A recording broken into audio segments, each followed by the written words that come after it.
ألف لام را.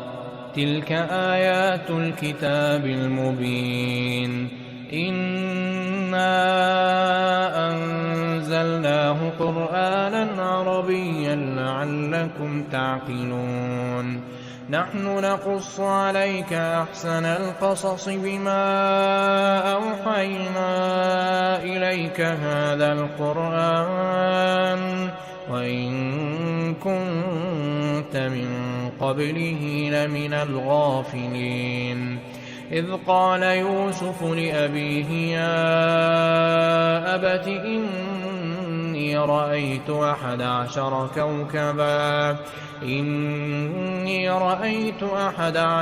كوكبا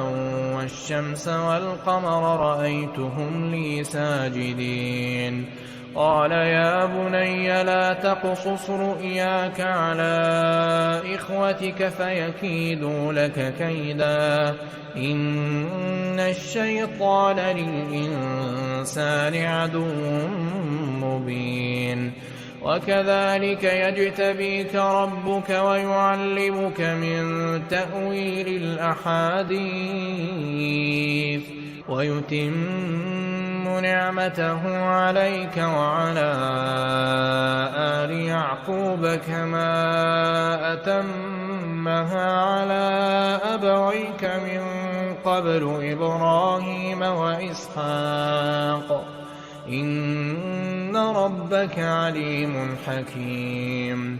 لقد كان في يوسف وإخوته آيات للسائلين. إذ قالوا ليوسف وأخوه أحب إلى أبينا منا ونحن عصبة إن أبانا لفي ضلال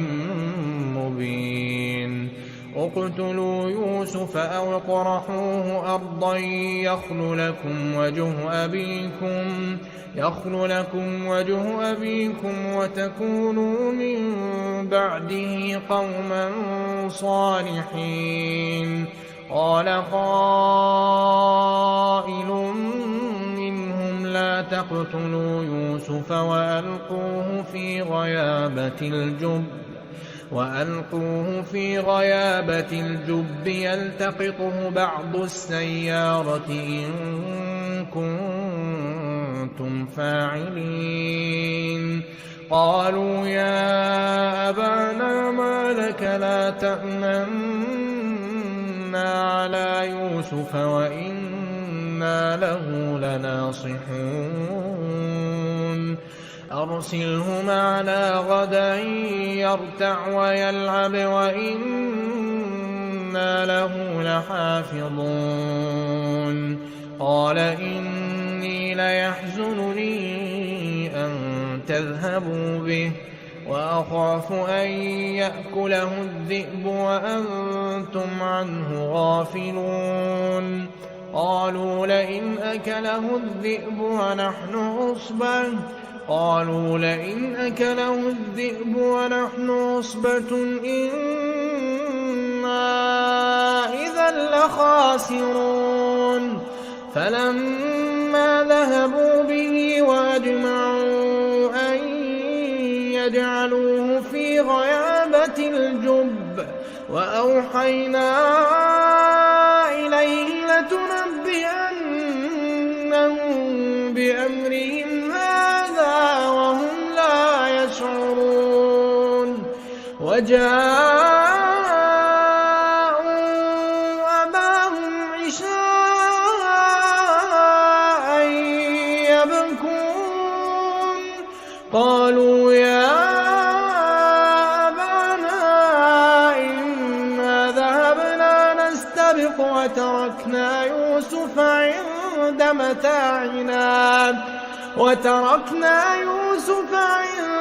متاعنا فأكله الذئب وما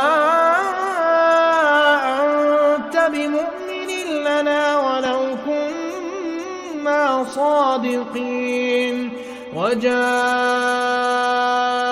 على قميصه بدم الكذب قال بل سولت لكم أنفسكم أمرا فصبر جميل والله المستعان على ما تصفون. وجاءت سيارة فأرسلوا واردهم فأدلى دلوه قال يا بشرى هذا غلام وأسروه بضاعة والله عليم بما يعملون. وشروه بثمن بخس دراهم معدودة وكانوا فيه من الزاهدين. وقال الذي اشتراه من مصر لامرأته أكرمي مثواه عسى أن ينفعنا أو نتخذه ولدا وكذلك مكنا ليوسف في الأرض ولنعلمه من تأويل الأحاديث والله غالب على أمره ولكن أكثر الناس لا يعلمون. ولما بلغ أشده آتيناه حكما وعلما وكذلك نجزي المحسنين. وراودته التي هو في بيتها عن نفسه وغلقت الأبواب وقالت هيت لك قال معاذ الله إنه ربي أحسن مثواي إنه لا يفلح الظالمون. ولقد همت به وهم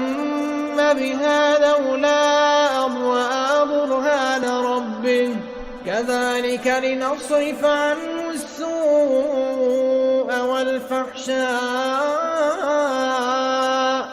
إنه من عبادنا المخلصين. واستبق الباب وقدت قميصه من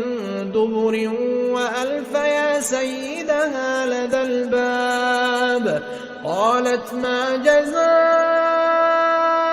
من أراد بأهلك سوءا إلا أن يسجن أو عذاب أليم. قال هي راودتني عن نفسي وشهد شاهد من أهلها إن كان قميصه قد من قبل فصدقت وهو من الكاذبين وإن كان قميصه قد من دبر فكذبت وهو من الصادقين. فلما رأى قميصه قد من دبر قال إنه من كيدكن إن كيدكن عظيم. يوسف أعرض عن هذا واستغفري لذنبك إنك كنت من الخاطئين. وقال نسوة في المدينة امرأة العزيز تراود فتاها عن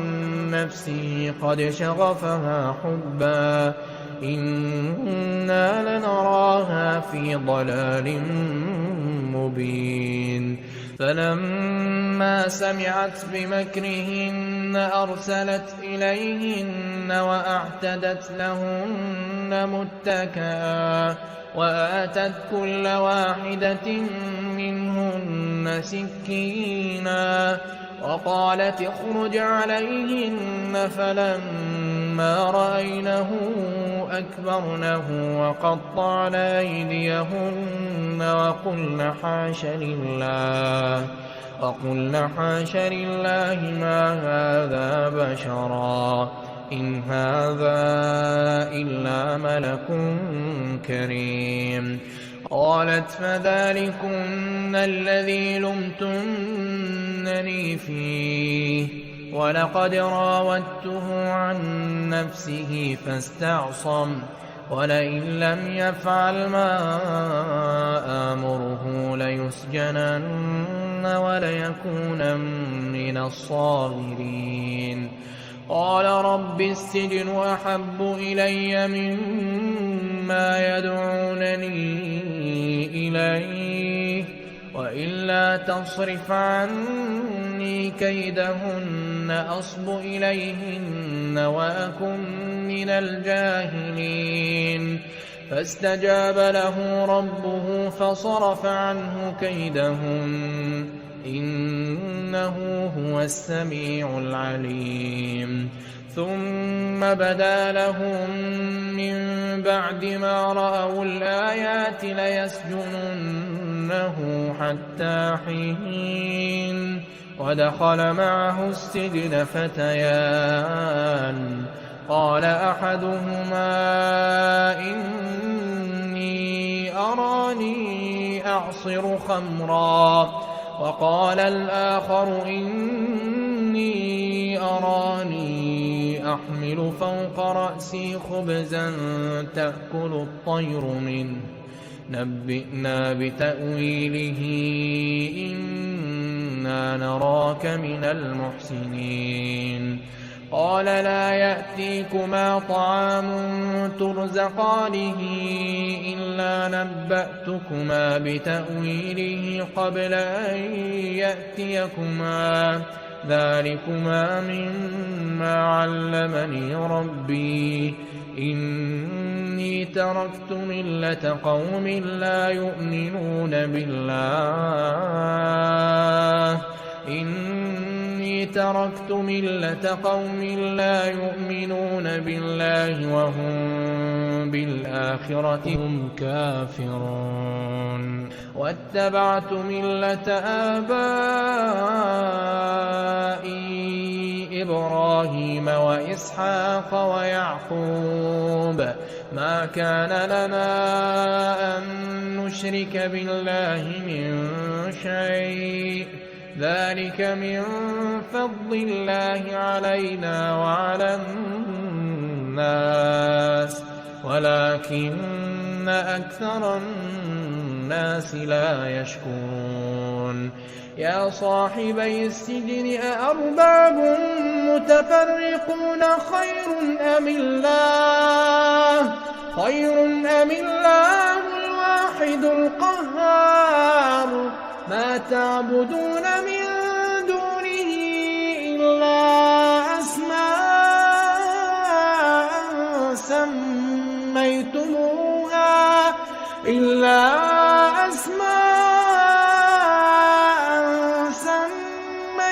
سميتموها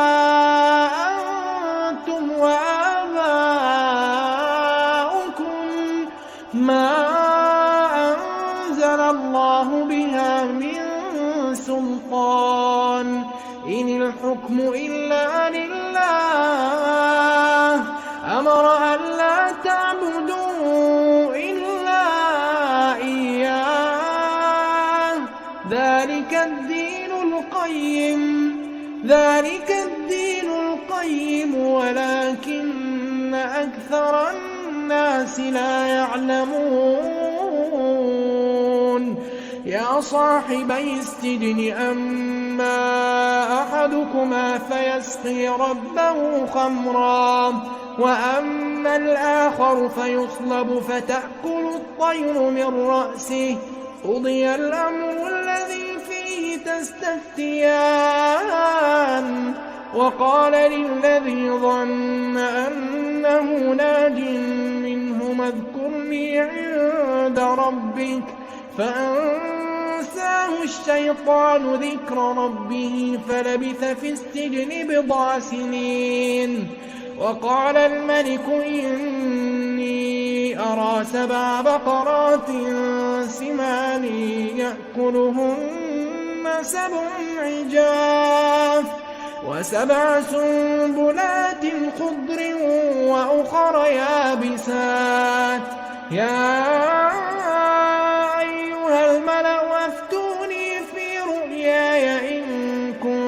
كنتم للرؤيا تعبرون قالوا أضغاث أحلام وما نحن بتأويل الأحلام بعالمين وقال الذي نجا منهما وادكر بعد أمة أنا أنبئكم بتأويله فأرسلون يوسف أيها الصديق أفتنا في 7 بقرات سمان يأكلهن 7 عجاف و7 سنبلات خضر وأخر يابسات لعلي أرجع إلى الناس لعلهم يعلمون قال تزرعون 7 سنين دأبا فما حصدتم فذروه في سنبله إلا قليلا مما تأكلون ثم يأتي من بعد ذلك 7 شداد يأكلن ما قدمتم لهن إلا قليلا مما تحصنون ثم يأتي من بعد ذلك عام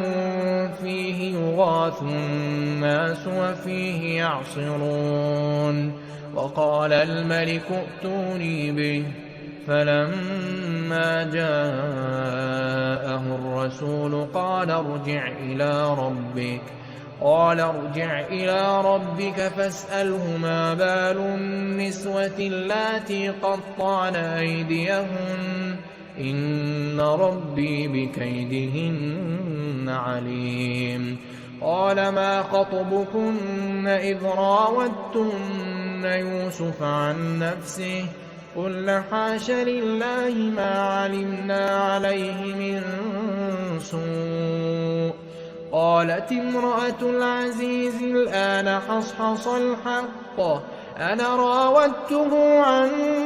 نفسه وإنه لمن الصادقين ذلك ليعلم أني لم أخنه بالغيب وأن الله لا يهدي كيد الخائنين وما أبرئ نفسي إن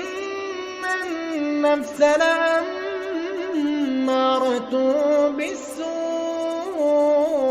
إلا ما رحم ربي إن ربي غفور رحيم وقال الملك ائتوني به أستخلصه لنفسي فلما كلمه قال إنك اليوم لدينا مكين أمين قال اجعلني على خزائن الأرض إني حفيظ عليم وكذلك مكنا ليوسف في الأرض يتبوأ منها حيث يشاء نصيب برحمتنا من نشاء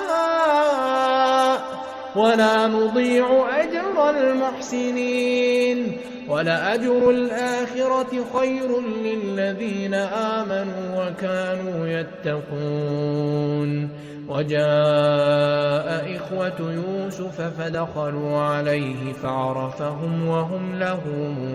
منكرون ولما جهزهم بجهازهم قال ائتوني بأخ لكم من أبيكم ألا ترون أني أوفي الكيل وأنا خير المنزلين فإن لم تأتوني به فلا كيل لكم عندي ولا تقربون قالوا سنراود عنه أباه وإنا لفاعلون وقال لفتيانه اجعلوا بضاعتهم في رحالهم لعلهم يعرفونها إذا انقلبوا إلى أهلهم لعلهم يرجعون فلما رجعوا إلى أبيهم قالوا يا أبانا منع منا الكيل فأرسل معنا أخانا نكتل وإنا له لحافظون قال هل آمنكم عليه إلا كما أمنتكم على أخيه من قبل فالله خير حافظا وهو أرحم الراحمين ولما فتحوا متاعهم وجدوا بضاعتهم ردت إليهم قالوا يا أبانا ما نبغي هذه بضاعتنا ردت إلينا ونمير أهلنا ونحفظ أخانا ونزداد كيل بعير ذلك كيل يسير قال لن أرسله معكم حتى تؤتون موثقا من الله لتأتونني به إلا أن يحاط بكم فلما آتوه موثقهم قال الله على ما نقول وكيل وقال يا بني لا تدخلوا من باب واحد وادخلوا من أبواب متفرقة وما أغني عنكم من الله من شيء إن الحكم إلا لله عليه توكلت وعليه فليتوكل المتوكلون ولما دخلوا من حيث أمرهم أبوهم ما كان يغني عنهم من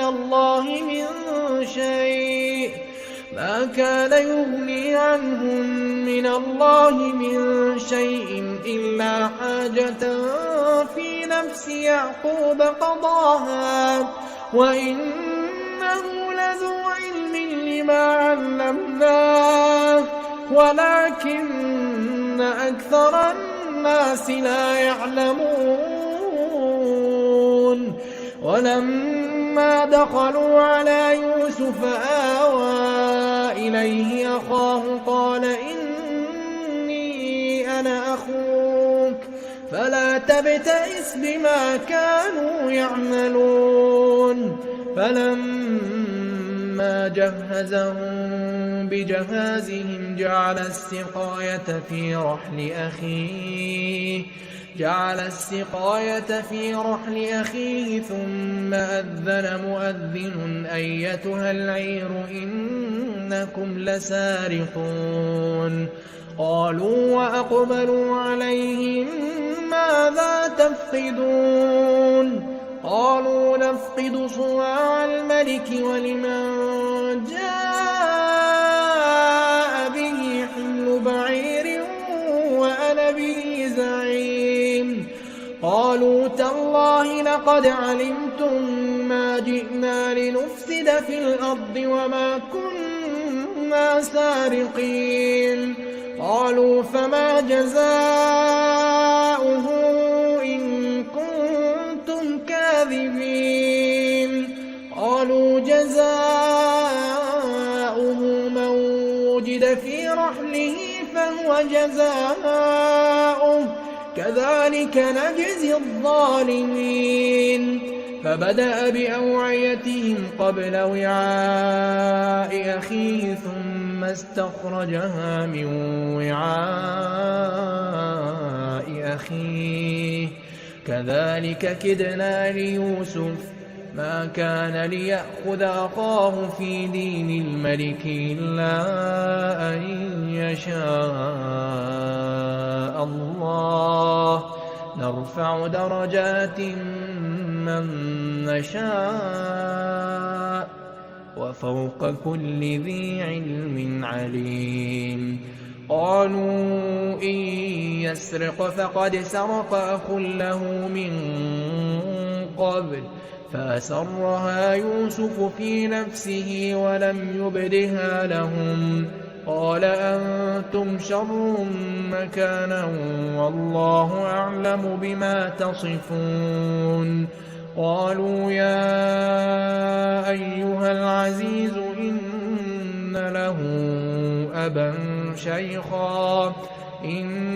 له أبا شيخا كبيرا فخذ أحدنا مكانه إنا نراك من المحسنين قال معاذ الله أن نأخذ إلا من وجدنا متاعنا عنده إنا إذا لظالمون فلما استيئسوا منه خلصوا نجيا قال كبيرهم ألم تعلموا أن أباكم قد أخذ عليكم موثقا من الله ومن قبل ما فرطتم في يوسف فلن أبرح الأرض حتى يأذن لي أبي أو يحكم الله لي وهو خير الحاكمين ارجعوا إلى أبيكم فقولوا يا أبانا إن ابنك سرق وما شهدنا إلا بما علمنا وما كنا للغيب حافظين واسأل القرية التي كنا فيها والعير التي أقبلنا فيها وإنا لصادقون قال بل سولت لكم أنفسكم أمرا فصبر جميل عسى الله أن يأتيني بهم جميعا إنه هو العليم الحكيم وتولى عنهم وقال يا أسفا على يوسف وابيضت عيناه من الحزن فهو كظيم قالوا تالله تفتأ تذكر يوسف حتى تكون حرضا أو تكون من الهالكين قال إنما أشكو بثي وحزني إلى الله قال إنما أشكو بثي وحزني إلى الله وأعلم من الله ما لا تعلمون يا بني يذهبوا فتحسسوا من يوسف وأخيه ولا تيأسوا من روح الله إنه لا ييأس من روح الله إلا القوم الكافرون فلما دخلوا عليه قالوا يا أيها العزيز مسنا وأهلنا الضر وجئنا ببضاعة مزجاة فأوف لنا الكيل وتصدق علينا إن الله يجزي المتصدقين قال هل علمتم ما فعلتم بيوسف وأخيه إذ أنتم جاهلون قالوا أئنك لأنت يوسف قال أنا يوسف وهذا أخي قد من الله علينا إنه من يتق ويصبر فإن الله لا يضيع أجر المحسنين قالوا تالله لقد آثرك الله علينا وإن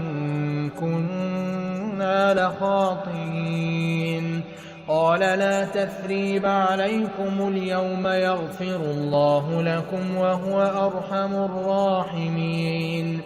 اذهبوا بقميصي هذا فألقوه على وجه أبي يأت بصيرا وأتوني بأهلكم أجمعين ولما فصلت العير قال أبوهم إني لأجد ريح يوسف لولا أن تفندون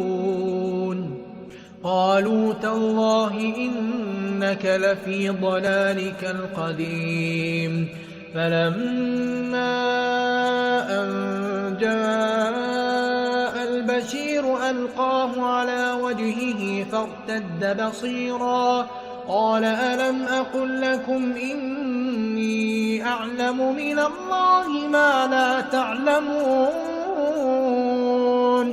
قالوا يا أبانا استغفر لنا ذنوبنا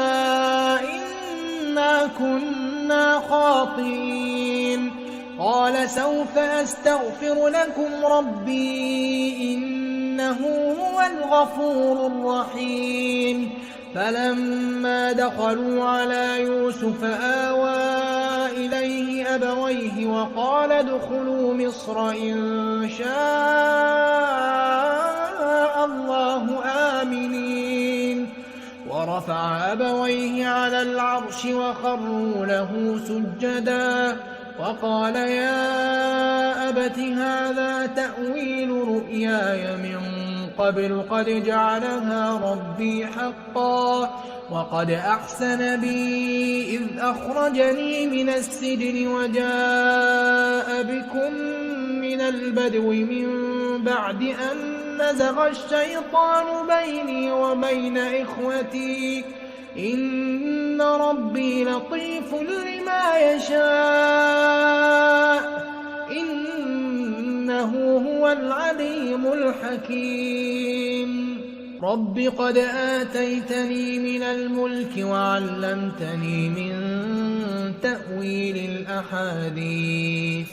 فاطر السماوات والأرض أنت ولي في الدنيا والآخرة توفني مسلما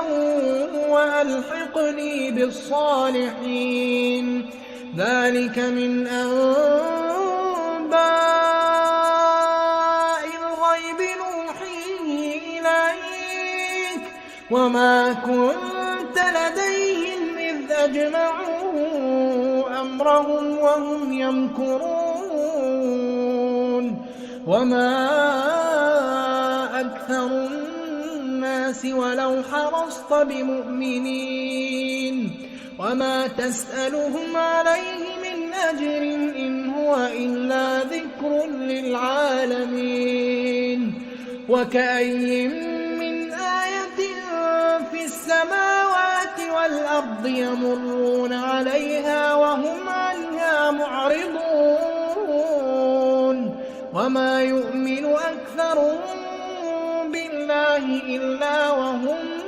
مشركون أفأمنوا أن تأتيهم غاشية من عذاب الله أو تأتيهم الساعة بغتة وهم لا يشعرون قل هذه سبيلي أدعو إلى الله قل هذه سبيلي أدعو إلى الله على بصيرة أنا ومن اتبعني وسبحان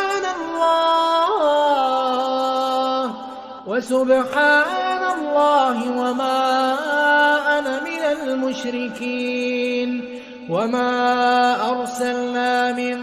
قبلك إلا رجالا نوحي إليهم من أهل القرى أفلم يسيروا في الأرض فينظروا كيف كان عاقبة الذين من قبلهم ولدار الآخرة خير للذين اتقوا أفلا تعقلون حتى عبس الرسل وظنوا أنهم قد كذبوا جاءهم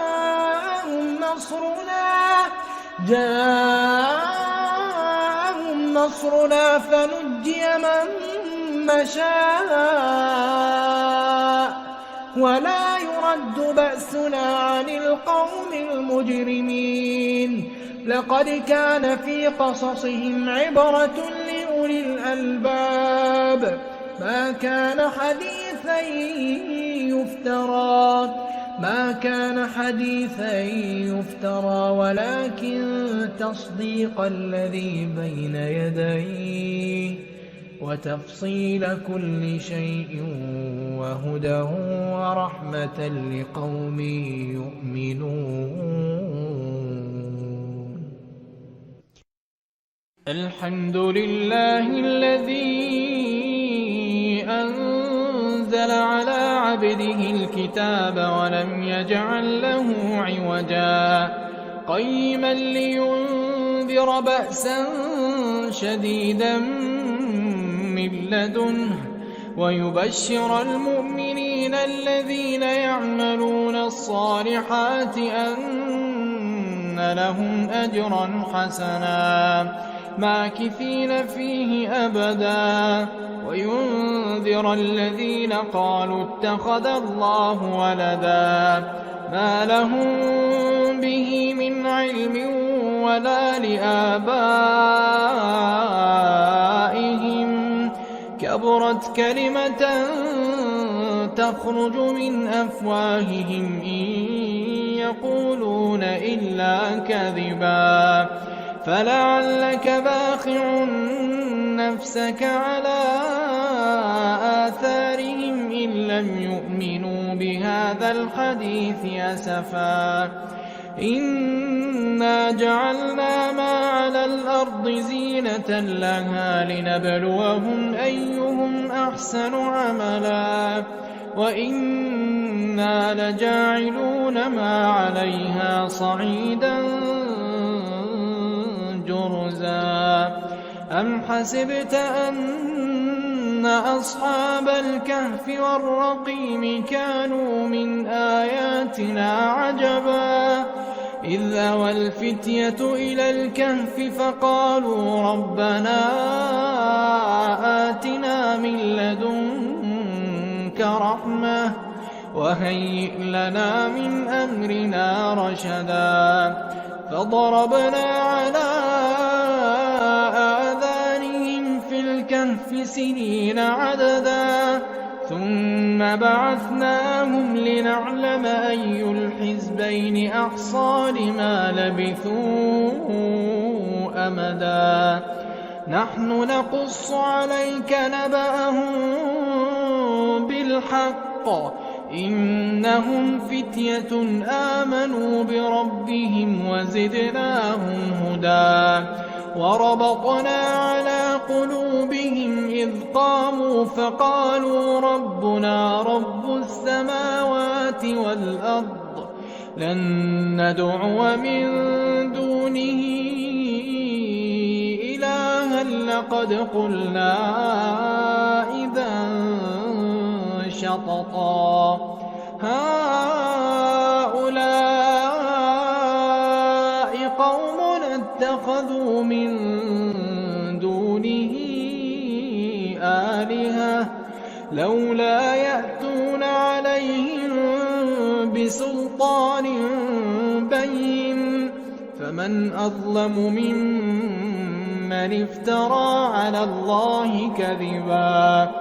وإذ اعتزلتموهم وما يعبدون إلا الله فأووا إلى الكهف ينشر لكم ربكم من رحمته ويهيئ لكم من أمركم مرفقا وترى الشمس إذا طلعت تزاور عن كهفهم ذات اليمين وإذا غربت تقرضهم ذات الشمال وهم في فجوة منه ذلك من آيات الله من يهد الله فهو المهتد ومن يضلل فلن تجد له وليا مرشدا وتحسبهم أيقاظا وهم رقود ونقلبهم ذات اليمين وذات الشمال وكلبهم باسط ذراعيه بالوصيد لو اطلعت عليهم لوليت منهم فرارا ولملئت منهم رعبا وكذلك بعثناهم ليتساءلوا بينهم قال قائل منهم كم لبثتم قالوا لبثنا يوما أو بعض يوم قالوا ربكم أعلم بما لبثتم فابعثوا أحدكم بورقكم هذه إلى المدينة فلينظر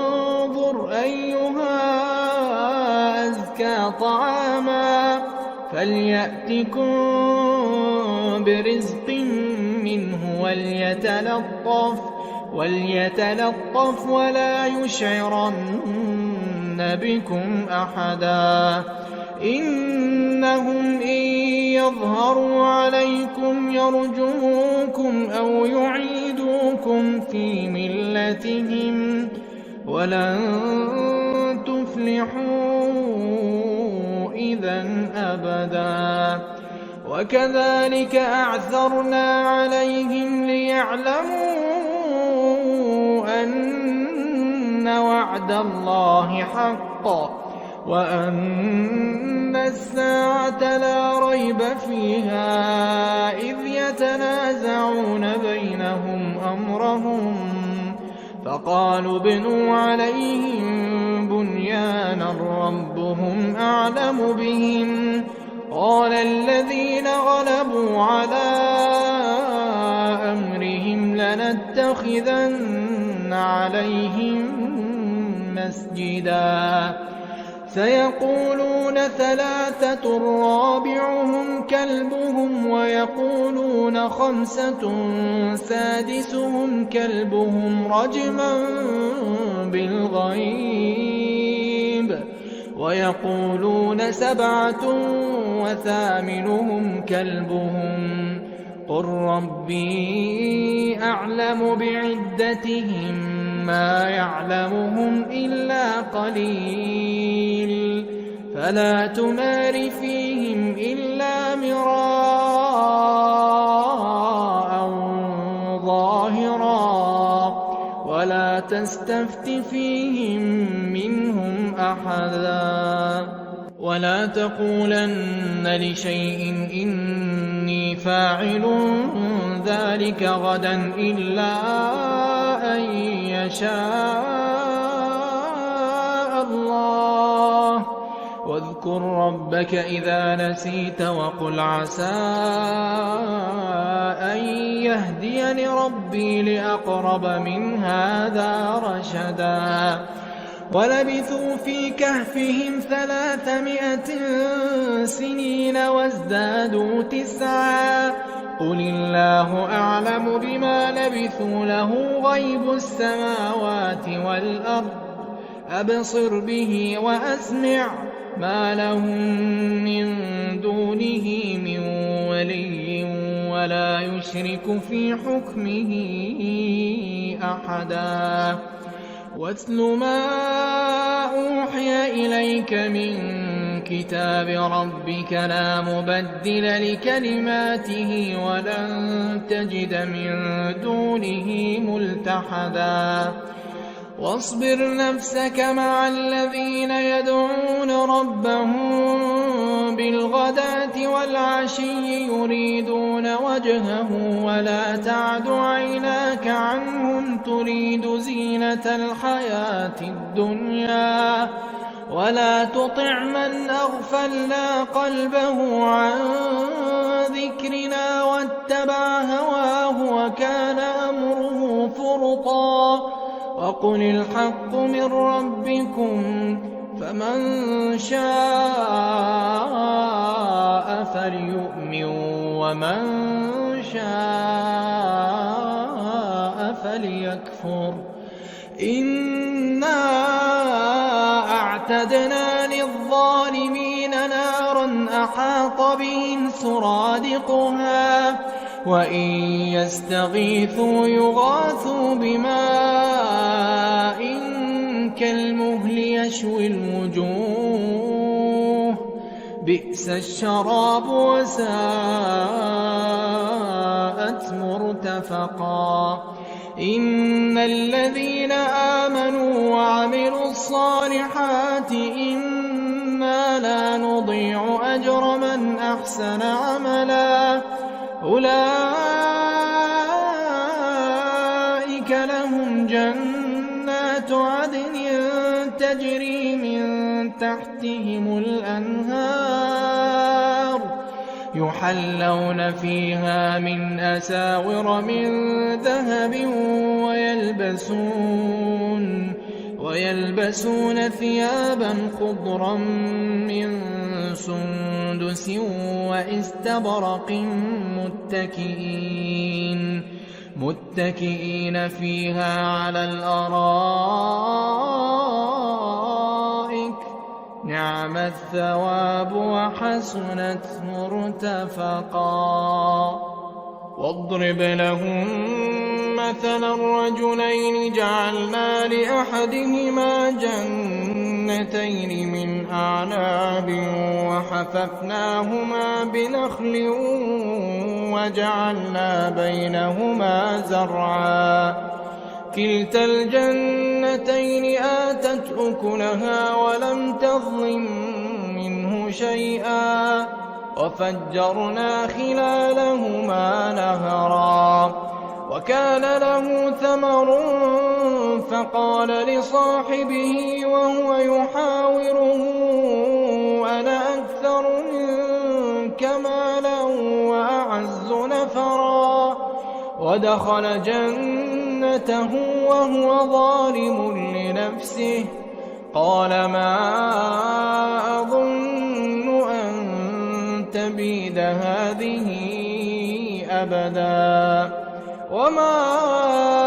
أظن الساعة قائمة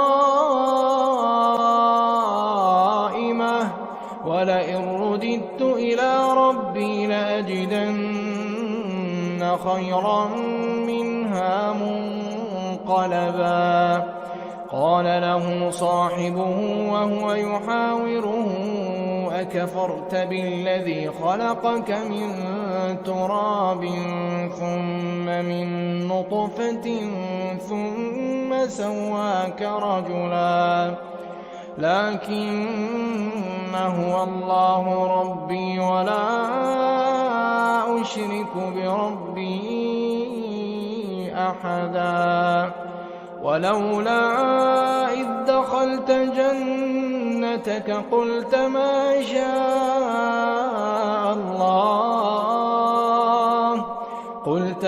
شاء الله لا قوة إلا بالله إن ترني أنا أقل منك مالا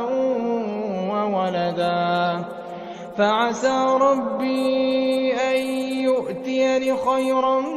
من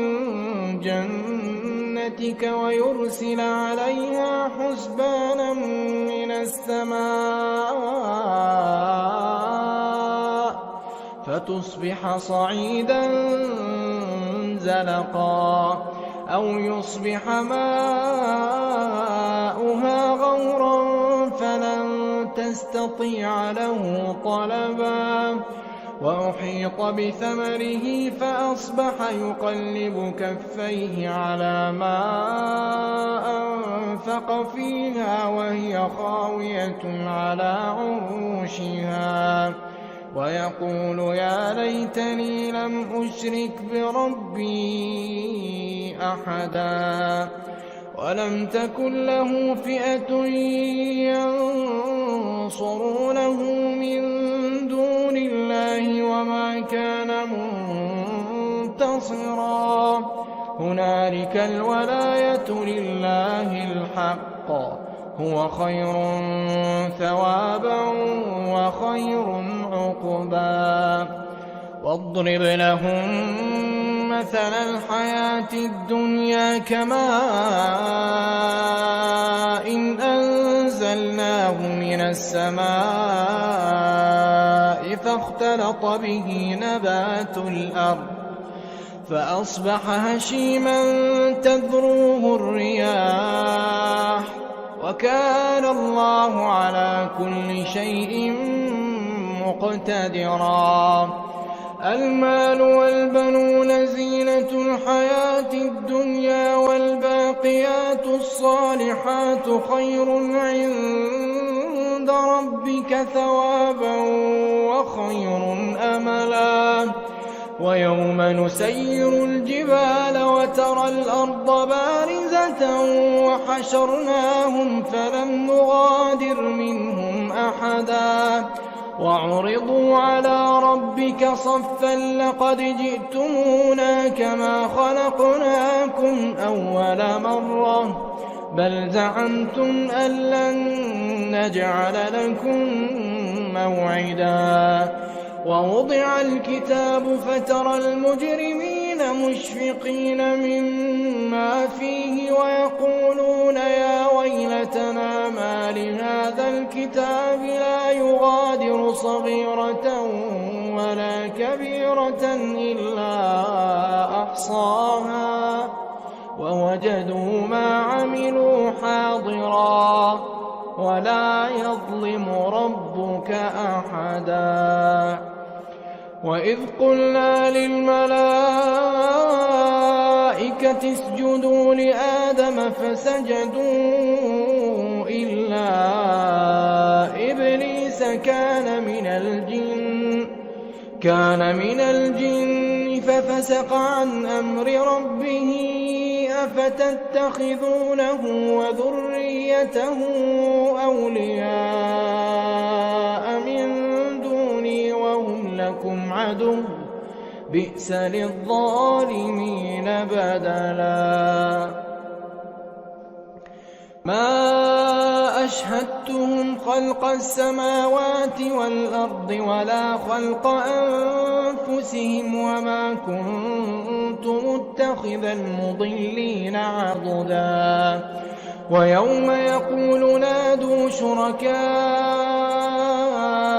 الذين زعمتم فدعوهم فلم يستجيبوا لهم وجعلنا بينهم موبقا ورأى المجرمون النار فظنوا أنهم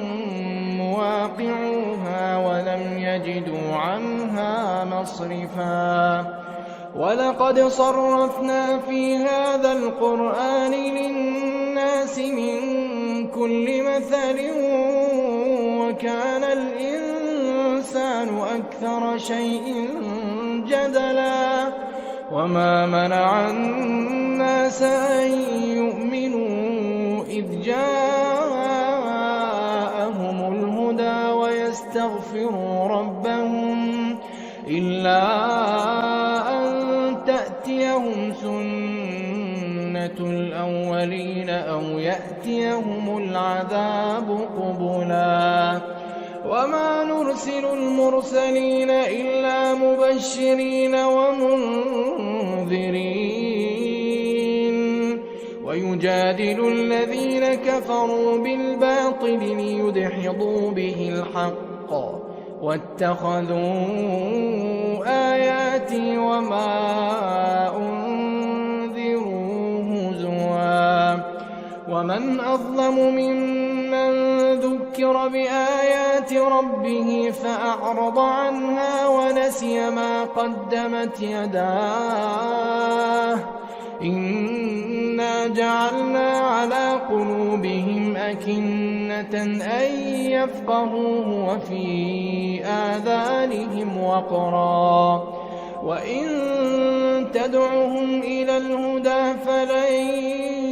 يهتدوا إذا أبدا وربك الغفور ذو الرحمة لو يؤاخذهم بما كسبوا لعجل لهم العذاب بل لهم موعد لن يجدوا من دونه موئلا وتلك القرى أهلكناهم لما ظلموا وجعلنا لمهلكهم موعدا وإذ قال موسى لفتاه لا أبرح حتى أبلغ مجمع البحرين أو أمضي حقبا فلما بلغا مجمع بينهما نسيا حوتهما فاتخذ سبيله في البحر سربا فلما جاوزا قال لفتاه آتنا غداءنا لقد لقينا من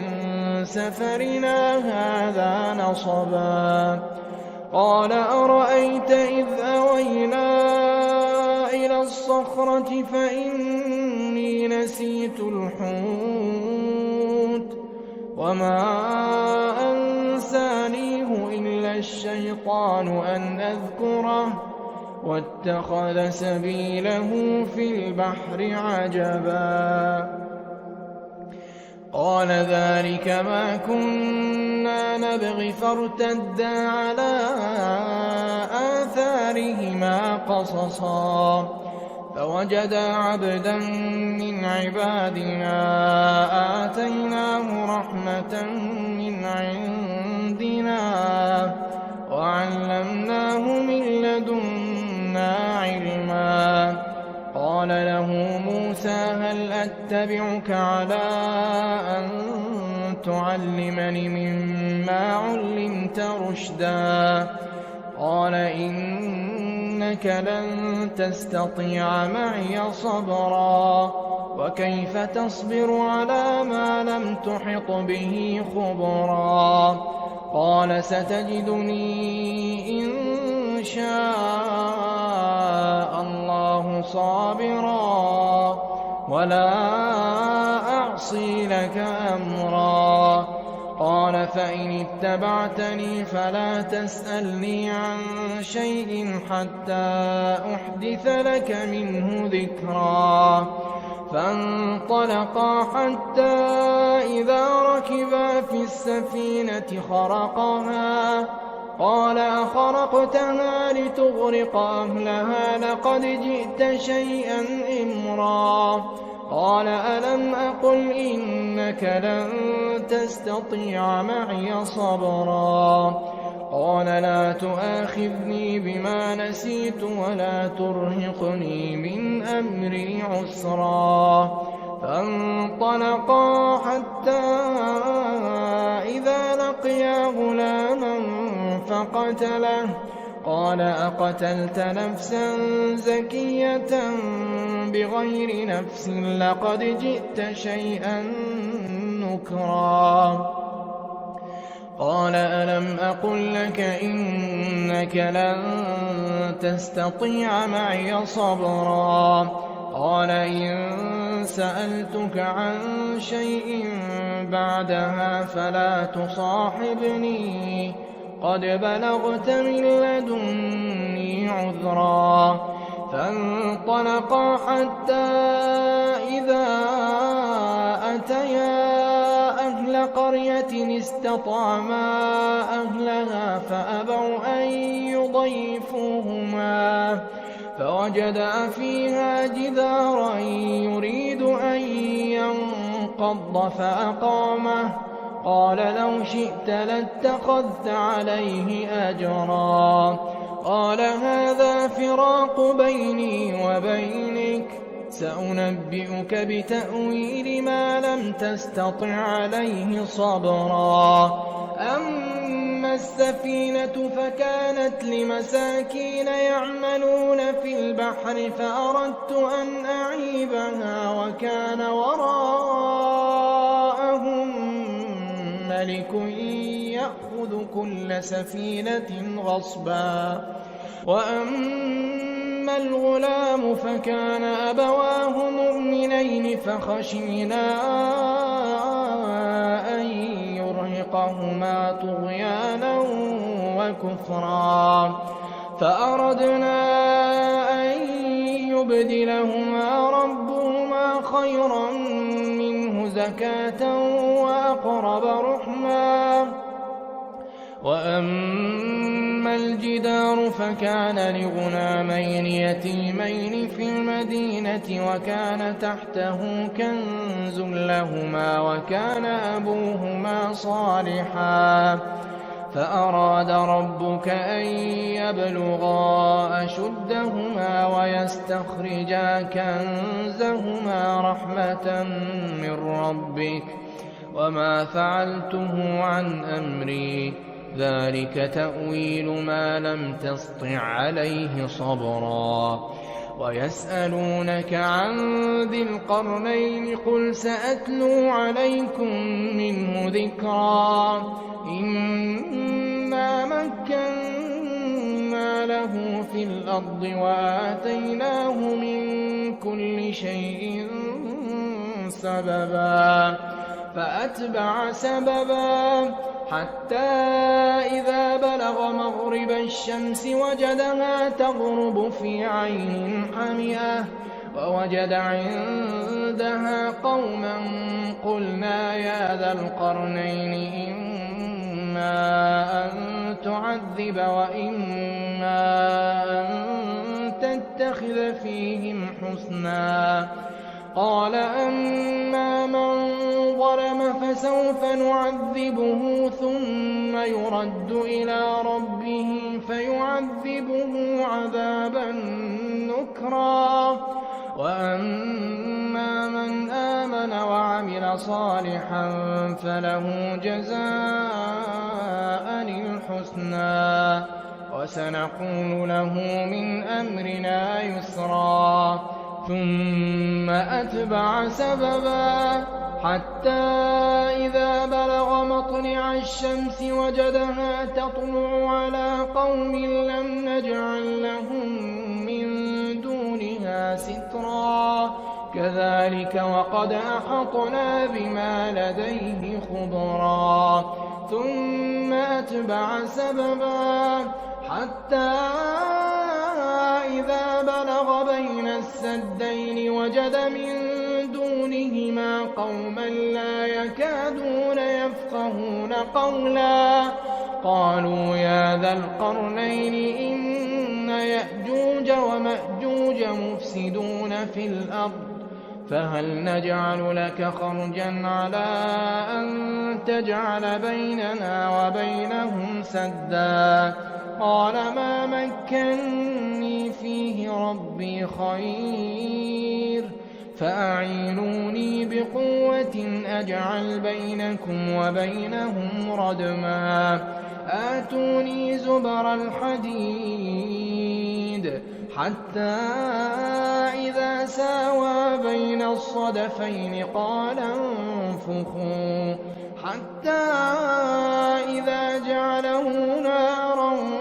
قال آتوني أفرغ عليه قطرا. فما استطاعوا أن يظهروه وما استطاعوا له نقبا. قال هذا رحمة من ربي فإذا جاء وعد ربي جعله دكاء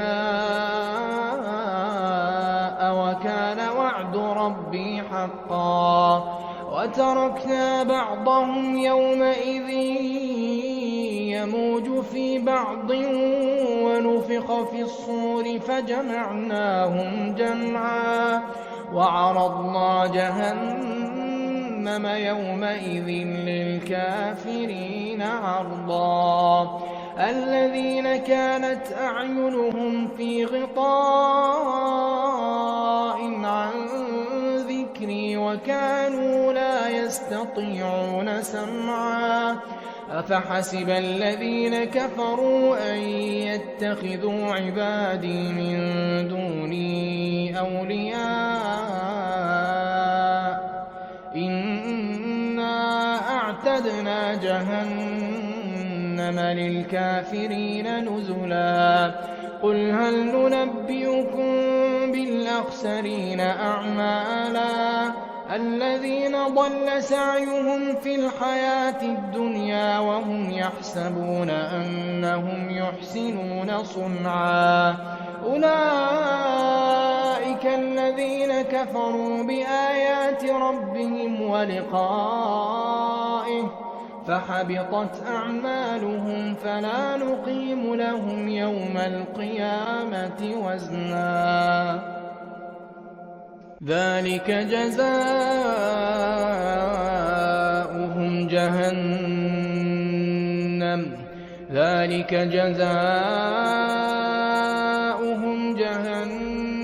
بما كفروا واتخذوا آياتي ورسلي هزوا إن الذين آمنوا وعملوا الصالحات كانت لهم جنات الفردوس نزلا خالدين فيها لا يبغون عنها حولا قل لو كان البحر مدادا لكلمات ربي لنفد البحر قبل أن تنفد كلمات ربي ولو جئنا بمثله مددا قل إنما أنا بشر مثلكم يوحى إلي أنما إلهكم إله واحد فمن كان يرجو لقاء ربه فليعمل عملا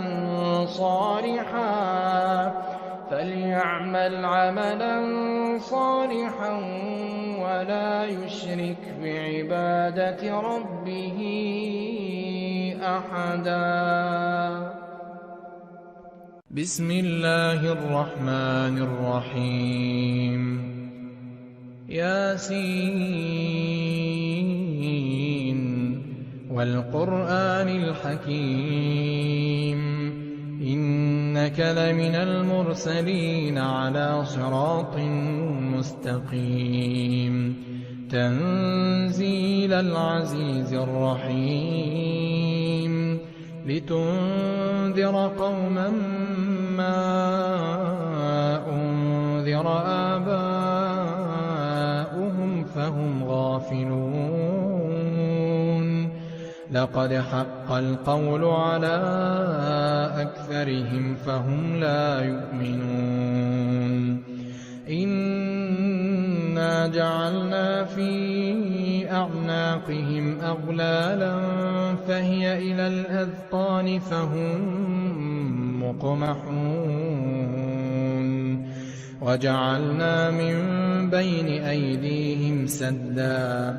وجعلنا من بين أيديهم سدا ومن خلفهم سدا فأغشيناهم فهم لا يبصرون وسواء عليهم أأنذرتهم أم لم تنذرهم لا يؤمنون إنما تنذر من اتبع الذكر وخشي الرحمن بالغيب فبشره بمغفرة وأجر كريم إنا نحن نحيي الموتى ونكتب ما قدموا وآثارهم وكل شيء أحصيناه في إمام مبين واضرب لهم مثلا أصحاب القرية إذ جاءها المرسلون إذ أرسلنا إليهم 2 فكذبوهما فعززنا ب3 فقالوا إنا إليكم مرسلون قالوا ما أنتم إلا بشر مثلنا وما أنزل الرحمن من شيء إن أنتم إلا تكذبون قالوا ربنا يعلم إنا إليكم لمرسلون وما علينا إلا البلاغ المبين قالوا إنا تطيرنا بكم لئن لم تنتهوا لنرجمنكم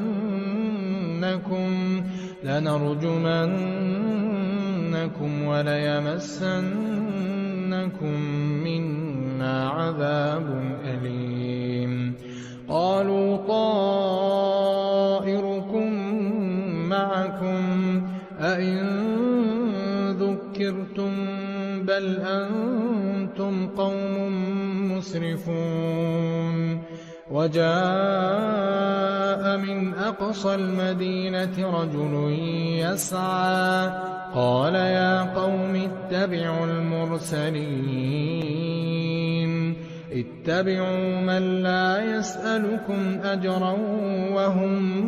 مهتدون وما لي لا أعبد الذي فطرني وإليه ترجعون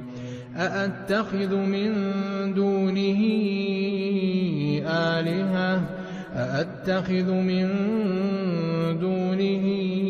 آلهة إن يردني الرحمن بضر لا تغن عني شفاعتهم شيئا ولا ينقذون إني إذا لفي ضلال مبين إني آمنت بربكم فاسمعون قيل ادخل الجنة قال يا ليت قومي يعلمون بما غفر لي ربي وجعلني من المكرمين وما أنزلنا على قومه من بعده من جند من السماء وما كنا منزلين إن كانت إلا صيحة واحدة فإذا هم خامدون يا حسرة على العباد ما يأتيهم من رسول إلا كانوا به يستهزئون ألم يروا كم أهلكنا قبلهم من القرون أنهم إليهم لا يرجعون وإن كل لما جميع لدينا محضرون وآية لهم الأرض الميتة أحييناها وأخرجنا منها حبا فمنه يأكلون وجعلنا فيها جنات من نخيل وأعناب وفجرنا فيها من العيون ليأكلوا من ثمره وما عملته أيديهم أفلا يشكرون سبحان الذي خلق الأزواج كلها مما تنبت الأرض ومن أنفسهم ومما لا يعلمون وآية لهم الليل نسلخ منه النهار فإذا هم مظلمون والشمس تجري لمستقر لها ذلك تقدير العزيز العليم والقمر قدرناه منازل حتى عاد كالعرجون القديم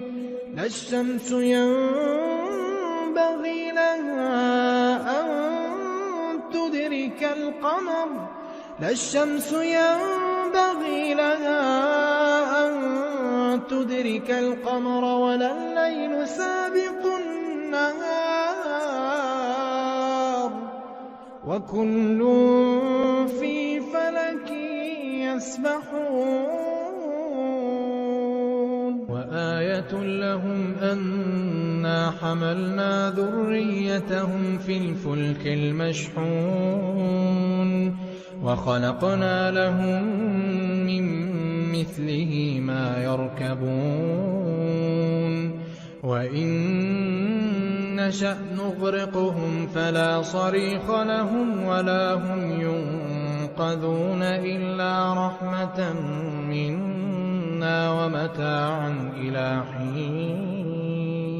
وإذا قيل لهم اتقوا ما بين أيديكم وما خلفكم لعلكم ترحمون وما تأتيهم من آية من آيات ربهم إلا كانوا عنها معرضين وإذا قيل لهم أنفقوا مما رزقكم الله قال الذين كفروا للذين آمنوا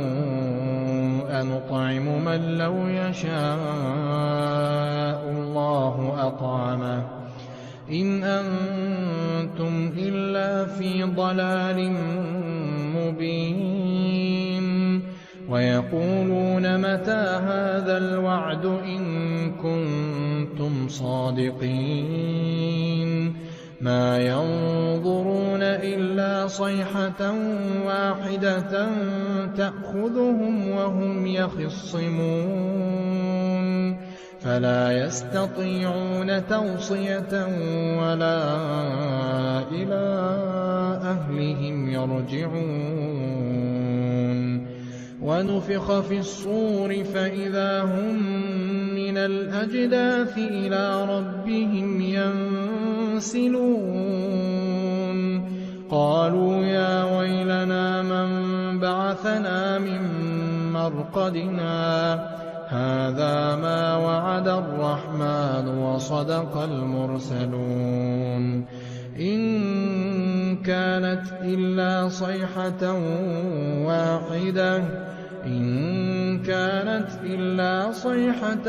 واحدة فإذا هم جميع لدينا محضرون فاليوم لا تظلم نفس شيئا ولا تجزون إلا ما كنتم تعملون إن أصحاب الجنة اليوم في شغل فاكهون هم وأزواجهم في ظلال على الأرائك متكئون لهم فيها فاكهة ولهم ما يدعون سلام قولا من رب رحيم وامتازوا اليوم أيها المجرمون ألم أعهد إليكم يا بني آدم ألا تعبدوا الشيطان إنه لكم عدو مبين وأن اعبدوني هذا صراط مستقيم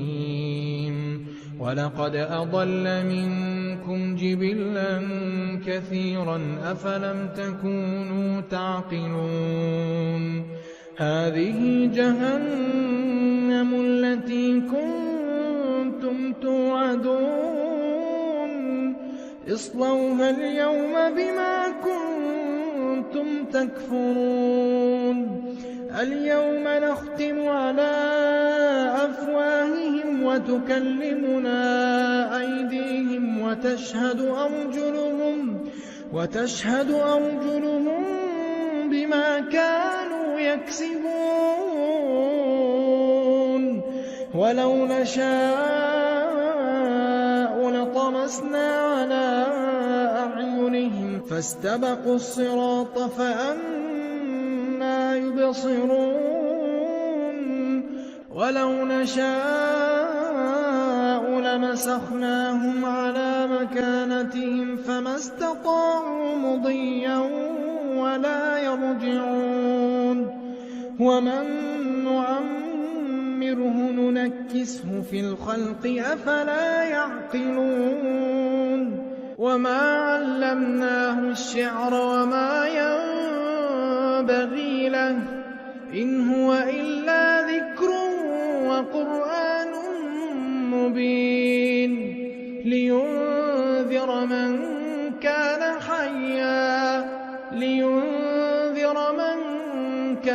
حَيًّا وَيَحِقَّ الْقَوْلُ عَلَى الْكَافِرِينَ أَوَلَمْ يَرَوْا أَنَّا خَلَقْنَا لَهُم مِّمَّا عَمِلَتْ أَيْدِينَا أَنْعَامًا فَهُمْ لَهَا مَالِكُونَ وَذَلَّلْنَاهَا لَهُمْ فَمِنْهَا رَكُوبُهُمْ وَمِنْهَا يَأْكُلُونَ وَلَهُمْ فِيهَا مَنَافِعُ وَمَشَارِبُ أَفَلَا يَشْكُرُونَ وَاتَّخَذُوا مِن دُونِ اللَّهِ آلِهَةً لَّعَلَّهُمْ يُنصَرُونَ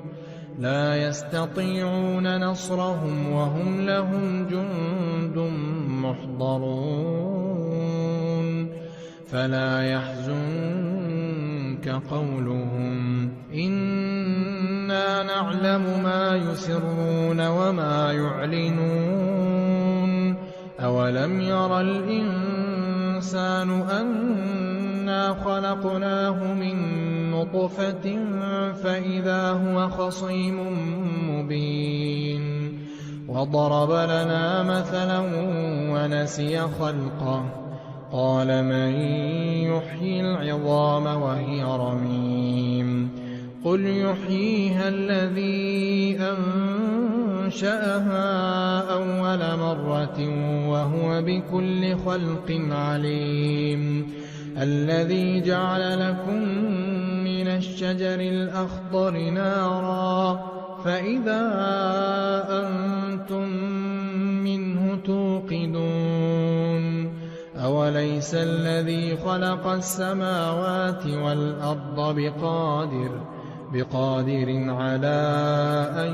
يَخْلُقَ مِثْلَهُم بَلَىٰ وَهُوَ الْخَلَّاقُ الْعَلِيمُ إِنَّمَا أَمْرُهُ إِذَا أَرَادَ شَيْئًا أَن يَقُولَ لَهُ كُن فَيَكُونُ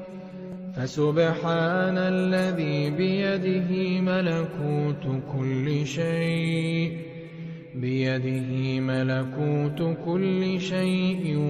وَإِلَيْهِ تُرْجَعُونَ إِذَا وَقَعَتِ الْوَاقِعَةُ لَيْسَ لِوَقْعَتِهَا كَاذِبَةٌ خَافِضَةٌ رَّافِعَةٌ إِذَا رُجَّتِ الْأَرْضُ رَجًّا وَبُسَّتِ الْجِبَالُ بَسًّا فَكَانَتْ هَبَاءً مُّنبَثًّا وَكُنتُمْ أَزْوَاجًا ثَلَاثَةً فَأَصْحَابُ الْمَيْمَنَةِ مَا أَصْحَابُ الْمَيْمَنَةِ وَأَصْحَابُ الْمَشْأَمَةِ مَا أَصْحَابُ الْمَشْأَمَةِ وَالسَّابِقُونَ السَّابِقُونَ أُولَٰئِكَ الْمُقَرَّبُونَ في جنات النعيم ثلة من الأولين وقليل من الآخرين على سرر موضونة متكئين عليها متقابلين يطوف عليهم ولدان مخلدون بأكواب وأباريق وكأس من معين لا يصدعون عنها ولا ينزفون وفاكهة مما يتخيرون ولحم طير مما يشتهون وحور عين كأمثال اللؤلؤ المكنون جزاء بما كانوا يعملون لا يسمعون فيها لغوا ولا تأثيما إلا قيلا سلاما سلاما وأصحاب اليمين ما أصحاب اليمين في سدر مخضود وطلح منضود وظل ممدود وماء مسكوب وفاكهة كثيرة لا مقطوعة ولا ممنوعة وفرش مرفوعة إنا أنشأناهن إنشاء فجعلناهن أبكارا عربا أترابا لأصحاب اليمين ثلة من الأولين وثلة من الآخرين وأصحاب الشمال ما أصحاب الشمال في سموم وحميم وظل من يحموم لا بارد ولا كريم إنهم كانوا قبل ذلك مترفين وكانوا يصرون على الحنث العظيم وكانوا يقولون أئذا متنا وكنا ترابا وعظاما أئنا لمبعوثون أو آباؤنا الأولون قل إن الأولين والآخرين لمجموعون إلى ميقات يوم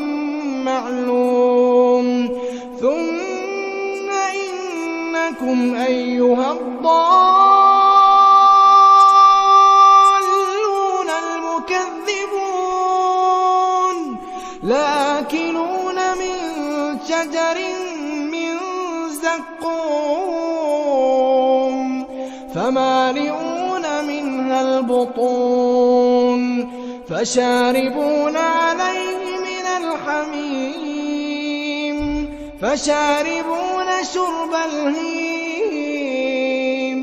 هذا نزلهم يوم الدين نحن خلقناكم فلولا تصدقون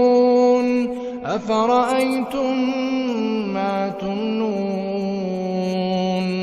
أأنتم تخلقونه أم نحن الخالقون نحن قدرنا بينكم الموت وما نحن بمسبوقين على أن نبدل نُبَدِّلَ أَمْثَالَكُمْ وَنُنشِئَكُمْ فِيمَا لَا تَعْلَمُونَ وَلَقَدْ عَلِمْتُمُ النَّشْأَةَ الْأُولَىٰ فَلَوْلَا تَذَكَّرُونَ أَفَرَأَيْتُم مَّا تَحْرُثُونَ أَأَنتُمْ تَزْرَعُونَهُ أَمْ نَحْنُ الزَّارِعُونَ لَوْ نَشَاءُ لَجَعَلْنَاهُ حُطَامًا فَظَلْتُمْ تَفَكَّهُونَ إِنَّا لَمُغْرَمُونَ بَلْ نَحْنُ مَحْرُومُونَ أَفَرَأَيْتُمُ الْمَاءَ الَّذِي تَشْرَبُونَ أَأَنتُمْ أَنزَلْتُمُوهُ مِنَ الْمُزْنِ أَمْ نَحْنُ الْمُنزِلُونَ لَوْ نَشَاءُ جَعَلْنَاهُ أُجَاجًا فَلَوْلَا تَشْكُرُونَ أَفَرَأَيْتُمُ النَّارَ الَّتِي تُورُونَ أَأَنتُمْ أَنشَأْتُمْ شَجَرَتَهَا أَمْ نَحْنُ الْمُنشِئُونَ نَحْنُ جَعَلْنَاهَا تَذْكِرَةً وَمَتَاعًا لِّلْمُقْوِينَ فَسَبِّحْ بِاسْمِ رَبِّكَ الْعَظِيمِ فَلَا أُقْسِمُ بِمَوَاقِعِ النُّجُومِ وَإِنَّهُ لَقَسَمٌ لَّوْ تَعْلَمُونَ عَظِيمٌ إِنَّهُ لَقُرْآنٌ كَرِيمٌ فِي كِتَابٍ مَّكْنُونٍ لَّا يَمَسُّهُ إِلَّا الْمُطَهَّرُونَ تَنزِيلٌ مِّن رَّبِّ الْعَالَمِينَ أَفَبِهَٰذَا الْحَدِيثِ أَنتُم مُّدْهِنُونَ وَتَجْعَلُونَ رِزْقَكُمْ أَنَّكُمْ تُكَذِّبُونَ فَلَوْلَا إِذَا بَلَغَتِ الْحُلْقُومَ وَأَنتُمْ حِينَئِذٍ تَنظُرُونَ وَنَحْنُ أَقْرَبُ إِلَيْهِ مِنكُمْ وَلَٰكِن لَّا تُبْصِرُونَ فَلَوْلَا إِن كُنتُمْ غَيْرَ مَدِينِينَ تَرْجِعُونَهَا إِن كُنتُمْ صَادِقِينَ فَأَمَّا إِن كَانَ مِنَ الْمُقَرَّبِينَ فَرَوْحٌ وَرَيْحَانٌ وَجَنَّةُ نَعِيمٍ وَأَمَّا إِن كَانَ مِنْ أَصْحَابِ الْيَمِينِ فَسَلَامٌ لَّكَ مِنْ أَصْحَابِ الْيَمِينِ وَأَمَّا إِن كَانَ مِنَ الْمُكَذِّبِينَ الضَّالِّينَ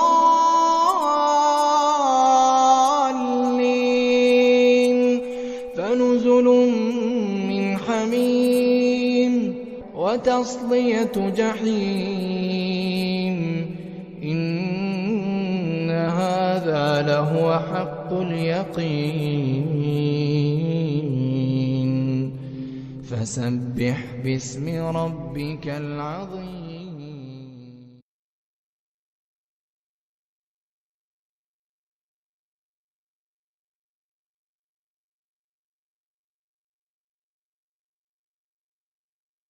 ألف لام را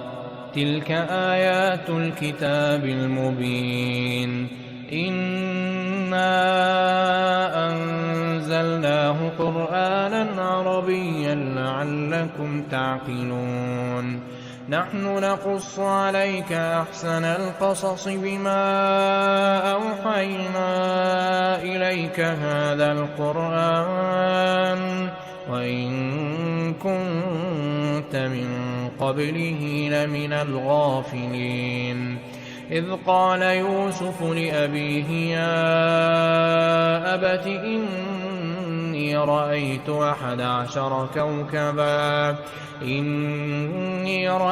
11 كوكبا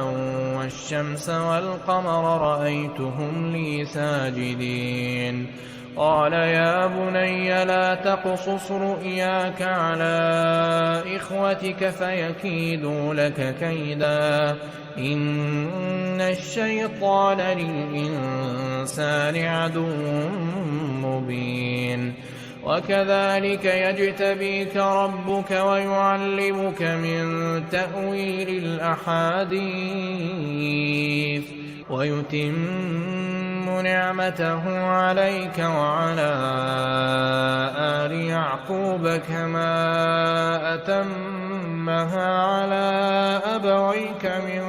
قبل إبراهيم وإسحاق إن ربك عليم حكيم لقد كان في يوسف وإخوته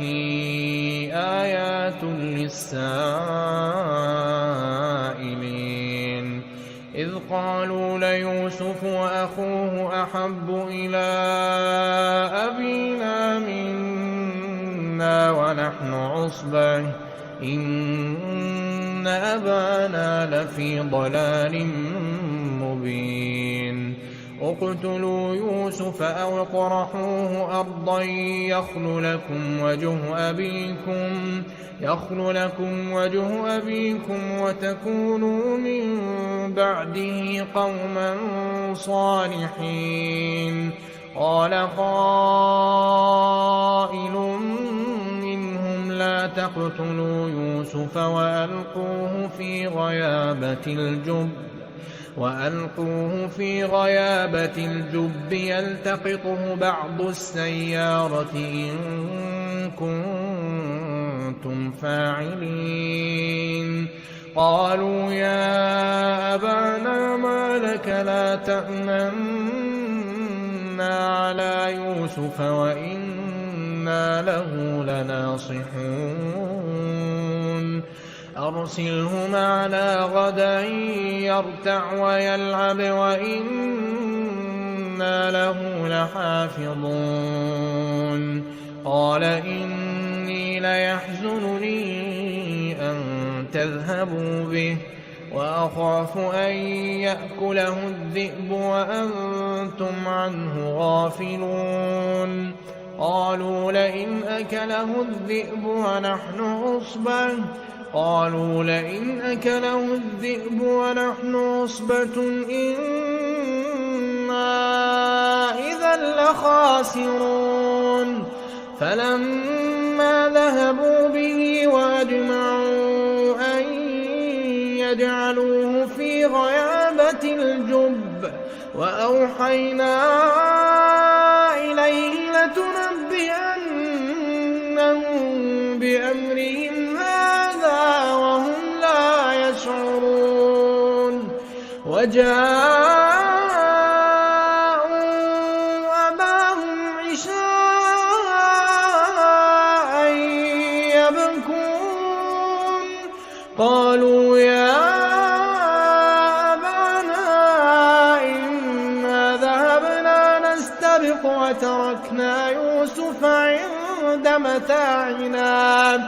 وتركنا يوسف عند متاعنا فأكله الذئب وما أنت بمؤمن لنا ولو كنا صادقين وجاءوا على قميصه بدم كذب قال بل سولت لكم أنفسكم أمرا فصبر جميل والله المستعان على ما تصفون. وجاءت سيارة فأرسلوا واردهم فأدلى دلوه قال يا بشرى هذا غلام وأسروه بضاعة والله عليم بما يعملون. وشروه بثمن بخس دراهم معدودة وكانوا فيه من الزاهدين. وقال الذي اشتراه من مصر لامرأته أكرمي مثواه عسى أن ينفعنا أو نتخذه ولدا وكذلك مكنا ليوسف في الأرض ولنعلمه من تأويل الأحاديث والله غالب على أمره ولكن أكثر الناس لا يعلمون.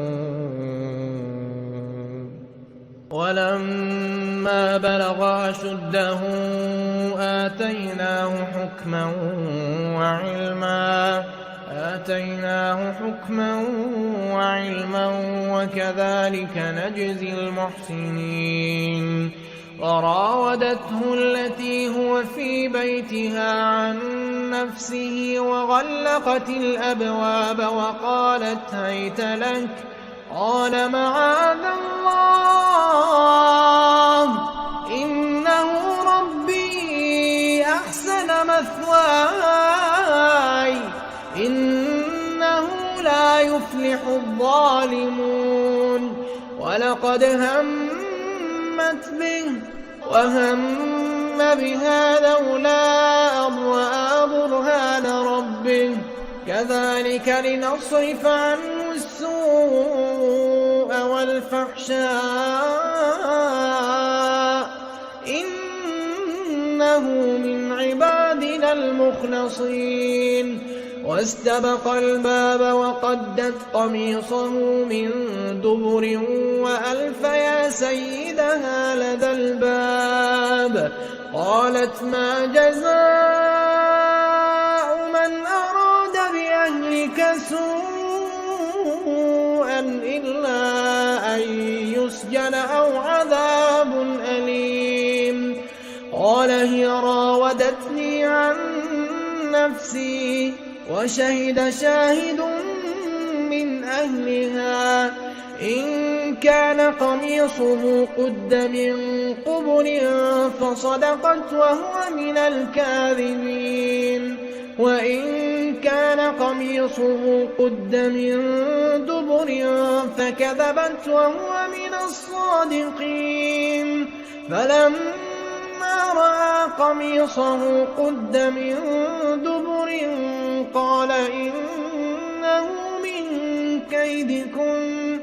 إن كيدكن عظيم. يوسف أعرض عن هذا واستغفري لذنبك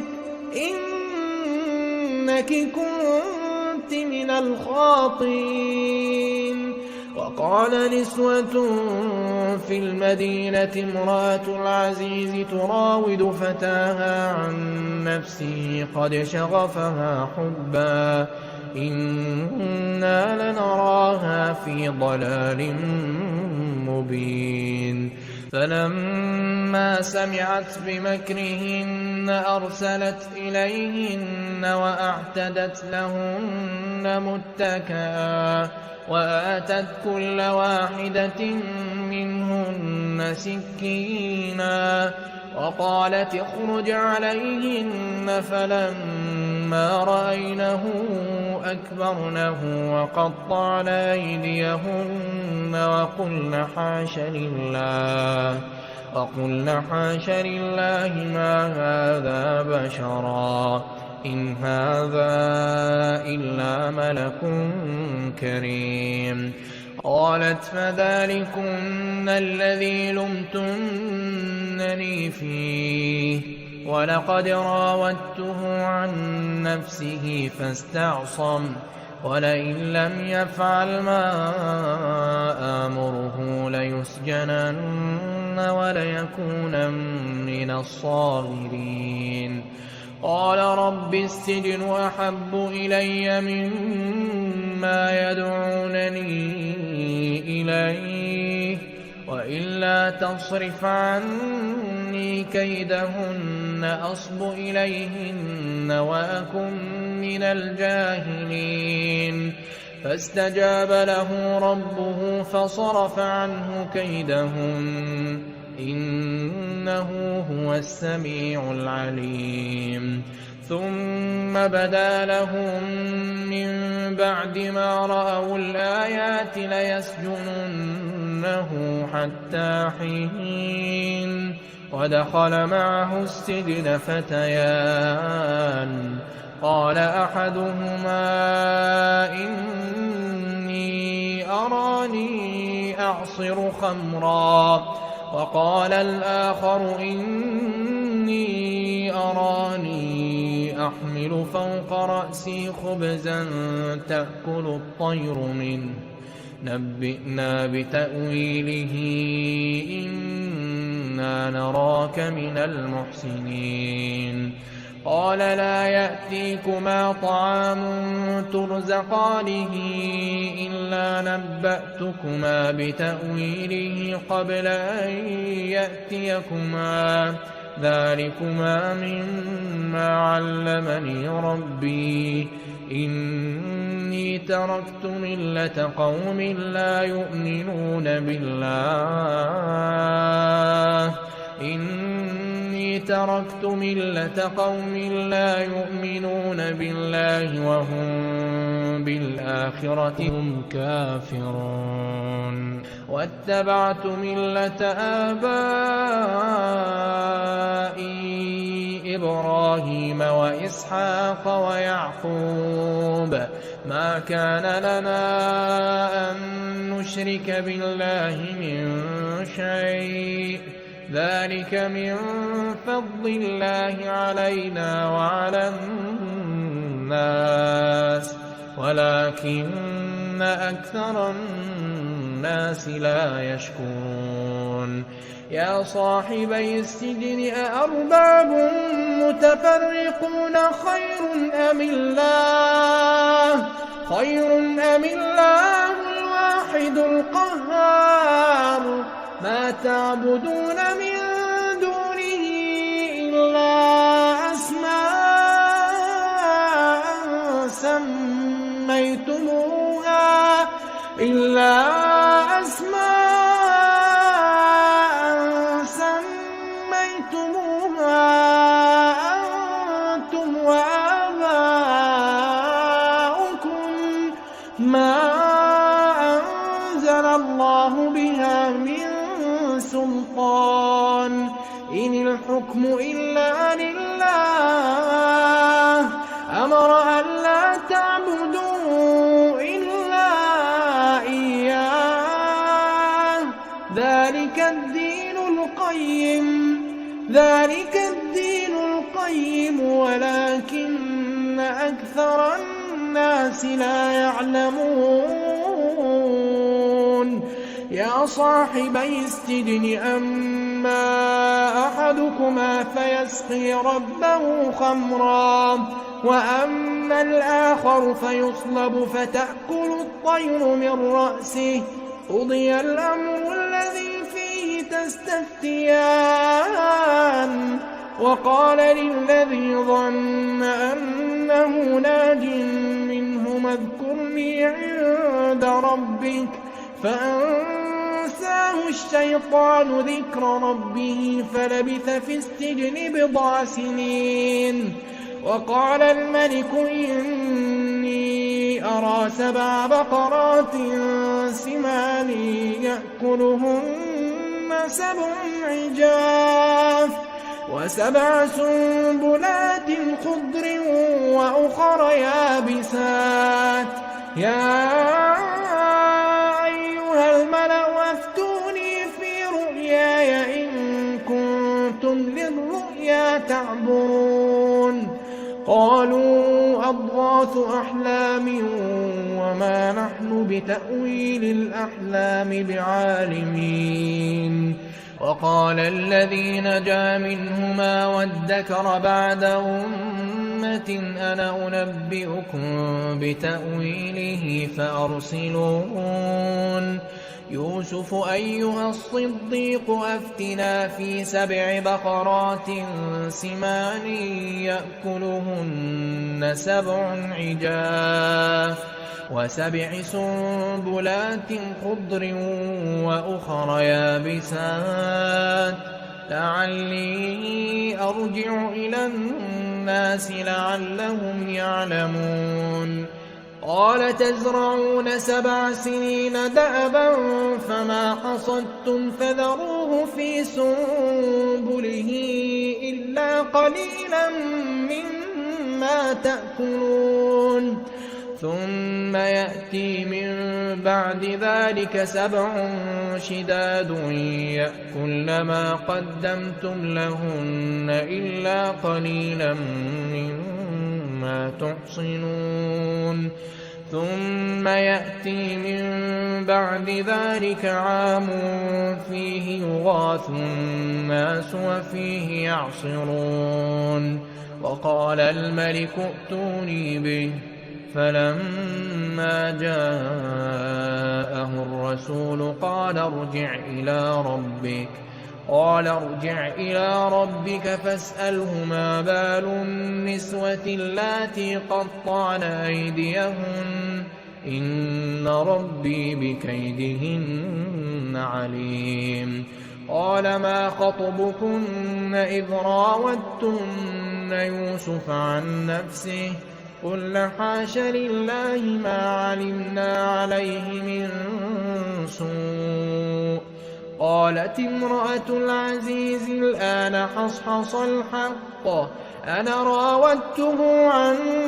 نفسه وإنه لمن الصادقين ذلك ليعلم أني لم أخنه بالغيب وأن الله لا يهدي كيد الخائنين وما أبرئ نفسي إن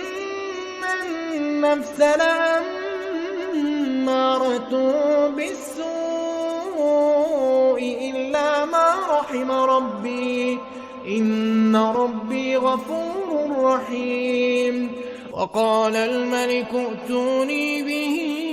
أستخلصه لنفسي فلما كلمه قال إنك اليوم لدينا مكين أمين قال اجعلني على خزائن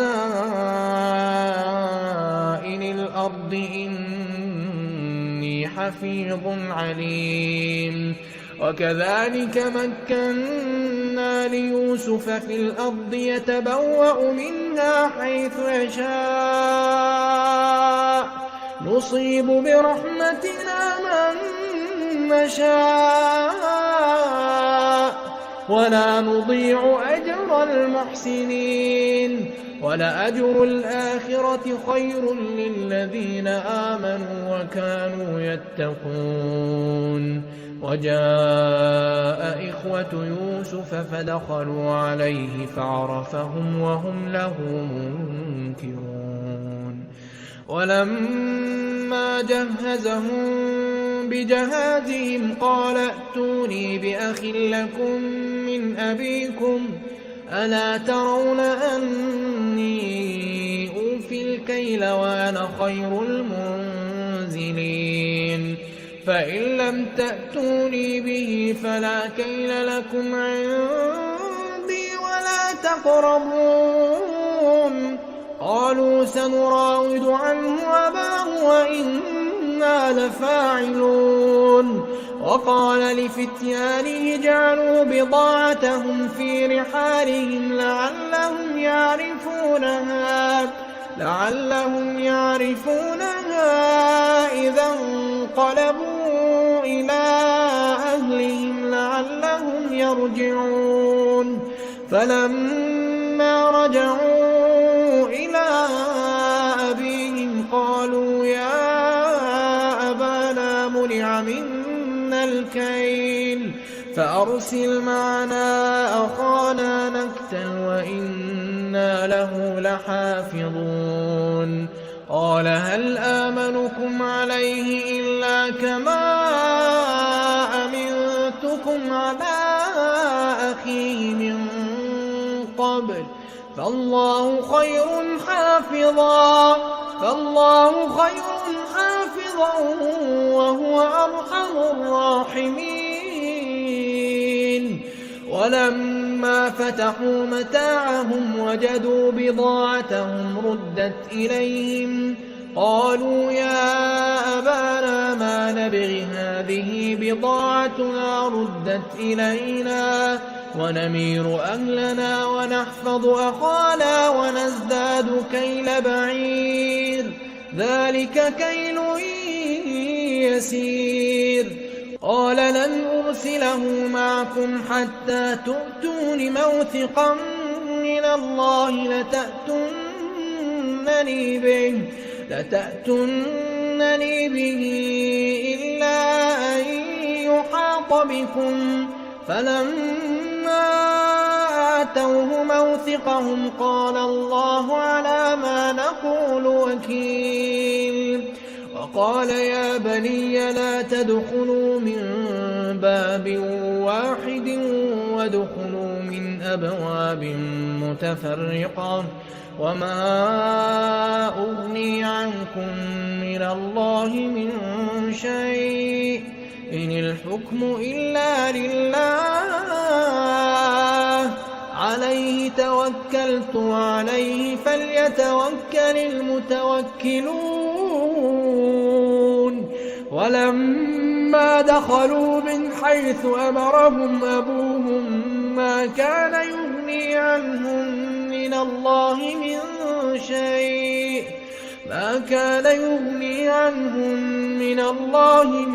شيء إلا حاجة في نفس يعقوب قضاها وإنه لذو علم لما علمناه ولكن أكثر الناس لا يعلمون ولما دخلوا على يوسف آوى إليه أخاه قال إني أنا أخوك فلا تبتئس بما كانوا يعملون فلما جهزهم بجهازهم جعل السقاية في رحل أخيه ثم أذن مؤذن أيتها العير إنكم لسارقون قالوا وأقبلوا عليهم ماذا تفقدون قالوا نفقد صواع الملك ولمن جاء به حمل بعير وأنا به زعيم قالوا تالله لقد علمتم ما جئنا لنفسد في الأرض وما كنا سارقين قالوا فما جزاؤه إن كنتم كاذبين قالوا جزاؤه من وجد في رحله فهو جزاؤه كذلك نجزي الظالمين فبدأ بأوعيتهم قبل وعاء أخيه ثم استخرجها من وعاء أخيه كذلك كدنا ليوسف ما كان ليأخذ أخاه في دين الملك إلا أن يشاء الله نرفع درجات من نشاء وفوق كل ذي علم عليم قالوا إن يسرق فقد سرق أخ له من قبل فأسرها يوسف في نفسه ولم يبدها لهم قال أنتم شر مكانا والله أعلم بما تصفون قالوا يا أيها العزيز إن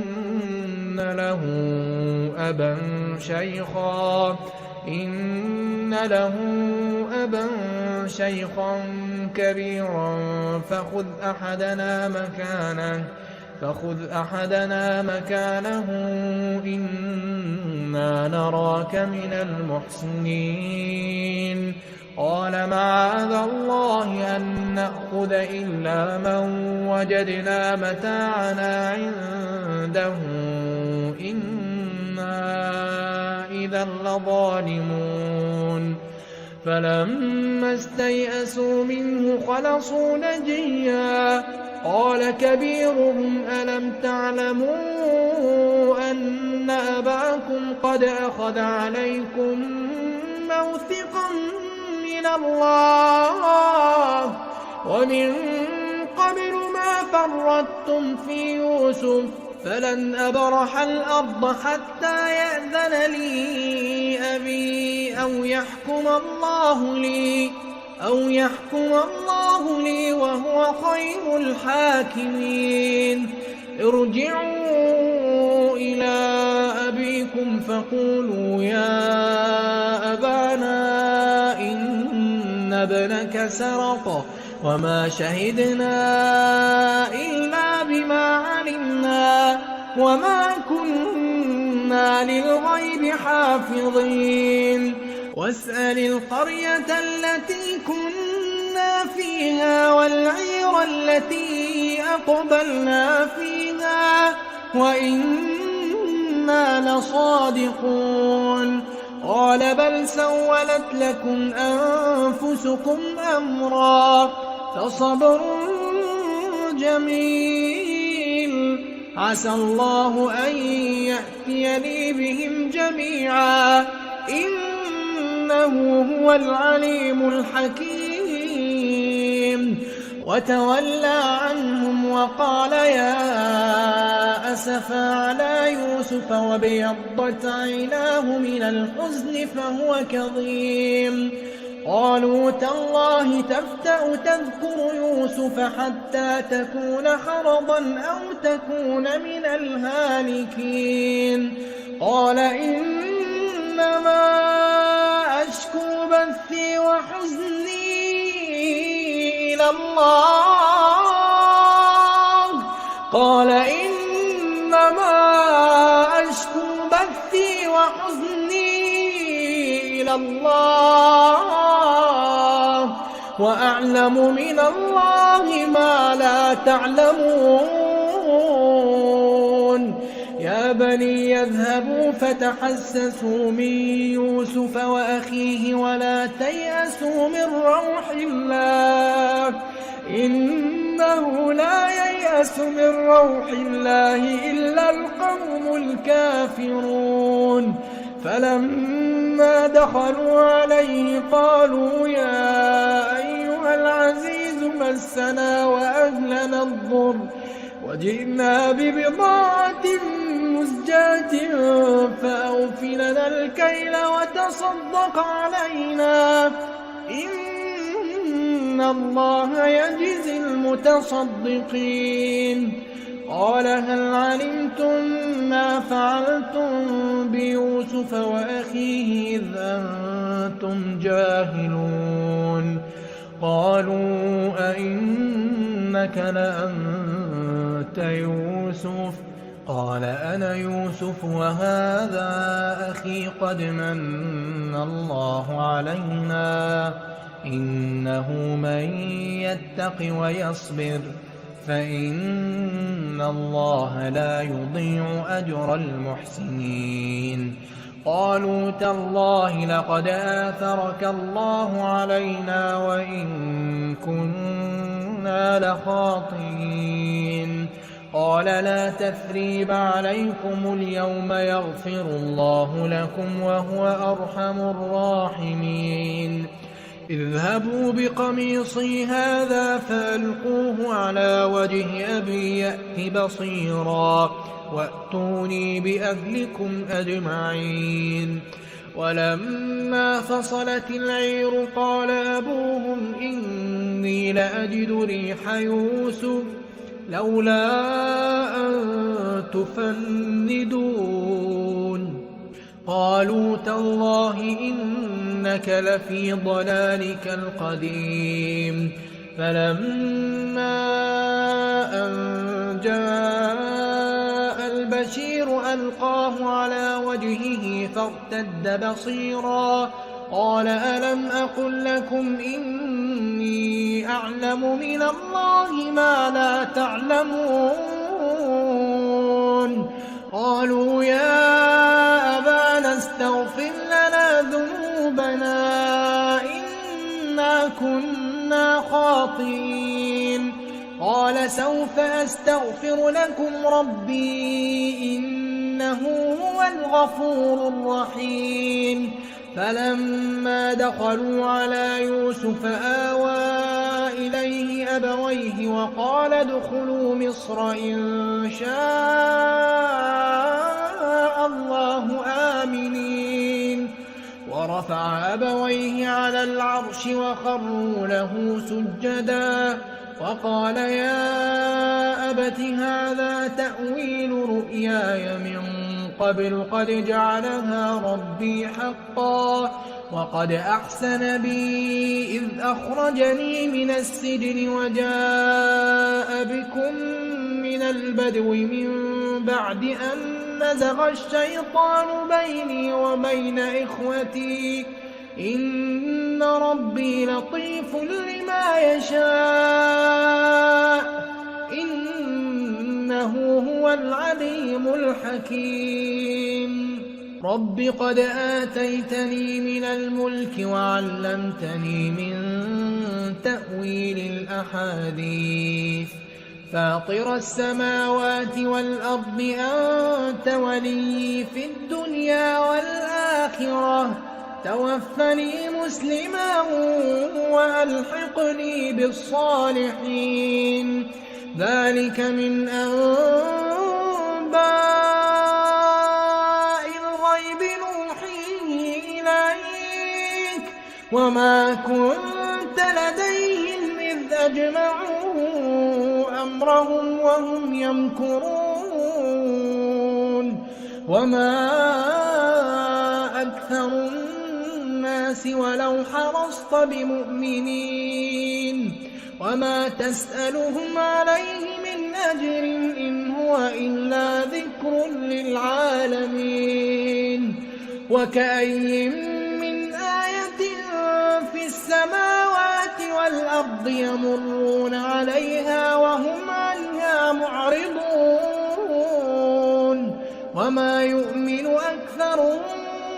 بالله إلا وهم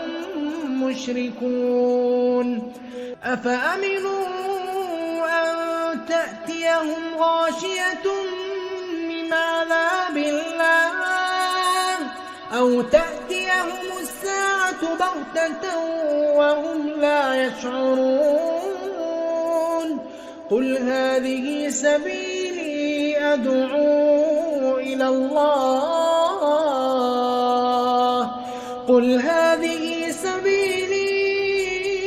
أدعو إلى الله على بصيرة أنا ومن اتبعني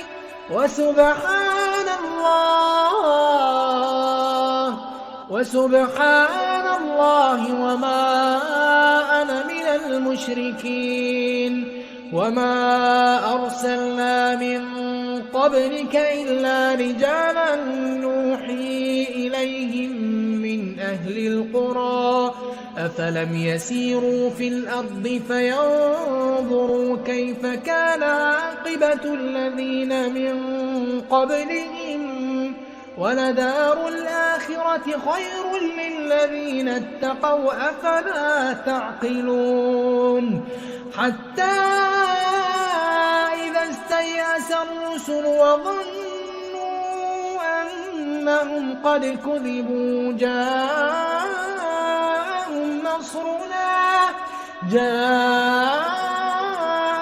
نصرنا فنجي من نشاء ولا يرد بأسنا عن القوم المجرمين لقد كان في قصصهم عبرة لأولي الألباب ما كان حديثا يفترى ولكن تصديق الذي بين يديه وتفصيل كل شيء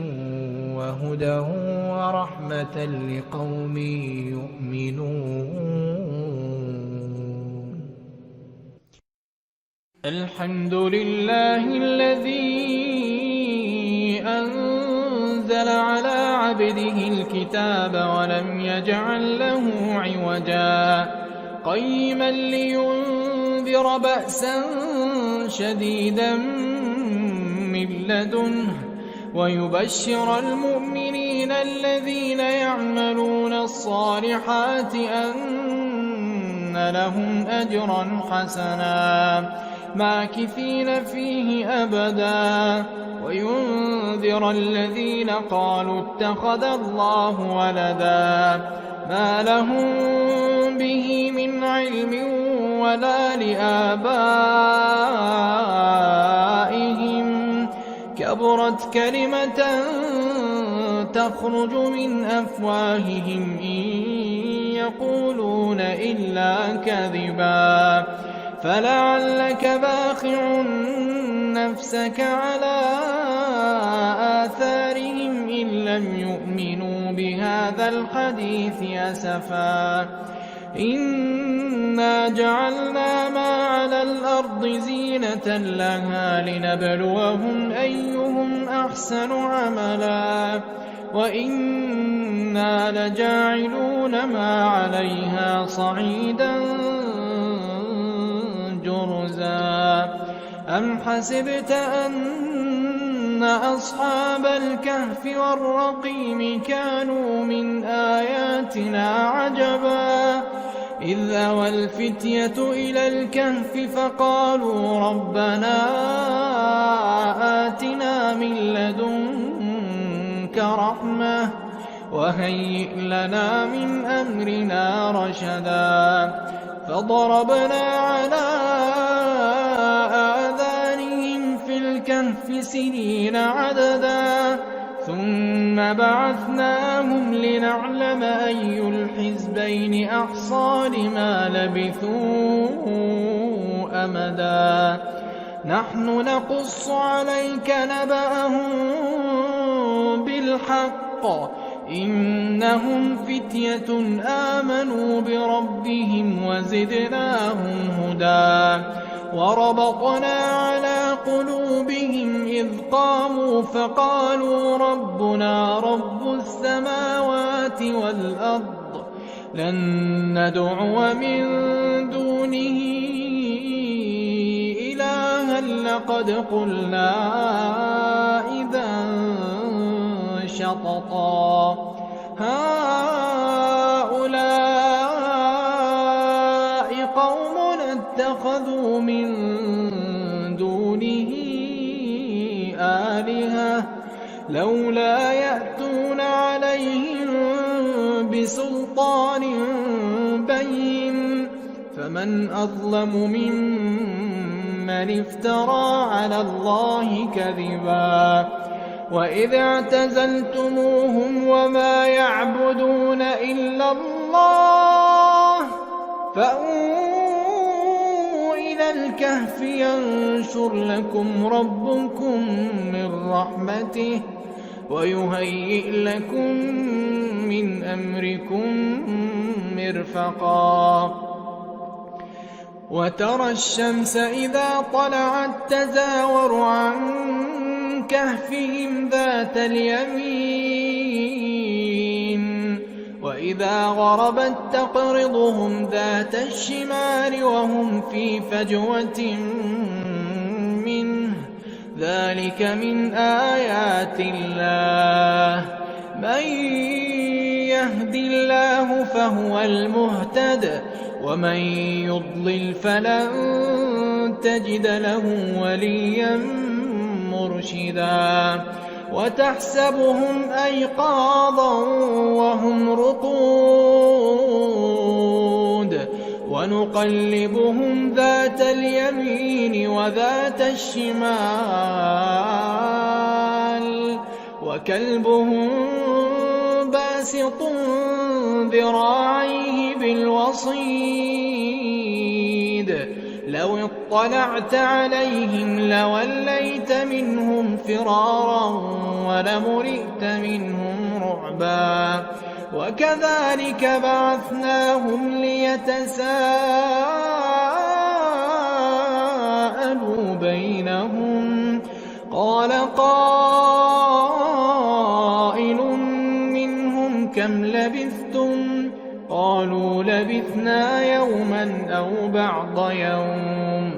قالوا ربكم أعلم بما لبثتم فابعثوا أحدكم بورقكم هذه إلى المدينة فلينظر أيها أزكى طعاما فليأتكم برزق منه وليتلطف ولا يشعرن بكم أحدا إنهم إن يظهروا عليكم يرجموكم أو يعيدوكم في ملتهم ولن تفلحوا إذا أبدا وكذلك أعثرنا عليهم ليعلموا أن وعد الله حق وأن الساعة لا ريب فيها إذ يتنازعون بينهم أمرهم فقالوا ابنوا عليهم بنيانا ربهم أعلم بهم قال الذين غلبوا على أمرهم لنتخذن عليهم مسجدا سيقولون ثلاثة رابعهم كلبهم ويقولون خمسة سادسهم كلبهم رجما بالغيب ويقولون سبعة وثامنهم كلبهم قل ربي أعلم بعدتهم ما يعلمهم إلا قليل فلا تمار فيهم إلا مراء ظاهرا ولا تستفت فيهم منهم أحدا ولا تقولن لشيء إني فاعل ذلك غدا إلا أن يشاء الله واذكر ربك إذا نسيت وقل عسى أن يهديني ربي لأقرب من هذا رشدا ولبثوا في كهفهم 300 سنين وازدادوا 9 قل الله أعلم بما لبثوا له غيب السماوات والأرض أبصر به وأسمع ما لهم من دونه من ولي ولا يشرك في حكمه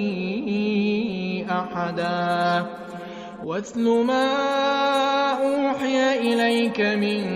كتاب ربك لا مبدل لكلماته ولن تجد من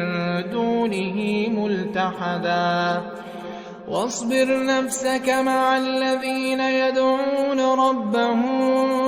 بالغداة والعشي يريدون وجهه ولا تعد عيناك عنهم تريد زينة الحياة الدنيا ولا تطع من أغفلنا قلبه عن ذكرنا واتبع هواه وكان أمره فرطا وقل الحق من ربكم فمن شاء فليؤمن ومن شاء فليكفر إنا أعتدنا للظالمين نارا أحاط بهم سرادقها وإن يستغيثوا يغاثوا بماء كالمهل يشوي الوجوه بئس الشراب وساءت مرتفقا إن الذين آمنوا وعملوا الصالحات إنا لا نضيع أجر من أحسن عملا أولئك لهم جنات عدن تجري من تحتهم الأنهار يحلون فيها من أساور من ذهب ويلبسون ثيابا خضرا من سندس واستبرق متكئين فيها على الأرائك نعم الثواب وحسنت مرتفقا واضرب لهم مثلا الرجلين جعلنا لأحدهما جنتين من أعناب وحففناهما بنخل وجعلنا بينهما زرعا كلتا الجنتين آتت أكلها ولم تظلم منه شيئا وفجرنا خلالهما نهرا وكان له ثمر فقال لصاحبه وهو يحاوره أنا أكثر منك مالا وأعز نفرا ودخل جنته وهو ظالم لنفسه قال ما أظن أن تبيد هذه أبدا وما أظن الساعة قائمة ولئن رددت إلى ربي لأجدن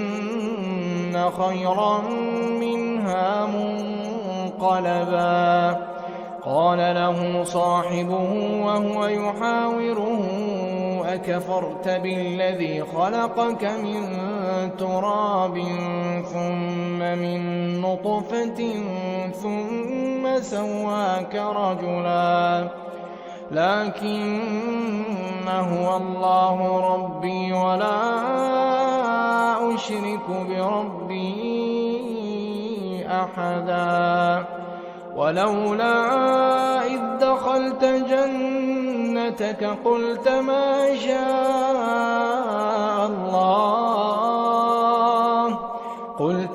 شاء الله لا قوة إلا بالله إن ترني أنا أقل منك مالا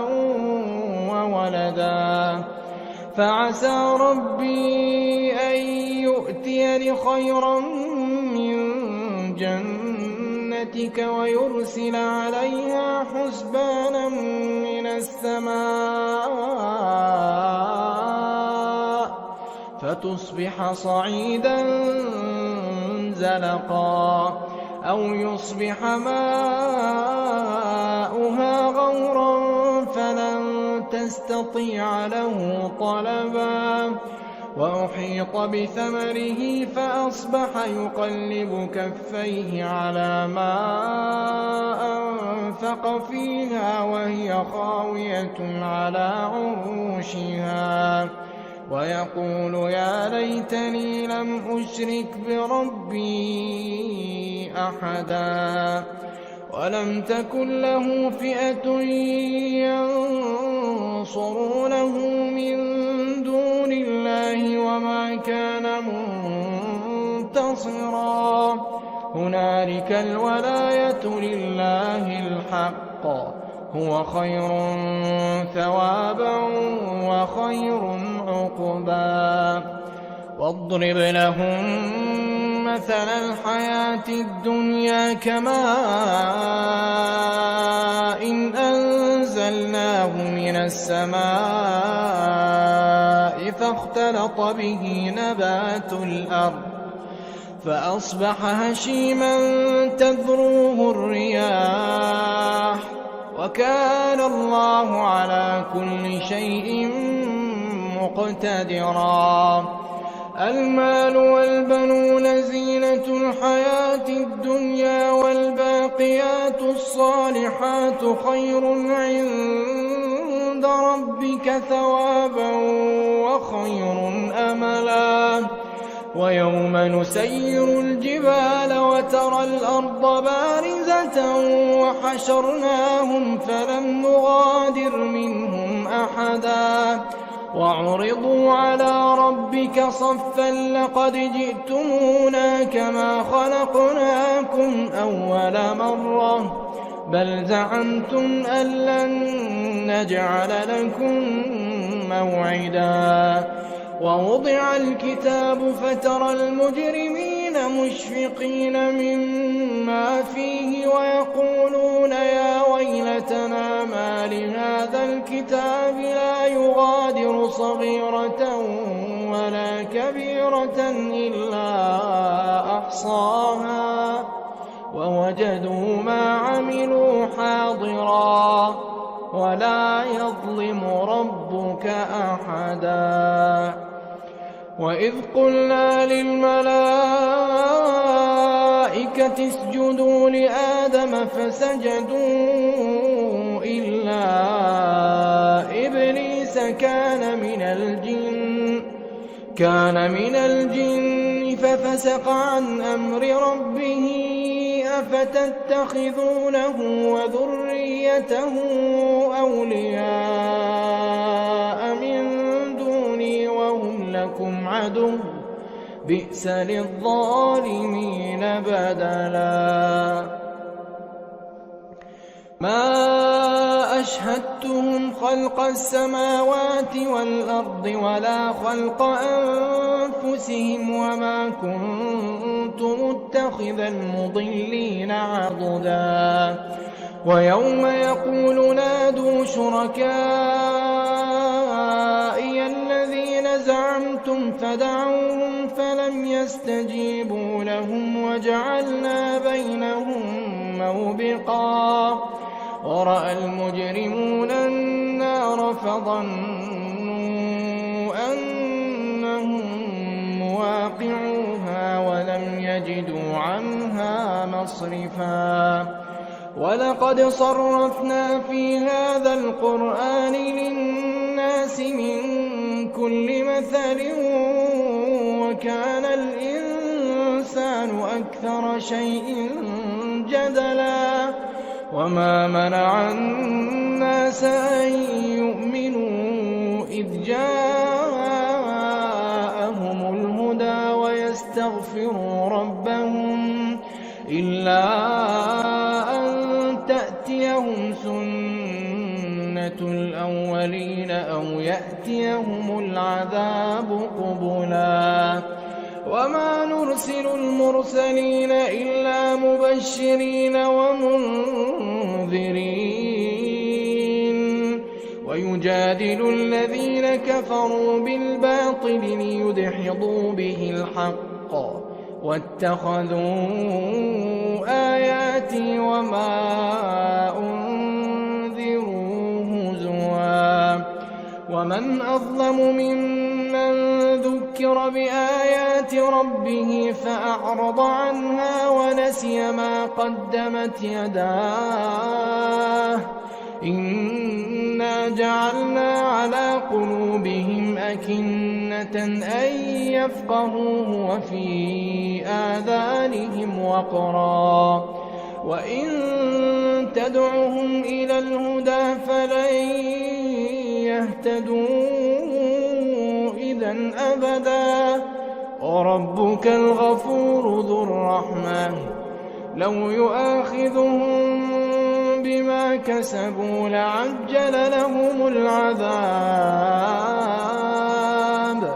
بل لهم موعد لن يجدوا من دونه موئلا وتلك القرى أهلكناهم لما ظلموا وجعلنا لمهلكهم موعدا وإذ قال موسى لفتاه لا أبرح حتى أبلغ مجمع البحرين أو أمضي حقبا فلما بلغا مجمع بينهما نسيا حوتهما فاتخذ سبيله في البحر سربا فلما جاوزا قال لفتاه آتنا غداءنا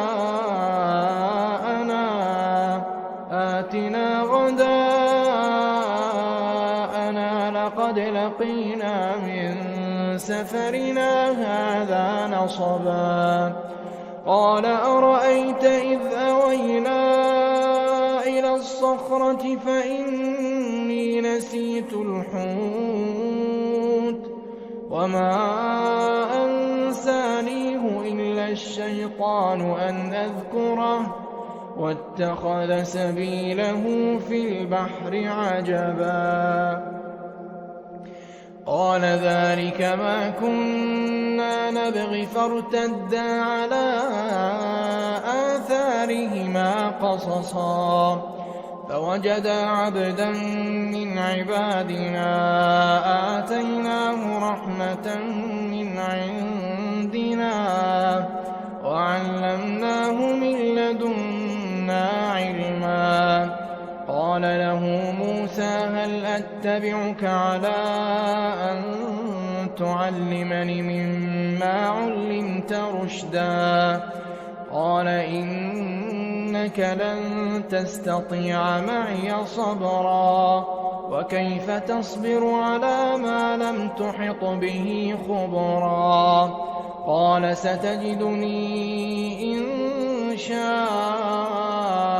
الله صابرا ولا أعصي لك أمرا قال فإن اتبعتني فلا تسألني عن شيء حتى أحدث لك منه ذكرا فانطلقا حتى إذا ركبا في السفينة خرقها قال أخرقتها لتغرق أهلها لقد جئت شيئا إمرا قال ألم أقل إنك لن تستطيع معي صبرا قال لا تؤاخذني بما نسيت ولا ترهقني من أمري عسرا فانطلقا حتى إذا لقيا غلاما فقتله قال أقتلت نفسا زكية بغير نفس لقد جئت شيئا نكرا قال ألم أقل لك إنك لن تستطيع معي صبرا قال إن سألتك عن شيء بعدها فلا تصاحبني قد بلغت من لدني عذرا فانطلقا حتى إذا أتيا أهل قرية استطعما أهلها فأبوا أن يضيفوهما فوجدا فيها جدارا يريد أن ينقض فأقامه قال لو شئت لاتخذت عليه أجرا قال هذا فراق بيني وبينك سأنبئك بتأويل ما لم تستطع عليه صبرا أما السفينة فكانت لمساكين يعملون في البحر فأردت أن أعيبها وكان وراءهم ملك يأخذ كل سفينة غصبا وأما الغلام فكان أبواه مؤمنين فخشينا أن يرهقهما طغيانا وكفرا فأردنا أن يبدلهما ربهما خيرا منه زكاة وأقرب رحما وأما الجدار فكان لغلامين يتيمين في المدينة وكان تحته كنز لهما وكان أبوهما صالحا فأراد ربك أن يبلغا أشدهما ويستخرجا كنزهما رحمة من ربك وما فعلته عن أمري ذلك تأويل ما لم تسطع عليه صبرا ويسألونك عن ذي القرنين قل سأتلو عليكم منه ذكرا إنا مكنا له في الأرض وآتيناه من كل شيء سببا فأتبع سببا حتى إذا بلغ مغرب الشمس وجدها تغرب في عين حمئة ووجد عندها قوما قلنا يا ذا القرنين إما أن تعذب وإما أن تتخذ فيهم حسنا قال أما من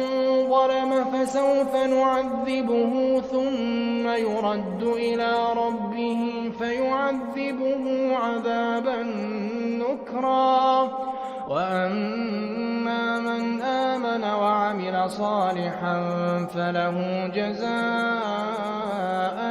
الحسنى وسنقول له من أمرنا يسرا ثم أتبع سببا حتى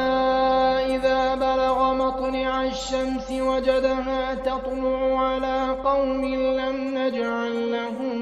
من دونها سترا كذلك وقد أحطنا بما لديه خبرا ثم أتبع سببا حتى إذا بلغ بين السدين وجد من دونهما قوما لا يكادون يفقهون قولا قالوا يا ذا القرنين إن يأجوج ومأجوج مفسدون في الأرض فهل نجعل لك خرجا على أن تجعل بيننا وبينهم سدا قال ما مكني فيه ربي خير فأعينوني بقوة أجعل بينكم وبينهم ردما آتوني زبر الحديد حتى إذا ساوى بين الصدفين قال انفخوا حتى إذا جعله نارا قال آتوني أفرغ عليه قطرا فما استطاعوا أن يظهروه وما استطاعوا له نقبا قال هذا رحمة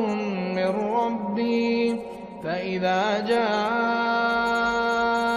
وعد ربي جعله دكاء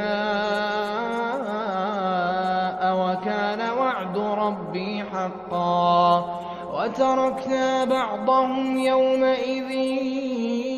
يموج في بعض ونفخ في الصور فجمعناهم جمعا وعرضنا جهنم جهنم يومئذ للكافرين عرضا الذين كانت أعينهم في غطاء عن ذكري وكانوا لا يستطيعون سمعا أفحسب الذين كفروا أن يتخذوا عبادي من دوني أولياء إنا أعتدنا جهنم للكافرين نزلا قل هل ننبئكم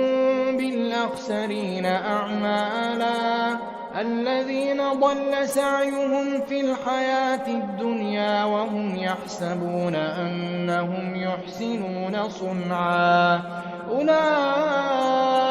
الذين كفروا بآيات ربهم ولقائه فحبطت أعمالهم فلا نقيم لهم يوم القيامة وزنا ذلك جزاؤهم جهنم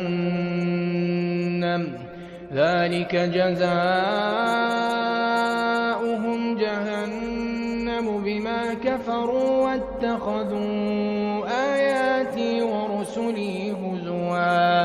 إن الذين آمنوا وعملوا الصالحات كانت لهم جنات الفردوس نزلا خالدين فيها لا يبغون عنها حولا قل لو كان البحر مدادا لكلمات ربي لنفد البحر قبل أن تنفد كلمات ربي ولو جئنا بمثله مددا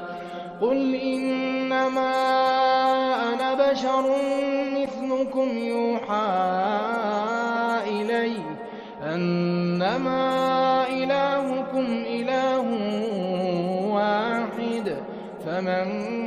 كان يرجو لقاء ربه فليعمل عملا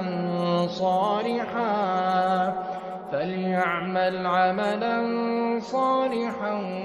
ولا يشرك بعبادة ربه أحدا بسم الله الرحمن الرحيم ياسين والقرآن الحكيم إنك لمن المرسلين على صراط مستقيم تنزيل العزيز الرحيم لتنذر قوما ما أنذر آباؤهم فهم غافلون لقد حق القول على أكثرهم فهم لا يؤمنون إنا جعلنا في أعناقهم أغلالا فهي إلى الأذقان فهم مقمحون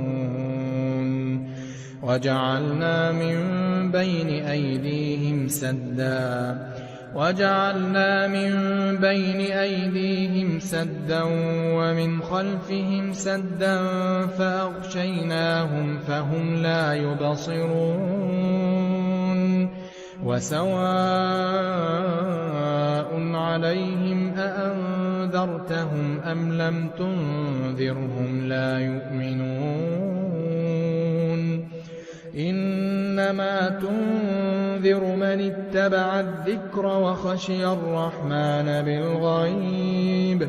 فبشره بمغفرة وأجر كريم إنا نحن نحيي الموتى ونكتب ما قدموا وآثارهم وكل شيء أحصيناه في إمام مبين واضرب لهم مثلا أصحاب القرية إذ جاءها المرسلون إذ أرسلنا إليهم 2 فكذبوهما فعززنا ب3 فقالوا إنا إليكم مرسلون قالوا ما أنتم إلا بشر مثلنا وما أنزل الرحمن من شيء إن أنتم إلا تكذبون قالوا ربنا يعلم إنا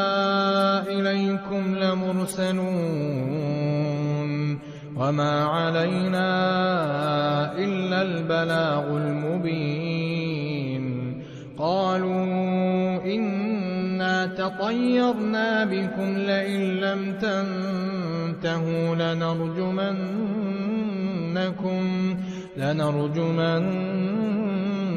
وليمسنكم منا عذاب أليم قالوا طائركم معكم أئن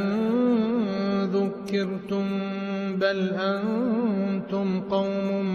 مسرفون وجاء من أقصى المدينة رجل يسعى قال يا قوم اتبعوا اتبعوا من لا يسألكم أجرا وهم مهتدون وما لي لا أعبد الذي فطرني وإليه ترجعون أأتخذ من دونه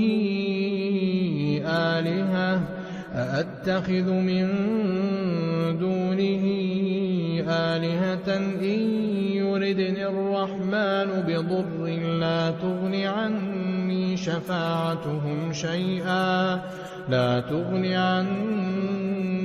شفاعتهم شيئا ولا ينقذون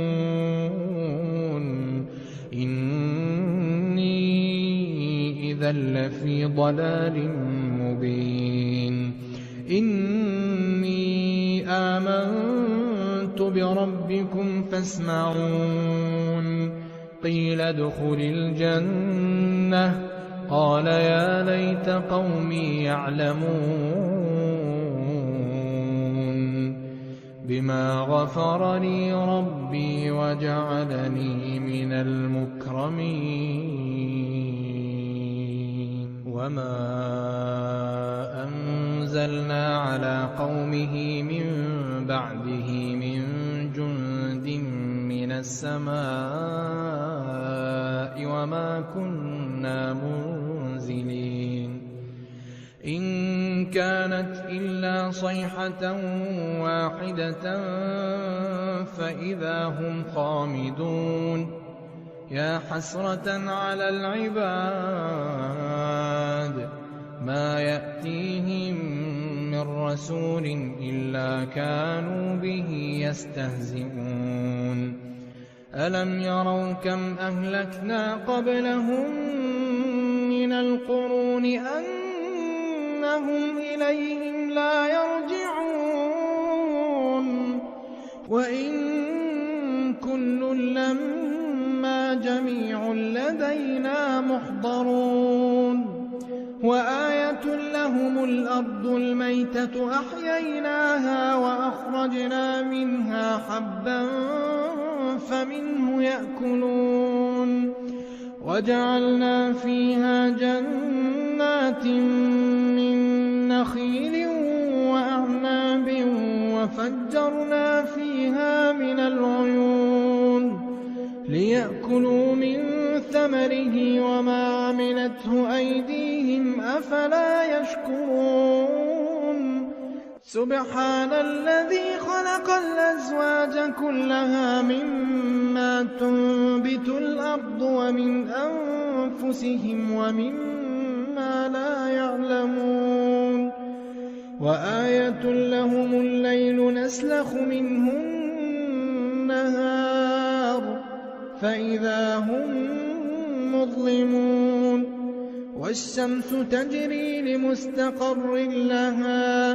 ذلك تقدير العزيز العليم والقمر قدرناه منازل حتى عاد كالعرجون القديم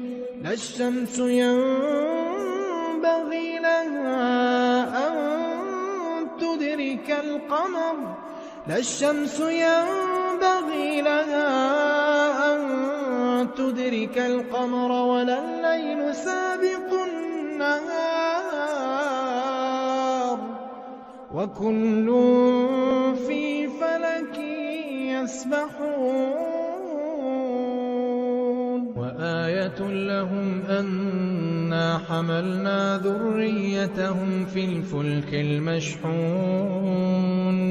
وخلقنا لهم من مثله ما يركبون وإن نشأ نغرقهم فلا صريخ لهم ولا هم ينقذون إلا رحمة منا ومتاعا إلى حين وإذا قيل لهم اتقوا ما بين أيديكم وما خلفكم لعلكم ترحمون وما تأتيهم من آية من آيات ربهم إلا كانوا عنها معرضين وإذا قيل لهم أنفقوا مما رزقكم الله قال الذين كفروا للذين آمنوا أنطعم من لو يشاء الله أطعمه إن أنتم إلا في ضلال مبين ويقولون متى هذا الوعد إن كنتم صادقين ما ينظرون إلا صيحة واحدة تأخذهم وهم يخصمون فلا يستطيعون توصية ولا إلى أهلهم يرجعون ونفخ في الصور فإذا هم من الأجداث إلى ربهم ينسلون قالوا يا ويلنا من بعثنا من مرقدنا هذا ما وعد الرحمن وصدق المرسلون إن كانت إلا صيحة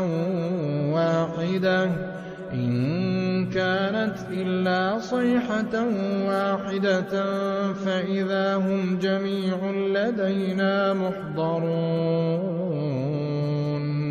فاليوم لا تظلم نفس شيئا ولا تجزون إلا ما كنتم تعملون إن أصحاب الجنة اليوم في شغل فاكهون هم وأزواجهم في ظلال على الأرائك متكئون لهم فيها فاكهة ولهم ما يدعون سلام قولا من رب رحيم وامتازوا اليوم أيها المجرمون ألم أعهد إليكم يا بني آدم ألا تعبدوا الشيطان إنه لكم عدو مبين وأن اعبدوني هذا صراط مستقيم ولقد أضل منكم جبلا كثيرا أفلم تكونوا تعقلون هذه جهنم التي كنتم توعدون اصلوها اليوم بما كنتم كنتم تكفرون اليوم نختم على أفواههم وتكلمنا أيديهم وتشهد أرجلهم بما كانوا يكسبون ولو نشاء لطمسنا على أعينهم فاستبقوا الصراط فأنى يبصرون ولو نشاء لمسخناهم على مكانتهم فما استطاعوا مضيا ولا يرجعون ومن نعمره ننكسه في الخلق أفلا يعقلون وما علمناه الشعر وما ينبغي له إن هو إلا ذكر وقرآن مبين لينذر من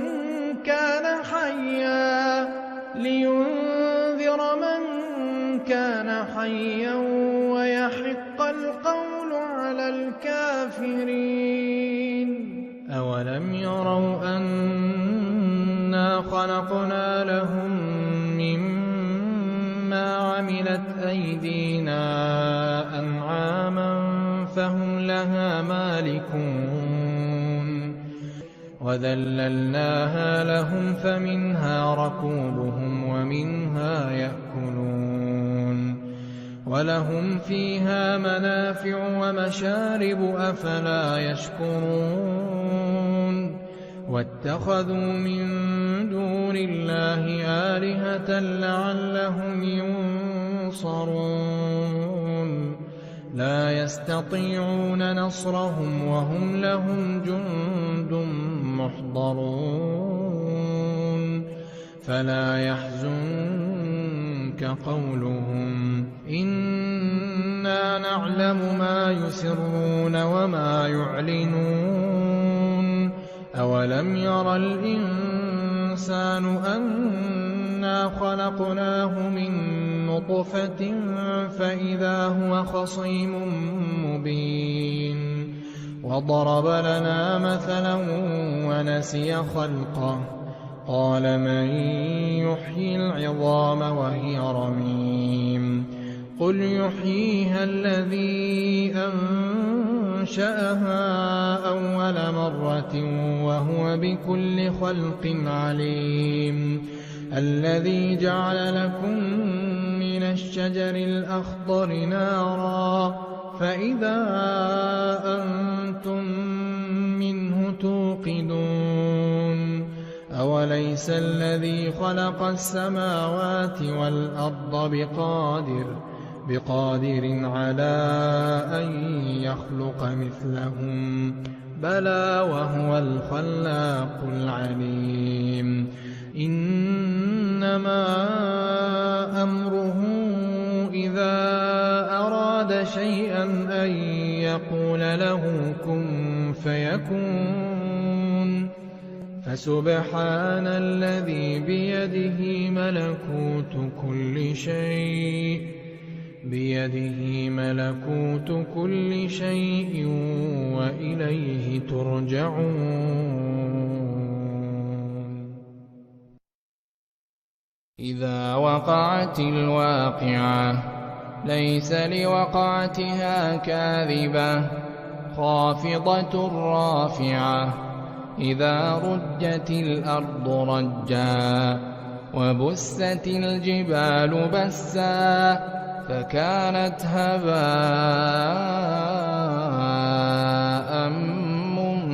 منبثا وكنتم أزواجا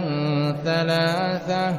فأصحاب الميمنة ما أصحاب الميمنة وأصحاب المشأمة ما أصحاب المشأمة والسابقون السابقون أولئك المقربون في جنات النعيم ثلة من الأولين وقليل من الآخرين على سرر موضونة متكئين عليها متقابلين يطوف عليهم ولدان مخلدون بأكواب وأباريق وكأس من معين لا يصدعون عنها ولا ينزفون وفاكهة مما يتخيرون ولحم طير مما يشتهون وحور عين كأمثال اللؤلؤ المكنون جزاء بما كانوا يعملون لا يسمعون فيها لغوا ولا تأثيما إلا قيلا سلاما سلاما وأصحاب اليمين ما أصحاب اليمين في سدر مخضود وطلح منضود وظل ممدود وماء مسكوب وفاكهة كثيرة لا مقطوعة ولا ممنوعة وفرش مرفوعة إنا أنشأناهن إنشاء فجعلناهن أبكارا عربا أترابا لأصحاب اليمين ثلة من الأولين وثلة من الآخرين وأصحاب الشمال ما أصحاب الشمال في سموم وحميم وظل من يحموم لا بارد ولا كريم إنهم كانوا قبل ذلك مترفين وكانوا يصرون على الحنث العظيم وكانوا يقولون أئذا متنا وكنا ترابا وعظاما أئنا لمبعوثون أو آباؤنا الأولون قل إن الأولين والآخرين لمجموعون إلى ميقات يوم معلوم ثم إنكم أيها الضالون المكذبون لآكلون من شجر من زقوم فمالئون منها البطون فشاربون عليه من الحميم فشاربون شرب الهيم هذا نزلهم يوم الدين نحن خلقناكم فلولا تصدقون أفرأيتم ما تمنون أأنتم تخلقونه أم نحن الخالقون نحن قدرنا بينكم الموت وما نحن بمسبوقين على أن نبدل أمثالكم وننشئكم ينشئكم فيما لا تعلمون ولقد علمتم النشأة الأولى فلولا تذكرون أفرأيتم ما تحرثون أنتم تزرعونه أم نحن الزارعون لو نشاء لجعلناه حطاما فظلتم تفكرون إنا لمغرمون بل نحن محرومون أفرأيتم الماء الذي تشربون أأنتم أنزلتموه من المزن أم نحن المنزلون لو نشاء جعلناه أجاجا فلولا تشكرون أفرأيتم النار التي تورون أأنتم أنشأتم شجرتها أم نحن المنشئون نحن جعلناها تذكرة ومتاعا للمقوين فسبح باسم ربك العظيم فلا أقسم بمواقع النجوم وإنه لقسم لو تعلمون عظيم إنه لقرآن كريم في كتاب مكنون لا يمسه إلا المطهرون تنزيل من رب العالمين أفبهذا الحديث أنتم مدهنون وتجعلون رزقكم أنكم تكذبون فلولا إذا بلغت الحلقوم وأنتم حينئذ تنظرون ونحن أقرب إليه منكم ولكن لا تبصرون فلولا إن كنتم غير مدينين ترجعونها إن كنتم صادقين فأما إن كان من المقربين فروح وريحان وجنة نعيم وأما إن كان من أصحاب اليمين فسلام لك من أصحاب اليمين وأما إن كان من المكذبين الضالين فنزل من حميم وتصلية جحيم إن هذا لهو حق اليقين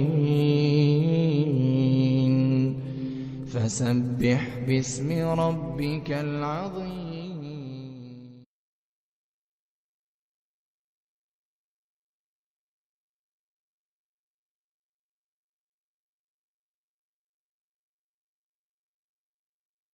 ألف لام را تلك آيات الكتاب المبين إنا قرآنًا عربيًّا لعلكم تعقلون نحن نقص عليك أحسن القصص بما أوحينا إليك هذا القرآن وإن كنت من قبله لمن الغافلين إذ قال يوسف لأبيه يا أبت إني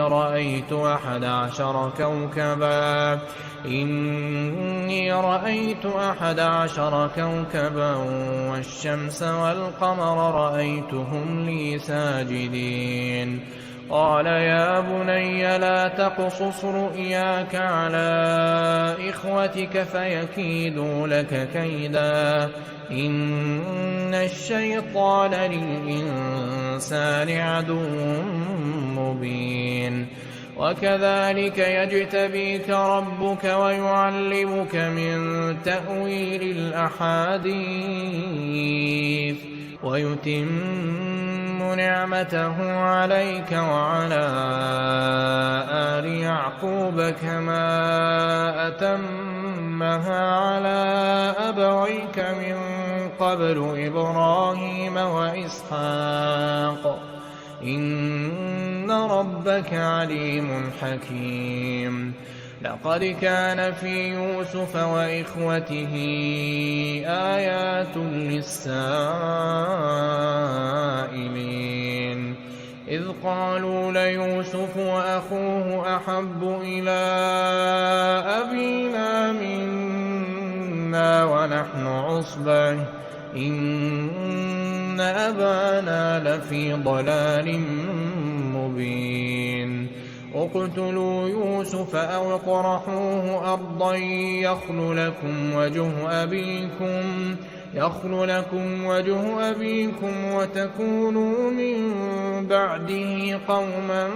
صالحين قال قائل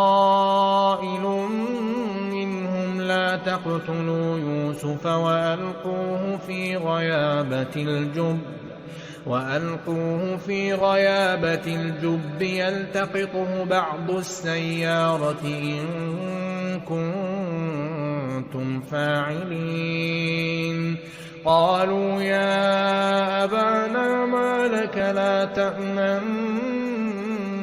على يوسف وإنا له لناصحون أرسله معنا غدا يرتع ويلعب وإنا له لحافظون قال إني ليحزنني أن تذهبوا به وأخاف أن يأكله الذئب وأنتم عنه غافلون قالوا لئن أكله الذئب ونحن عصبة إنا إذا لخاسرون فلما ذهبوا به وأجمعوا أن يجعلوه في غيابة الجب وأوحينا إليه لتنبئنهم بأمرهم هذا وهم لا يشعرون وجاءوا أباهم عشاء يبكون قالوا يا أبانا إنا ذهبنا نستبق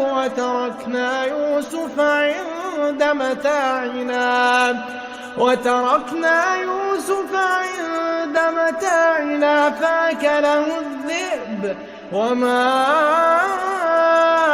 أنت بمؤمن لنا ولو كنا صادقين وجاءوا على قميصه بدم كذب قال بل سولت لكم أنفسكم أمرا فصبر جميل والله المستعان على ما تصفون. وجاءت سيارة فأرسلوا واردهم فأدلى دلوه قال يا بشرى هذا غلام وأسروه بضاعة والله عليم بما يعملون. وشروه بثمن بخس دراهم معدودة وكانوا فيه من الزاهدين. وقال الذي اشتراه من مصر لامرأته أكرمي مثواه عسى أن ينفعنا أو نتخذه ولدا وكذلك مكنا ليوسف في الأرض ولنعلمه من تأويل الأحاديث والله غالب على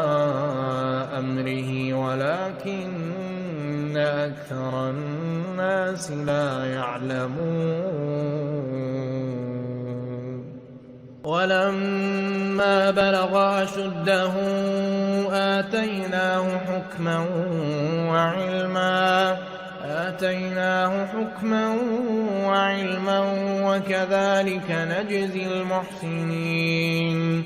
وراودته التي هو في بيتها عن نفسه وغلقت الأبواب وقالت هيت لك قال معاذ الله إنه ربي أحسن مثواي إنه لا يفلح الظالمون. ولقد همت به وهم بها لولا أن رأى برهان ربه كذلك لنصرف عنه السوء والفحشاء إنه من عبادنا المخلصين. واستبق الباب وقدت قميصه من دبر وألف يا سيدها لدى الباب قالت ما جزاء من أراد بأهلك سوءا إلا أن يسجن أو عذاب أليم. قال هي راودتني عن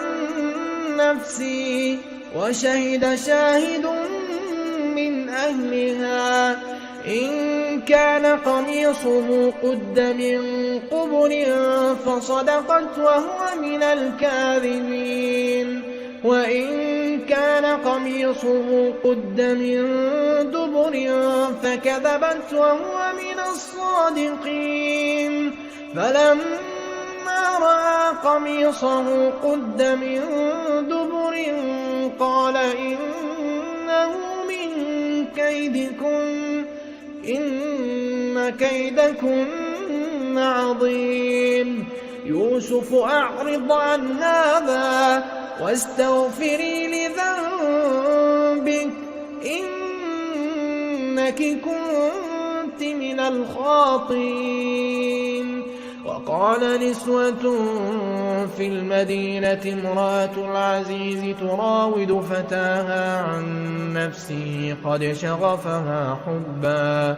إنا لنراها في ضلال مبين. فلما سمعت بمكرهن أرسلت إليهن وأعتدت لهن متكئا وآتت كل واحدة منهن سكينا وقالت اخرج عليهن. فلما رأينه أكبرنه وقطعن أيديهن وقلن حاش لله ما هذا بشرا إن هذا إلا ملك كريم. قالت فذلكن الذي لمتنني فيه ولقد راودته عن نفسه فاستعصم ولئن لم يفعل ما آمره ليسجنن وليكونن من الصاغرين. قال رب السجن أحب إلي مما يدعونني إليه وإلا تصرف عني كيدهن أصب إليهن وأكن من الجاهلين. فاستجاب له ربه فصرف عنه كيدهن إنه هو السميع العليم. ثم بدا لهم من بعد ما رأوا الآيات ليسجننه حتى حين. ودخل معه السجن فتيان قال أحدهما إني أراني أعصر خمرا وقال الآخر إني أراني أحمل فوق رأسي خبزا تأكل الطير منه نبئنا بتأويله إنا نراك من المحسنين. قال لا يأتيكما طعام ترزقانه إلا نبأتكما بتأويله قبل أن يأتيكما ذلكما مما علمني ربي إني تركت ملة قوم لا يؤمنون بالله تركت ملة قوم لا يؤمنون بالله وهم بالآخرة هم كافرون. واتبعت ملة آبائي إبراهيم وإسحاق ويعقوب ما كان لنا أن نشرك بالله من شيء ذلك من فضل الله علينا وعلى الناس ولكن أكثر الناس لا يشكرون. يا صاحبي السجن أأرباب متفرقون خير أم الله الواحد القهار. ما تعبدون من دونه إلا أسماء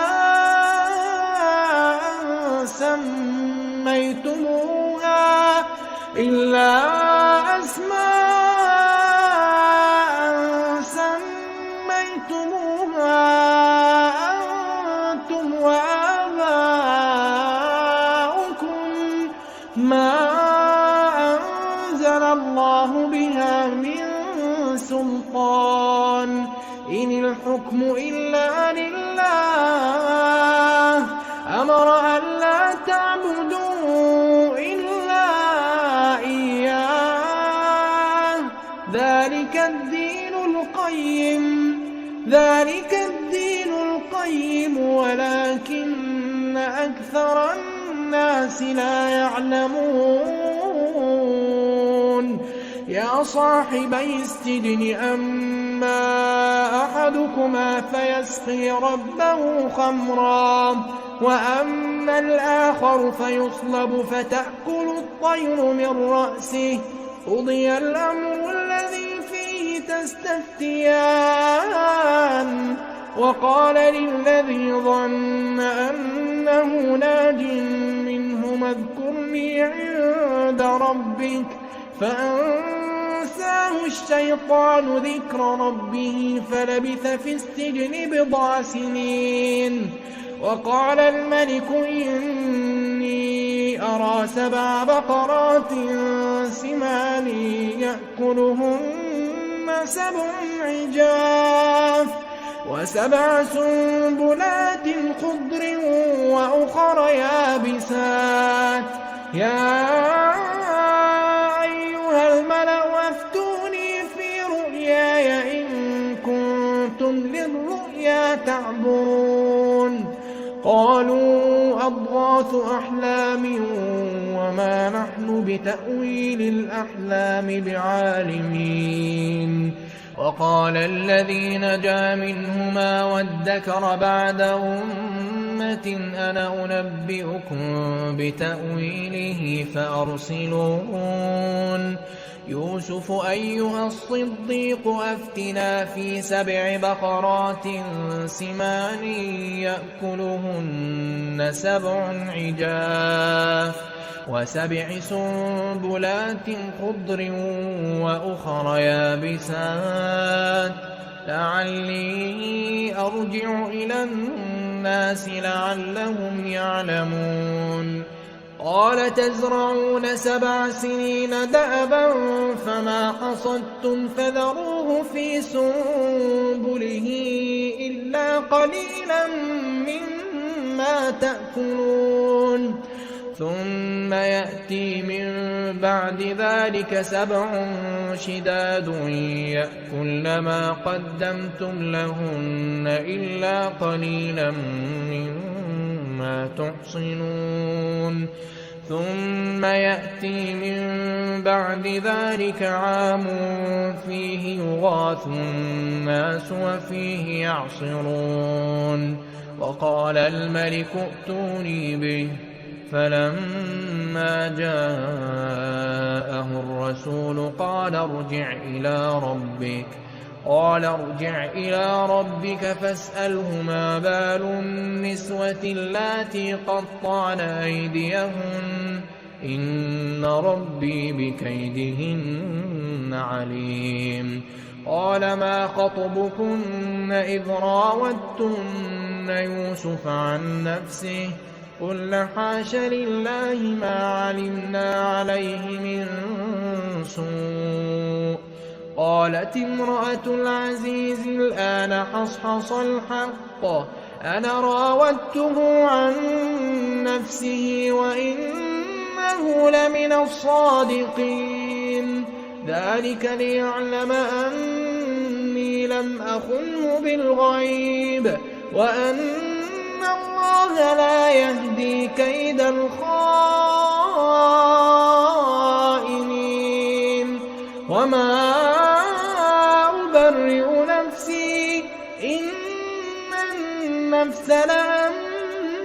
لأمارة بالسوء إلا ما رحم ربي إن ربي غفور رحيم. وقال الملك ائتوني به أستخلصه لنفسي. فلما كلمه قال إنك اليوم لدينا مكين أمين. قال اجعلني على خزائن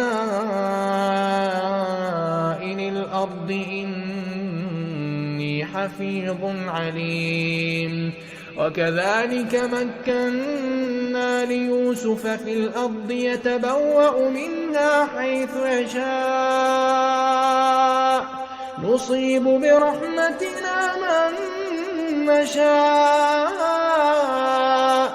ولا نضيع أجر المحسنين. ولأجر الآخرة خير للذين آمنوا وكانوا يتقون. وجاء إخوة يوسف فدخلوا عليه فعرفهم وهم له منكرون. ولما جهزهم بجهازهم قال ائتوني بأخ لكم من أبيكم ألا ترون أني أوفي الكيل وأنا خير المنزلين. فإن لم تأتوني به فلا كيل لكم عندي ولا تقربون. قالوا سنراود عنه أباه وإنا لفاعلون. وقال لفتيانه اجعلوا بضاعتهم في رحالهم لعلهم يعرفونها إذا انقلبوا إلى أهلهم لعلهم يرجعون. فلما رجعوا إلى أبيهم قالوا يا أبانا منع منا الكيل فأرسل معنا أخانا نكتل وإنا له لحافظون قال هل آمنكم عليه إلا كما أمنتكم على أخيه من قبل فالله خير حافظا وهو أرحم الراحمين ولما فتحوا متاعهم وجدوا بضاعتهم ردت إليهم قالوا يا أبانا ما نبغي هذه بضاعتنا ردت إلينا ونمير أهلنا ونحفظ أخانا ونزداد كيل بعير ذلك كيل يسير قال لن أرسله معكم حتى تؤتون موثقا من الله لتأتونني به إلا أن يحاط بكم فلما آتوه موثقهم قال الله على ما نقول وكيل وقال يا بني لا تدخلوا من باب واحد وادخلوا من أبواب متفرقة وما أغني عنكم من الله من شيء إن الحكم إلا لله عليه توكلت وعليه فليتوكل المتوكلون ولما دخلوا من حيث أمرهم أبوهم ما كان يغني عنهم من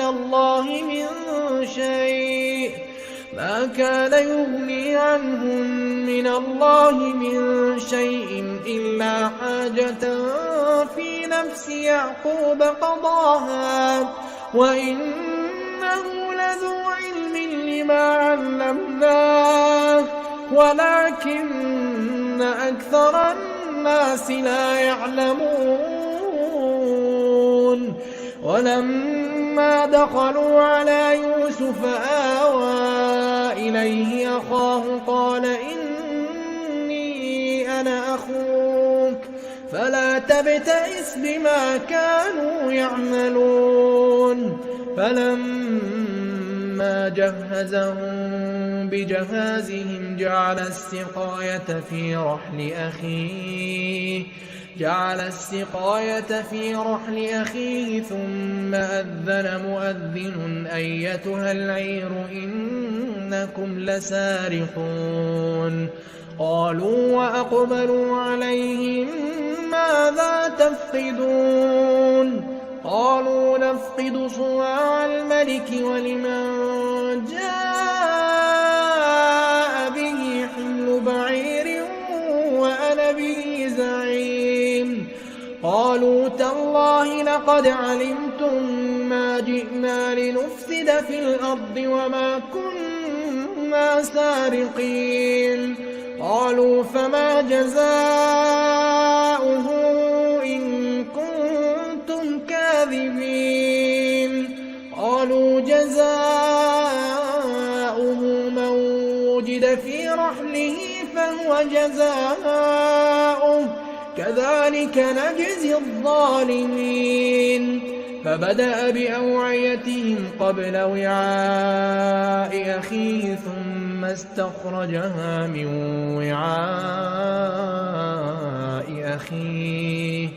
كذلك كدنا ليوسف ما كان ليأخذ أخاه في دين الملك إلا أن يشاء الله نرفع درجات من نشاء وفوق كل ذي علم عليم قالوا إن يسرق فقد سرق أخ له من قبل قبل فأسرها يوسف في نفسه ولم يبدها لهم قال أنتم شر مكانا والله أعلم بما تصفون قالوا يا أيها العزيز إن له أبا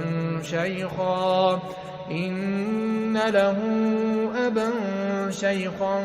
كبيرا فخذ أحدنا مكانه إنا نراك من المحسنين قال معاذ الله أن نأخذ إلا من وجدنا متاعنا عنده إنا إذا لظالمون فلما استيئسوا منه خلصوا نجيا قال كبيرهم ألم تعلموا أن أباكم قد أخذ عليكم موثقا من الله ومن قبل ما فرطتم في يوسف فلن أبرح الأرض حتى يأذن لي أبي أو يحكم الله لي وهو خير الحاكمين ارجعوا إلى أبيكم فقولوا يا أبانا إن ابنك سرق وما شهدنا إلا بما علمنا وما كنا للغيب حافظين واسأل القرية التي كنا فيها والعير التي أقبلنا فيها وإنا لصادقون قال بل سولت لكم أنفسكم أمرا فصبر جميل عسى الله أن يأتيني بهم جميعا إنه هو العليم الحكيم وتولى عنهم وقال يا أسفا على يوسف وابيضت عيناه من الحزن فهو كظيم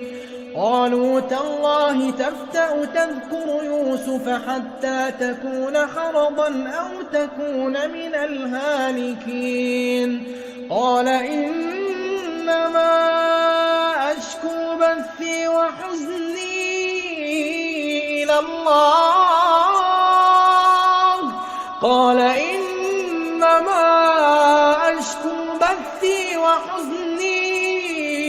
الله وأعلم من الله ما لا تعلمون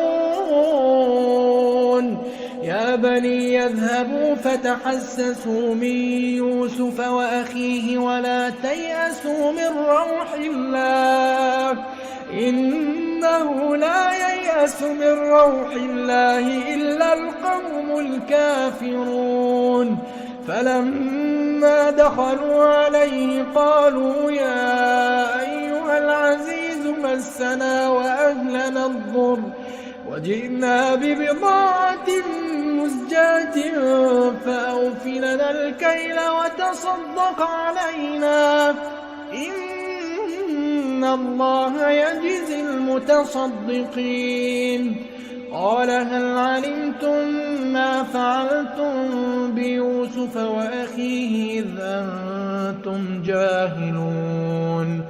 قالوا أئنك لأنت يوسف قال أنا يوسف وهذا أخي قد من الله علينا إنه من يتق ويصبر فإن الله لا يضيع أجر المحسنين قالوا تالله لقد آثرك الله علينا وإن كنا لخاطئين قال لا تثريب عليكم اليوم يغفر الله لكم وهو أرحم الراحمين اذهبوا بقميصي هذا فألقوه على وجه أبي يأت بصيرا وأتوني بأهلكم أجمعين. ولما فصلت العير قال أبوهم إني لأجد ريح يوسف لولا أن تفندون. قالوا تالله إنك لفي ضلالك القديم. فلما أن جاء البشير ألقاه على وجهه فارتد بصيرا قال ألم أقل لكم إني أعلم من الله ما لا تعلمون. قالوا يا أبانا استغفر لنا ذنوبنا إنا كنا خاطئين. قال سوف أستغفر لكم ربي إنه هو الغفور الرحيم. فلما دخلوا على يوسف آوى إليه أبويه وقال ادخلوا مصر إن شاء الله آمنين. ورفع أبويه على العرش وخروا له سجدا وقال يا أبت هذا تأويل رؤياي من قبل قد جعلها ربي حقا وقد أحسن بي إذ أخرجني من السجن وجاء بكم من البدو من بعد أن نزغ الشيطان بيني وبين إخوتي إن ربي لطيف لما يشاء إنه هو العليم الحكيم. رب قد آتيتني من الملك وعلمتني من تأويل الأحاديث فاطر السماوات والأرض أنت ولي في الدنيا والآخرة توفني مسلما وألحقني بالصالحين. ذلك من أنباء الغيب نوحيه إليك وما كنت لديهم إذ أجمعوا أمرهم وهم يمكرون. وما أكثر الناس ولو حرصت بمؤمنين وما تسألهم عليه من أجر إن هو إلا ذكر للعالمين. وكأي من آية في السماوات والأرض يمرون عليها وهم عنها معرضون وما يؤمن أكثرهم بالله إلا وهم مشركون. أفأمنوا أن تأتيهم غاشية من عذاب الله أو تأتيهم الساعة بغتة وهم لا يشعرون. قل هذه سبيلي أدعو إلى الله قل هذه سبيلي أدعو إلى الله على بصيرة أنا ومن اتبعني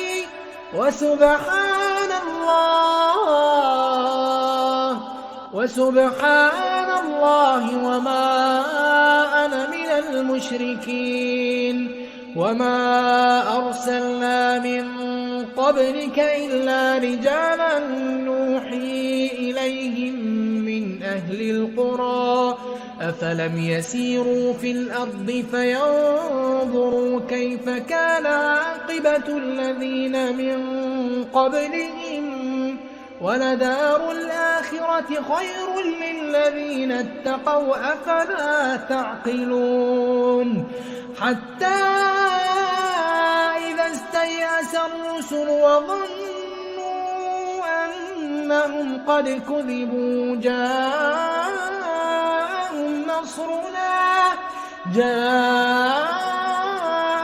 نصرنا فنجي من نشاء ولا يرد بأسنا عن القوم المجرمين لقد كان في قصصهم عبرة لأولي الألباب ما كان حديثا يفترى ولكن تصديق الذي بين يديه وتفصيل كل شيء وهدى ورحمة لقوم يؤمنون. الحمد لله الذي أنزل على عبده الكتاب ولم يجعل له عوجا قيما لينذر بأسا شديدا من لدنه ويبشر المؤمنين الذين يعملون الصالحات أن لهم أجرا حسنا ماكثين فيه أبدا وينذر الذين قالوا اتخذ الله ولدا ما لهم به من علم ولا لآبائهم كبرت كلمة تخرج من أفواههم إن يقولون إلا كذبا فلعلك باخع نفسك على آثارهم إن لم يؤمنوا بهذا الحديث أسفا إنا جعلنا ما على الأرض زينة لها لنبلوهم أيهم أحسن عملا وإنا لجاعلون ما عليها صعيدا جرزا أم حسبت أن أصحاب الكهف والرقيم كانوا من آياتنا عجبا إذ أوى الفتية إلى الكهف فقالوا ربنا آتنا من لدنك رحمة وهيئ لنا من أمرنا رشدا فضربنا على آذانهم في الكهف سنين عددا ثم بعثناهم لنعلم أي الحزبين أحصى لما لبثوا أمدا نحن نقص عليك نبأهم بالحق إنهم فتية آمنوا بربهم وزدناهم هدى وربطنا على قلوبهم إذ قاموا فقالوا ربنا رب السماوات والأرض لن ندعو من دونه إلها لقد قلنا إذا شططا هؤلاء قوم اتخذوا من دونه آلهة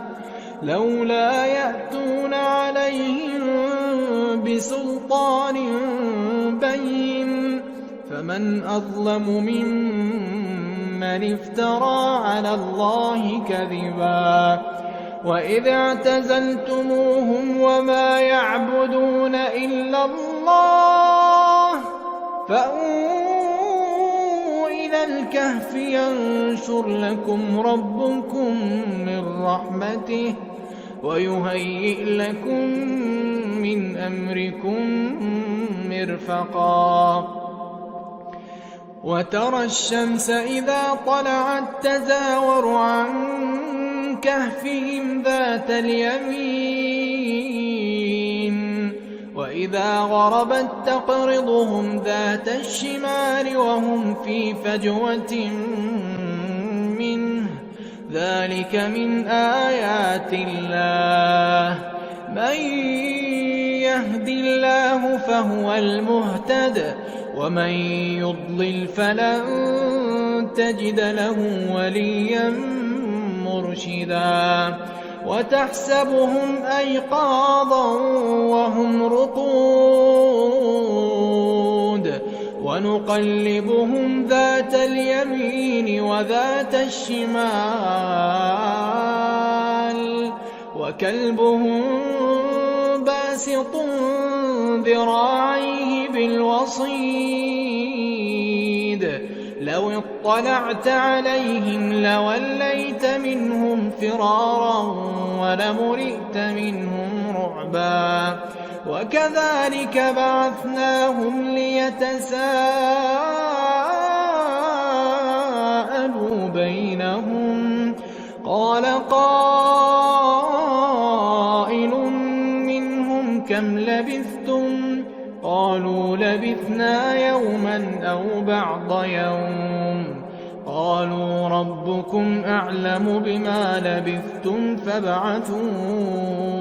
أحدكم بورقكم هذه إلى المدينة فلينظر أيها أزكى طعاما فليأتكم برزق منه وليتلطف ولا يشعرن بكم أحدا إنهم إن يظهروا عليكم يرجموكم أو يعيدوكم في ملتهم ولن تفلحوا إذا أبدا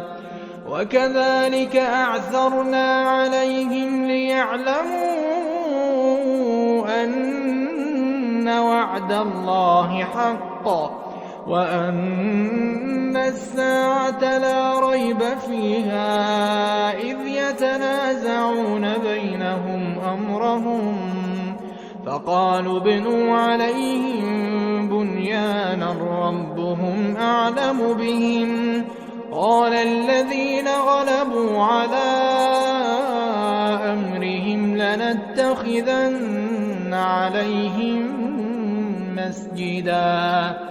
سيقولون ثلاثة رابعهم كلبهم ويقولون خمسة سادسهم كلبهم رجما بالغيب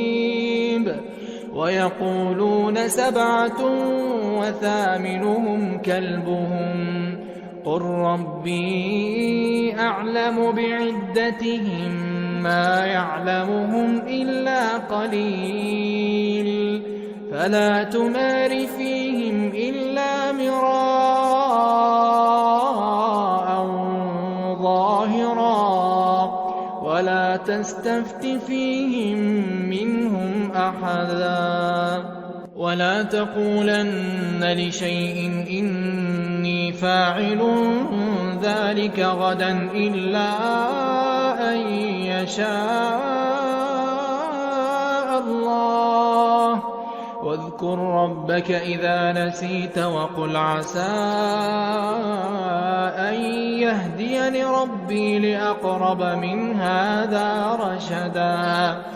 ولبثوا في كهفهم 300 سنين وازدادوا 9 قل الله أعلم بما لبثوا له غيب السماوات والأرض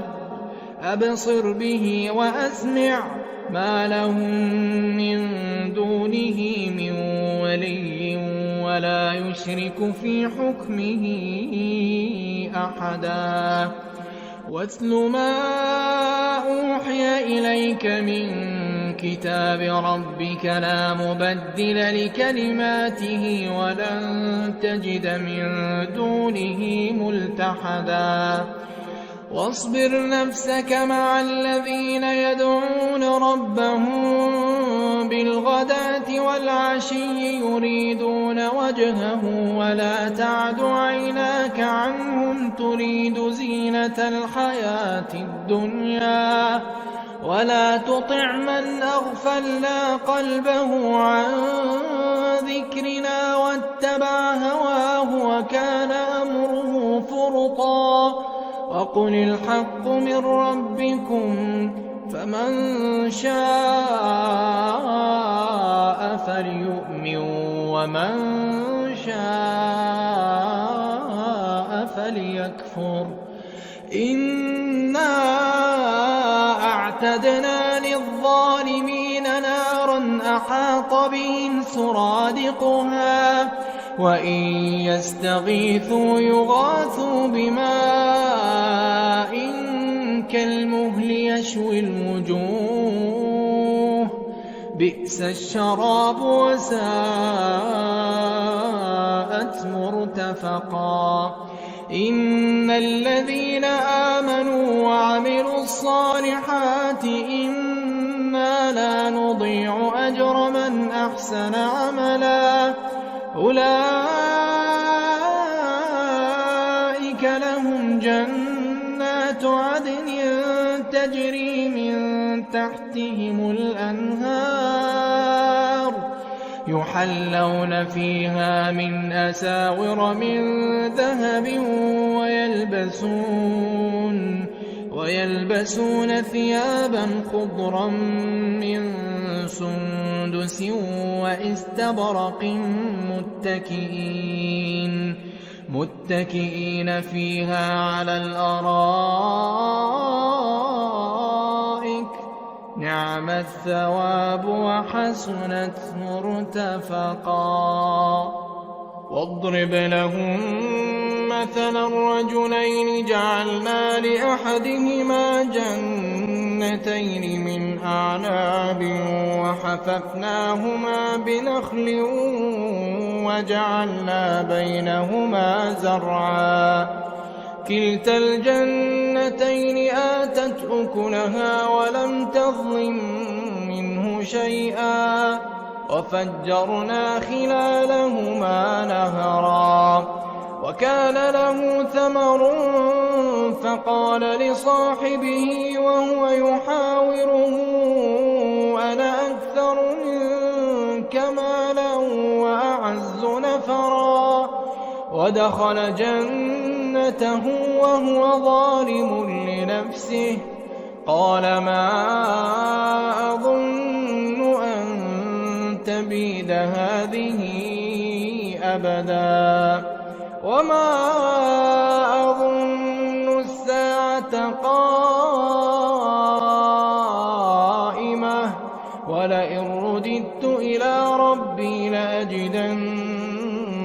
خيرا منها منقلبا قال له صاحبه وهو يحاوره أكفرت بالذي خلقك من تراب ثم من نطفة ثم سواك رجلا لكن هو الله ربي ولا أشرك بربي أحدا ولولا إذ دخلت جنتك قلت ما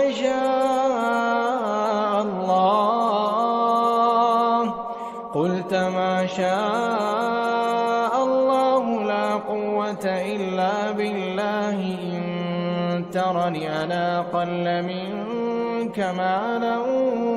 وولدا فعسى ربي أن يؤتيني خيرا من جنتك ويرسل عليها حسبانا من السماء فتصبح صعيدا زلقا أو يصبح ماؤها غورا فلن تستطيع له طلبا وأحيط بثمره فأصبح يقلب كفيه على ما أنفق فيها وهي خاوية على عروشها ويقول يا ليتني لم أشرك بربي أحدا ولم تكن له فئة ينصرونه من دون الله وما كان منتصرا هنالك الولاية لله الحق هو خير ثوابا وخير عقبا واضرب لهم مثل الحياة الدنيا كماء إن أنزلناه من السماء فاختلط به نبات الأرض فأصبح هشيما تذروه الرياح وكان الله على كل شيء مقتدرا المال والبنون زينة الحياة الدنيا والباقيات الصالحات خير عند ربك ثوابا وخير أملا ويوم نسير الجبال وترى الأرض بارزة وحشرناهم فلم نغادر منهم أحدا وعرضوا على ربك صفا لقد جئتمونا كما خلقناكم أول مرة بل زعمتم أن لن نجعل لكم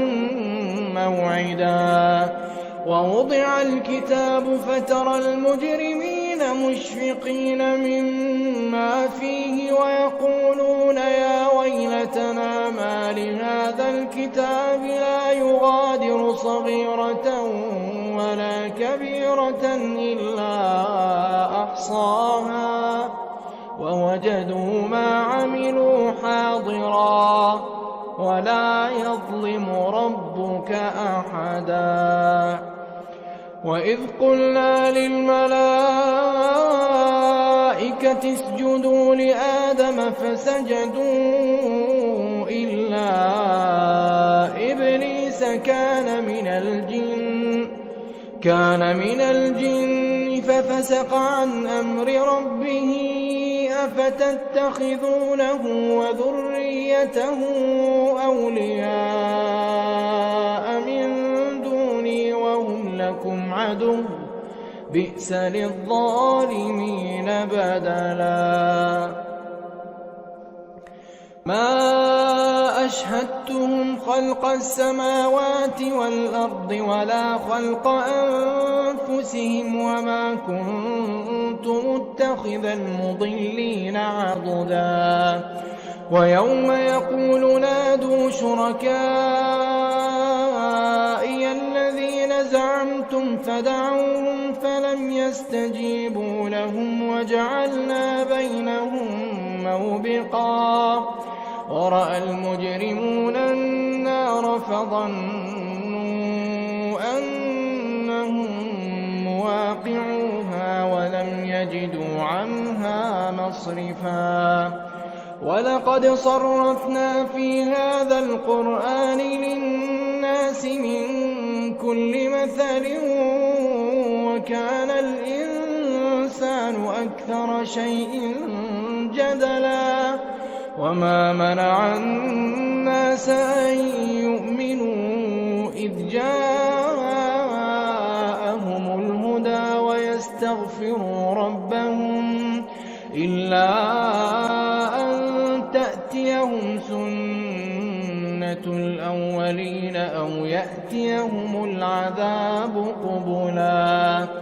وما نرسل المرسلين إلا مبشرين ومنذرين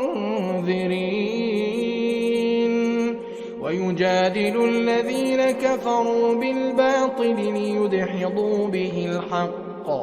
واتخذوا آياتي وما أنذروا هزوا ومن أظلم ممن ذكر بآيات ربه فأعرض عنها ونسي ما قدمت يداه إنا جعلنا على قلوبهم أكنة أن يفقهوه وفي آذانهم وقرا وإن تدعهم إلى الهدى فلن يهتدوا إذا أبدا وربك الغفور ذو الرحمة لو يؤاخذهم بما كسبوا لعجل لهم العذاب بل لهم موعد لن يجدوا من دونه موئلا وتلك القرى أهلكناهم لما ظلموا وجعلنا لمهلكهم موعدا وإذ قال موسى لفتاه لا أبرح حتى أبلغ مجمع البحرين أو أمضي حقبا فلما بلغا مجمع بينهما نسيا حوتهما فاتخذ سبيله في البحر سربا فلما جاوزا قال لفتاه آتنا غداءنا لقد لقينا من سفرنا هذا نصبا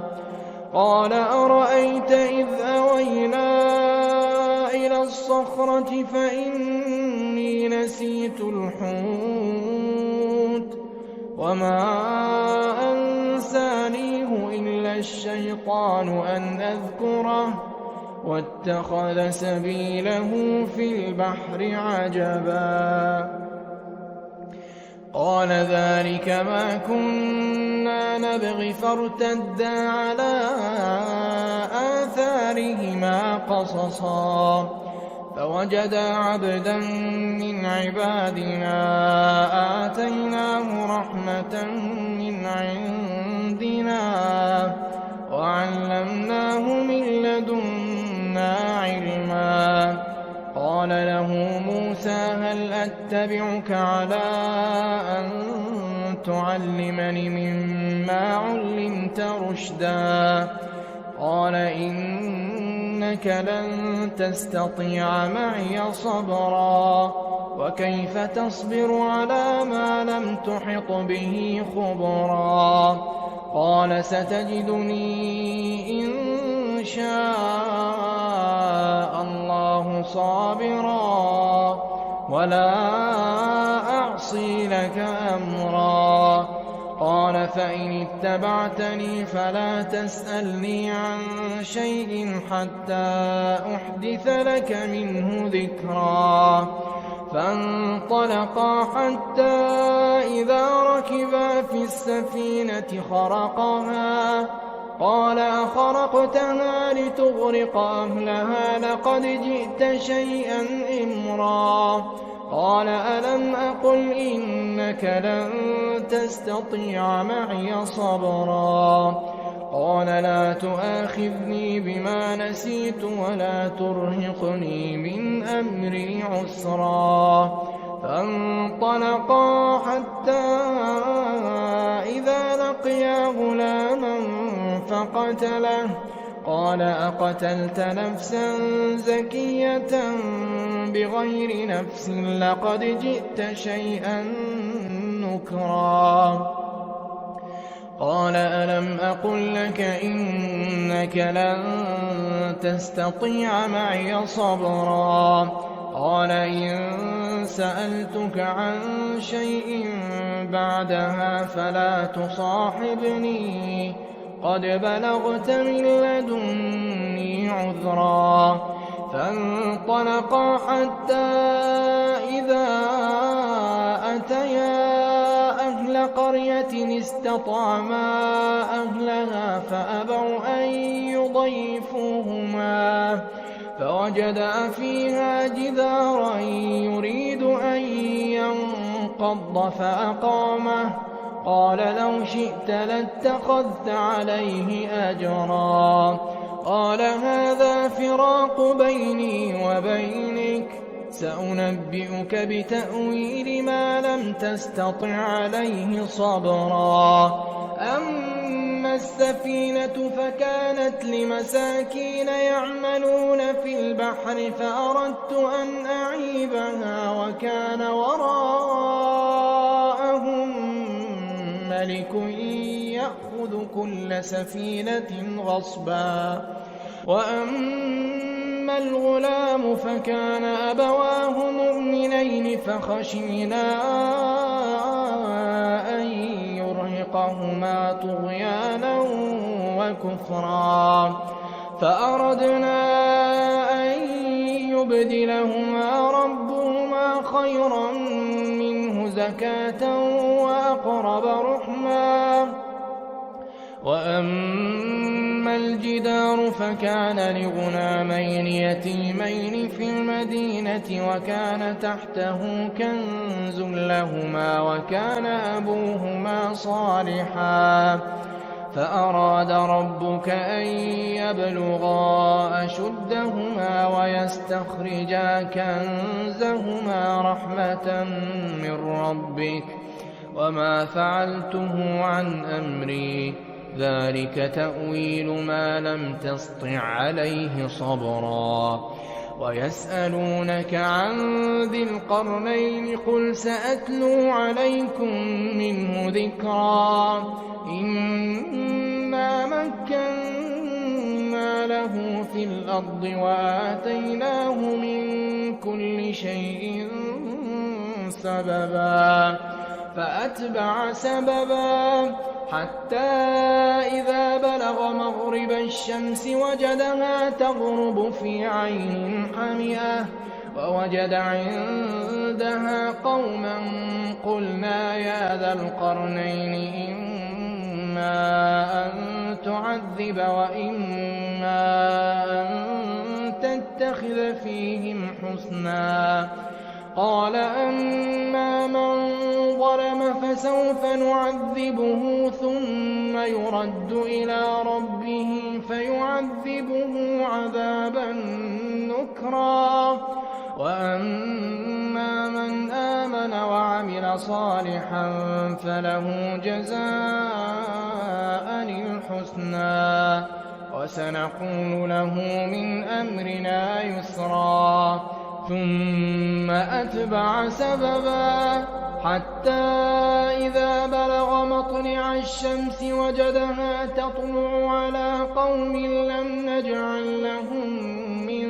دونها سترا. كذلك وقد أحطنا بما لديه خبرا. ثم أتبع سببا حتى إذا بلغ بين السدين وجد من دونهما قوما لا يكادون يفقهون قولا. قالوا يا ذا القرنين إن يأجوج ومأجوج مفسدون في الأرض فهل نجعل لك خرجا على أن تجعل بيننا وبينهم سدا. قال ما مكنني فيه ربي خير فأعينوني بقوة أجعل بينكم وبينهم ردما. آتوني زبر الحديد حتى إذا ساوى بين الصدفين قال انفخوا حتى إذا جعله نارا قال آتوني أفرغ عليه قطرا. فما استطاعوا أن يظهروه وما استطاعوا له نقبا. قال هذا رحمة من ربي فإذا جاء وعد ربي جعله دكاء وكان وعد ربي حقا. وتركنا بعضهم يومئذ يموج في بعض ونفخ في الصور فجمعناهم جمعا. وعرضنا جهنم يومئذ للكافرين عرضا. الذين كانت أعينهم في غطاء عن ذكري وكانوا لا يستطيعون سمعا أفحسب الذين كفروا أن يتخذوا عبادي من دوني أولياء إنا أعتدنا جهنم للكافرين نزلا قل هل ننبئكم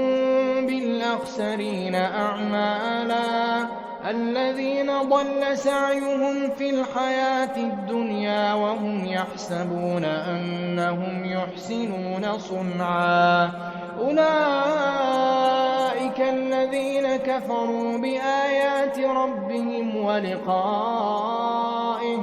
فحبطت أعمالهم فلا نقيم لهم يوم القيامة وزنا ذلك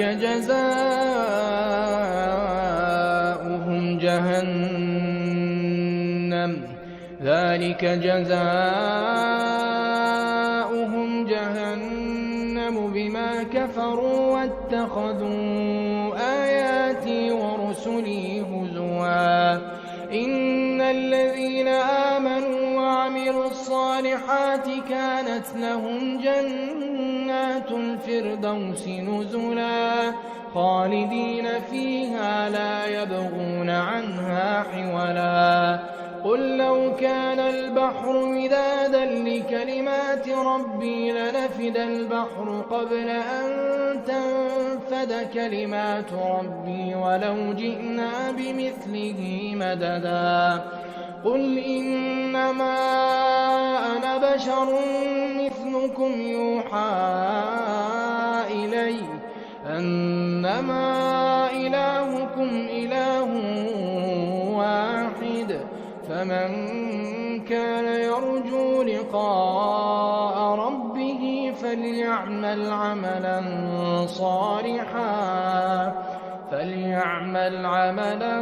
صالحا ولا يشرك بعبادة ربه أحدا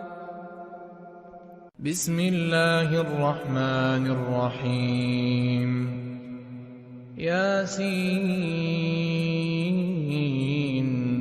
والقرآن الحكيم إنك لمن المرسلين على صراط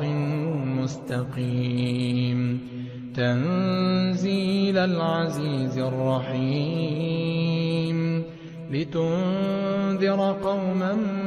ما أنذر آباؤهم فهم غافلون لقد حق القول على أكثرهم فهم لا يؤمنون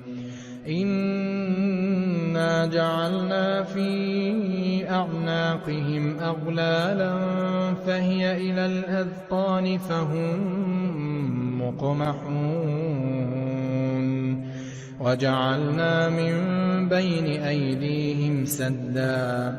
وجعلنا من بين أيديهم سدا ومن خلفهم سدا فأغشيناهم فهم لا يبصرون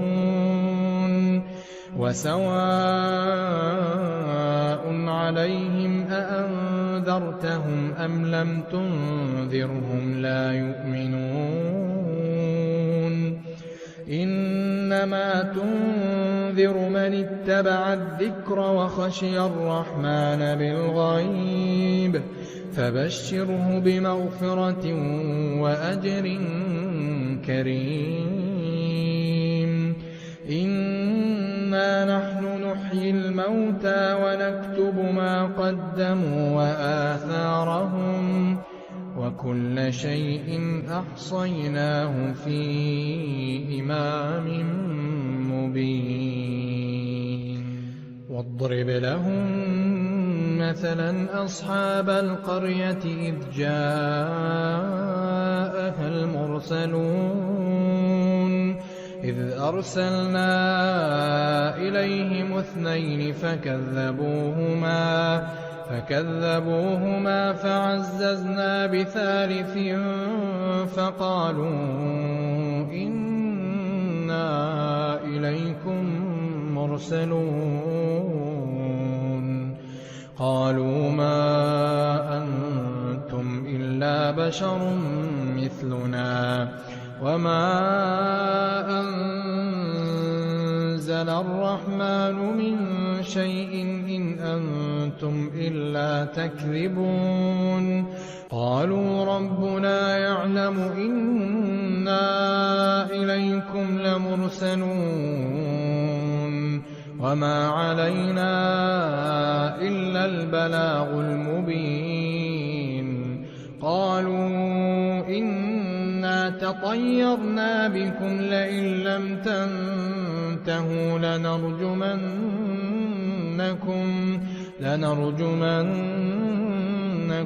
وليمسنكم منا عذاب أليم قالوا طائركم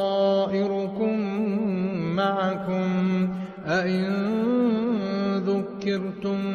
بل أنتم قوم مسرفون وجاء من أقصى المدينة رجل يسعى قال يا قوم اتبعوا المرسلين اتبعوا من لا يسألكم أجرا وهم مهتدون وما لي لا أعبد الذي فطرني وإليه ترجعون أأتخذ من دونه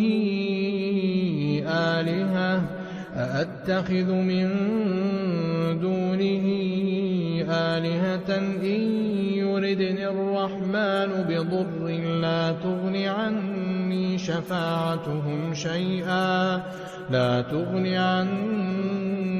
شفاعتهم شيئا ولا ينقذون إني إذا لفي ضلال مبين إني آمنت بربكم فاسمعون قيل ادخل الجنة قال يا ليت قومي يعلمون بما غفر لي ربي وجعلني من المكرمين وما أنزلنا على قومه من بعده من جند من السماء وما كنا منزلين إن كانت إلا صيحة واحدة فإذا هم خامدون يا حسرة على العباد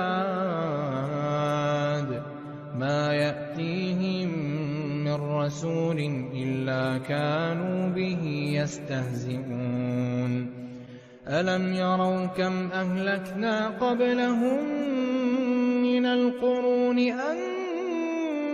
إليهم لا يرجعون وإن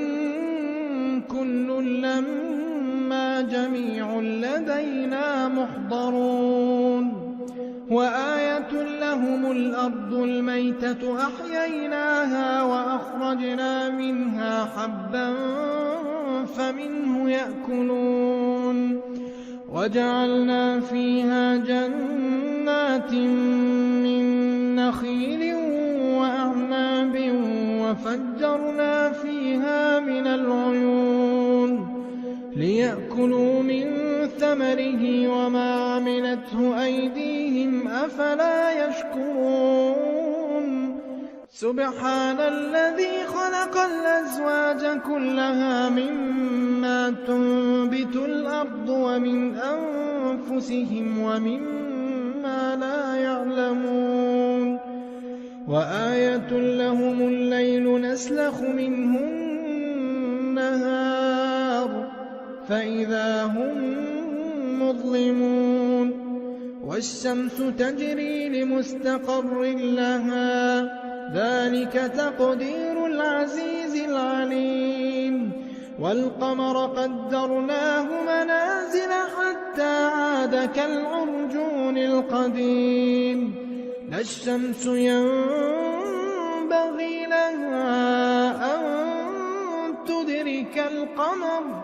لا الشمس ينبغي لها أن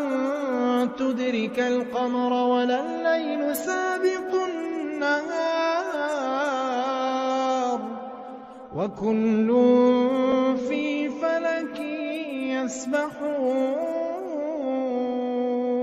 وآية لهم أنا حملنا ذريتهم في الفلك المشحون وخلقنا لهم من مثله ما يركبون وإن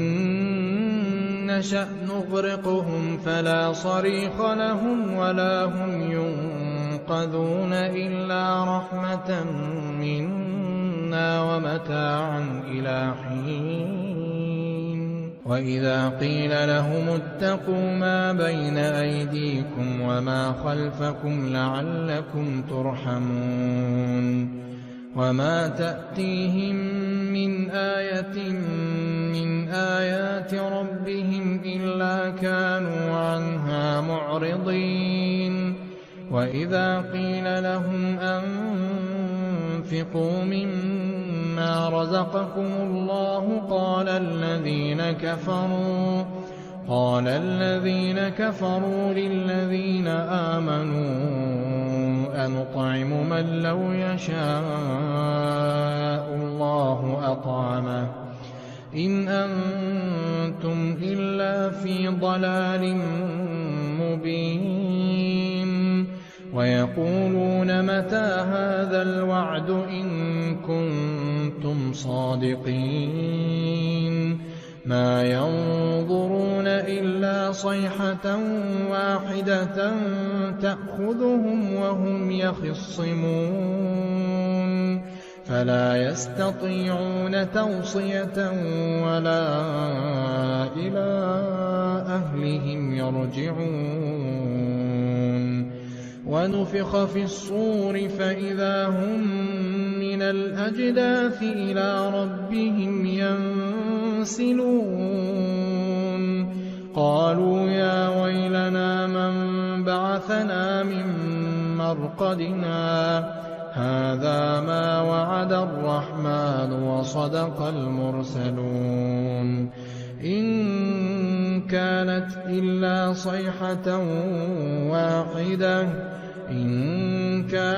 إلا صيحة واحدة فإذا هم جميع لدينا محضرون فاليوم لا تظلم نفس شيئا ولا تجزون إلا ما كنتم تعملون إن أصحاب الجنة اليوم في شغل فاكهون هم وأزواجهم في ظلال على الأرائك متكئون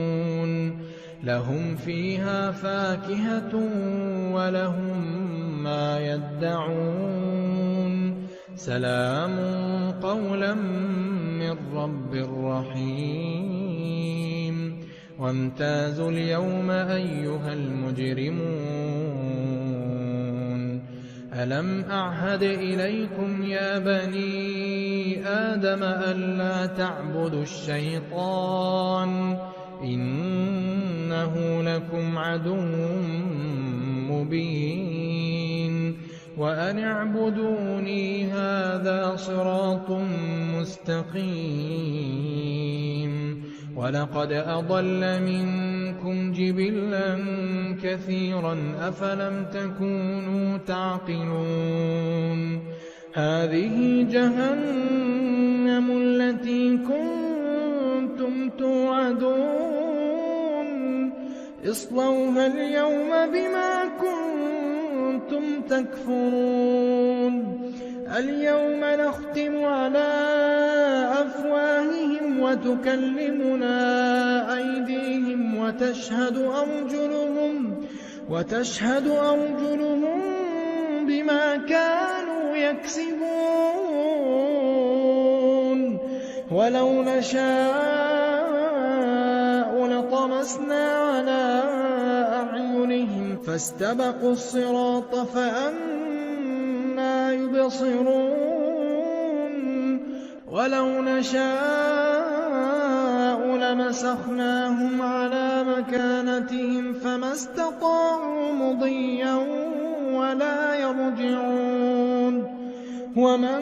نُّعَمِّرْهُ نُنَكِّسْهُ فِي الْخَلْقِ ۖ أَفَلَا يَعْقِلُونَ وَمَا عَلَّمْنَاهُ الشِّعْرَ وَمَا يَنبَغِي لَهُ ۚ إِنْ هُوَ إِلَّا ذِكْرٌ وَقُرْآنٌ مُّبِينٌ لِّيُنذِرَ مَن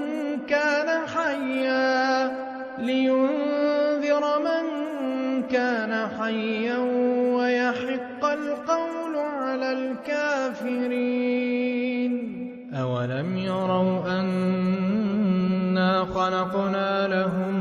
مِّمَّا عَمِلَتْ أَيْدِينَا أَنْعَامًا فَهُمْ لَهَا مَالِكُونَ وَذَلَّلْنَاهَا لَهُمْ فَمِنْهَا رَكُوبُهُمْ وَمِنْهَا يَأْكُلُونَ وَلَهُمْ فِيهَا مَنَافِعُ وَمَشَارِبُ أَفَلَا يَشْكُرُونَ وَاتَّخَذُوا مِن دُونِ اللَّهِ آلِهَةً لَّعَلَّهُمْ يُنصَرُونَ لَا يَسْتَطِيعُونَ نَصْرَهُمْ وَهُمْ لَهُمْ جُندٌ مُّحْضَرُونَ فَلَا يَحْزُنكَ قَوْلُهُمْ إِنَّا نَعْلَمُ مَا يُسِرُّونَ وَمَا يُعْلِنُونَ أَوَلَمْ يَرَ الْإِنسَانُ أَنَّا خَلَقْنَاهُ مِن نُّطْفَةٍ فَإِذَا هُوَ خَصِيمٌ مُّبِينٌ وَضَرَبَ لَنَا مَثَلًا وَنَسِيَ خَلْقَهُ قَالَ مَن يُحْيِي الْعِظَامَ وَهِيَ رَمِيمٌ قُلْ يُحْيِيهَا الَّذِي أَنشَأَهَا أَوَّلَ مَرَّةٍ وَهُوَ بِكُلِّ خَلْقٍ عَلِيمٌ الَّذِي جَعَلَ لَكُم مِّنَ الشَّجَرِ الْأَخْضَرِ نَارًا فَإِذَا أَنتُم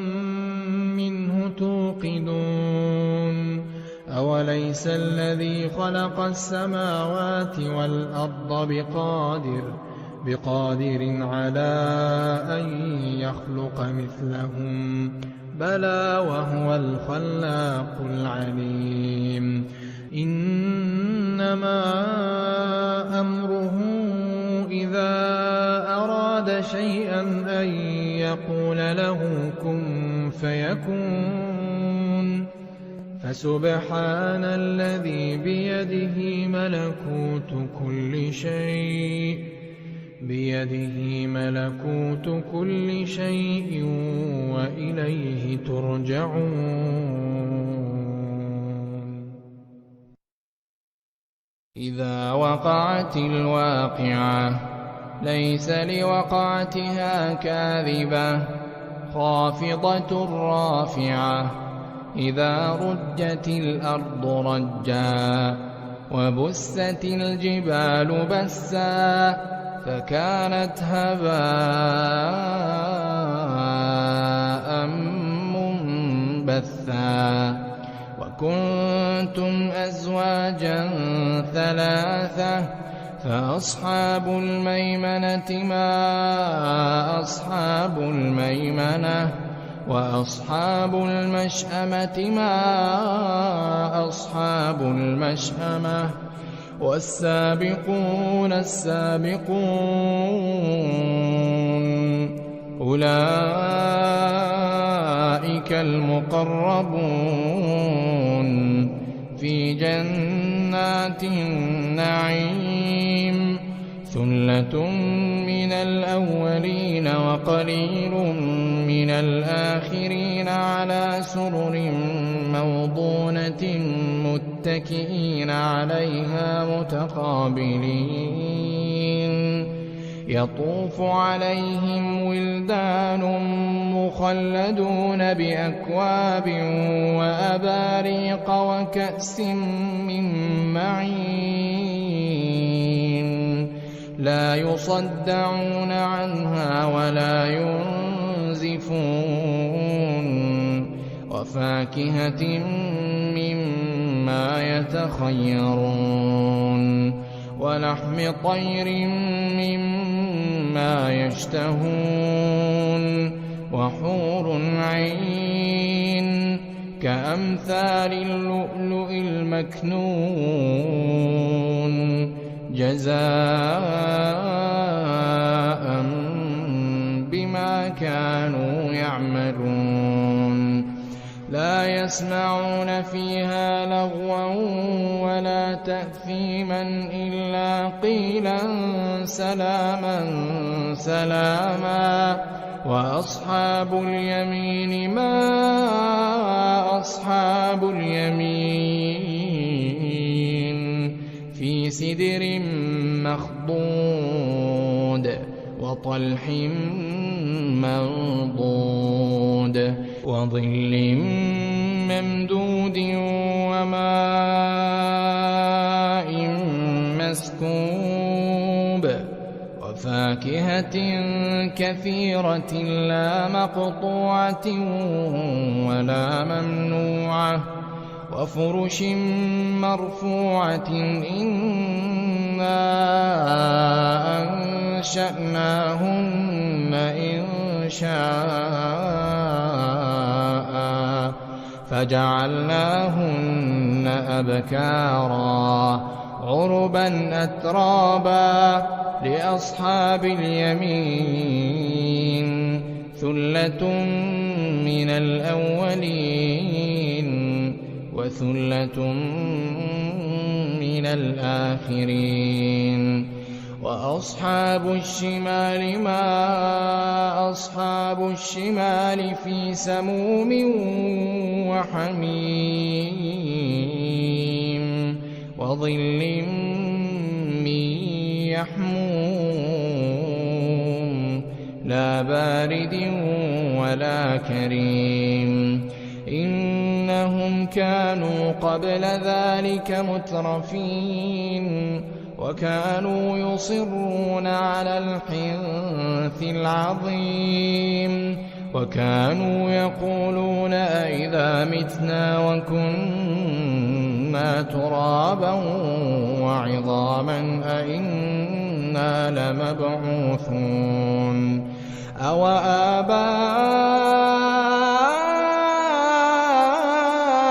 الأولون قل إن الأولين والآخرين لمجموعون إلى ميقات يوم معلوم ثم إنكم أيها الضالون المكذبون لآكلون من شجر من زقوم فمالئون منها البطون فشاربون عليه من الحميم فشاربون شرب الهيم هذا نزلهم يوم الدين نحن خلقناكم فلولا تصدقون أفرأيتم ما تمنون أأنتم تخلقونه أم نحن الخالقون نحن قدرنا بينكم الموت وما نحن بمسبوقين على أن نبدل أمثالكم وننشئكم لينشئكم فيما لا تعلمون ولقد علمتم النشأة الأولى فلولا تذكرون أفرأيتم ما تحرثون أأنتم تزرعونه أم نحن الزارعون لو نشاء لجعلناه حطاما فظلتم تفكرون إنا لمغرمون بل نحن محرومون أفرأيتم الماء الذي تشربون أأنتم أنزلتموه من المزن أم نحن المنزلون لو نشاء جعلناه أجاجا فلولا تشكرون أفرأيتم النار التي تورون أأنتم أنشأتم شجرتها أم نحن المنشئون نحن جعلناها تذكرة ومتاعا للمقوين فسبح باسم ربك العظيم فلا أقسم بمواقع النجوم وإنه لقسم لو تعلمون عظيم إنه لقرآن كريم في كتاب مكنون لا يمسه إلا المطهرون تنزيل من رب العالمين أفبهذا الحديث أنتم مدهنون وتجعلون رزقكم أنكم تكذبون فلولا إذا بلغت الحلقوم وأنتم حينئذ تنظرون ونحن أقرب إليه منكم ولكن لا تبصرون فلولا إن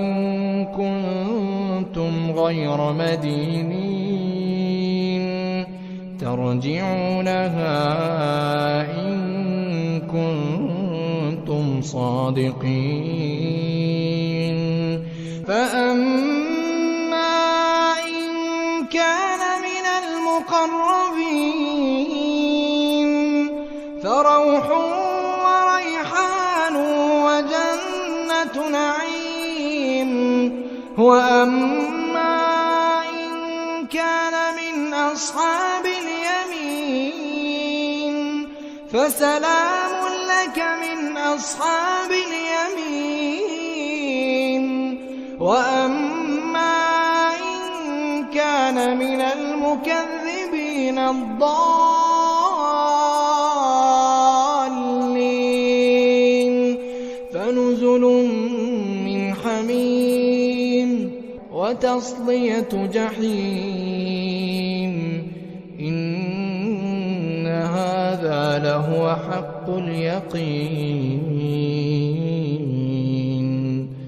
فسبح باسم ربك العظيم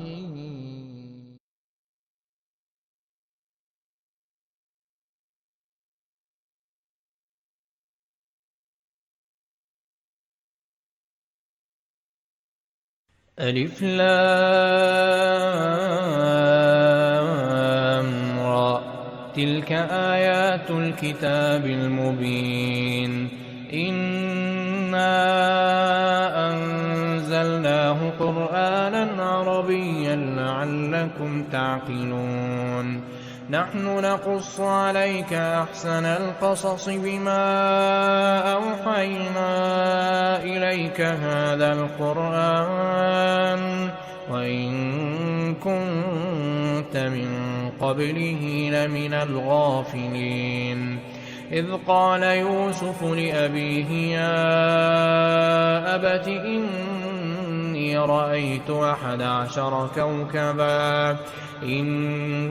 رأيت 11 كوكبا والشمس والقمر رأيتهم لي ساجدين قال يا بني لا تقصص رؤياك على إخوتك فيكيدوا لك كيدا إن الشيطان للإنسان عدو مبين وكذلك يجتبيك ربك ويعلمك من تأويل الأحاديث ويتم نعمته عليك وعلى آل يعقوب كما أتمها على أبويك من قبل إبراهيم وإسحاق إن ربك عليم حكيم لقد كان في يوسف وإخوته آيات للسائلين إذ قالوا ليوسف وأخوه أحب إلى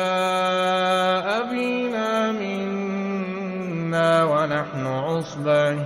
إن أبانا لفي ضلال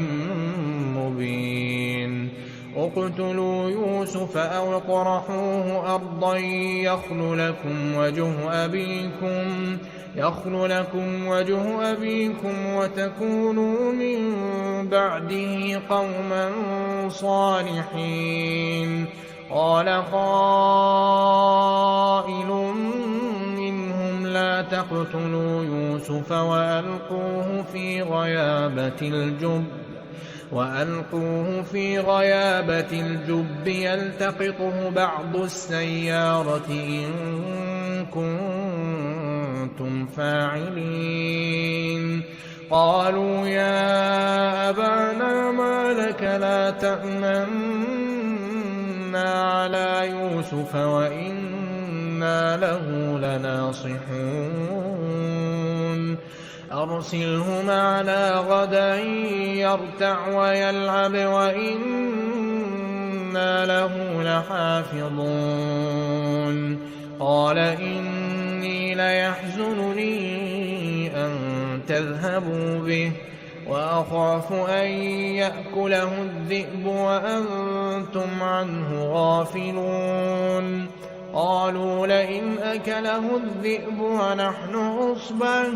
قالوا لئن أكله الذئب ونحن عصبة إنا إذا لخاسرون فلما ذهبوا به وأجمعوا أن يجعلوه في غيابة الجب وأوحينا إليه لتنبئنهم بأمرهم هذا وهم لا يشعرون وجاءوا أباهم عشاء يبكون قالوا يا أبانا إنا ذهبنا نستبق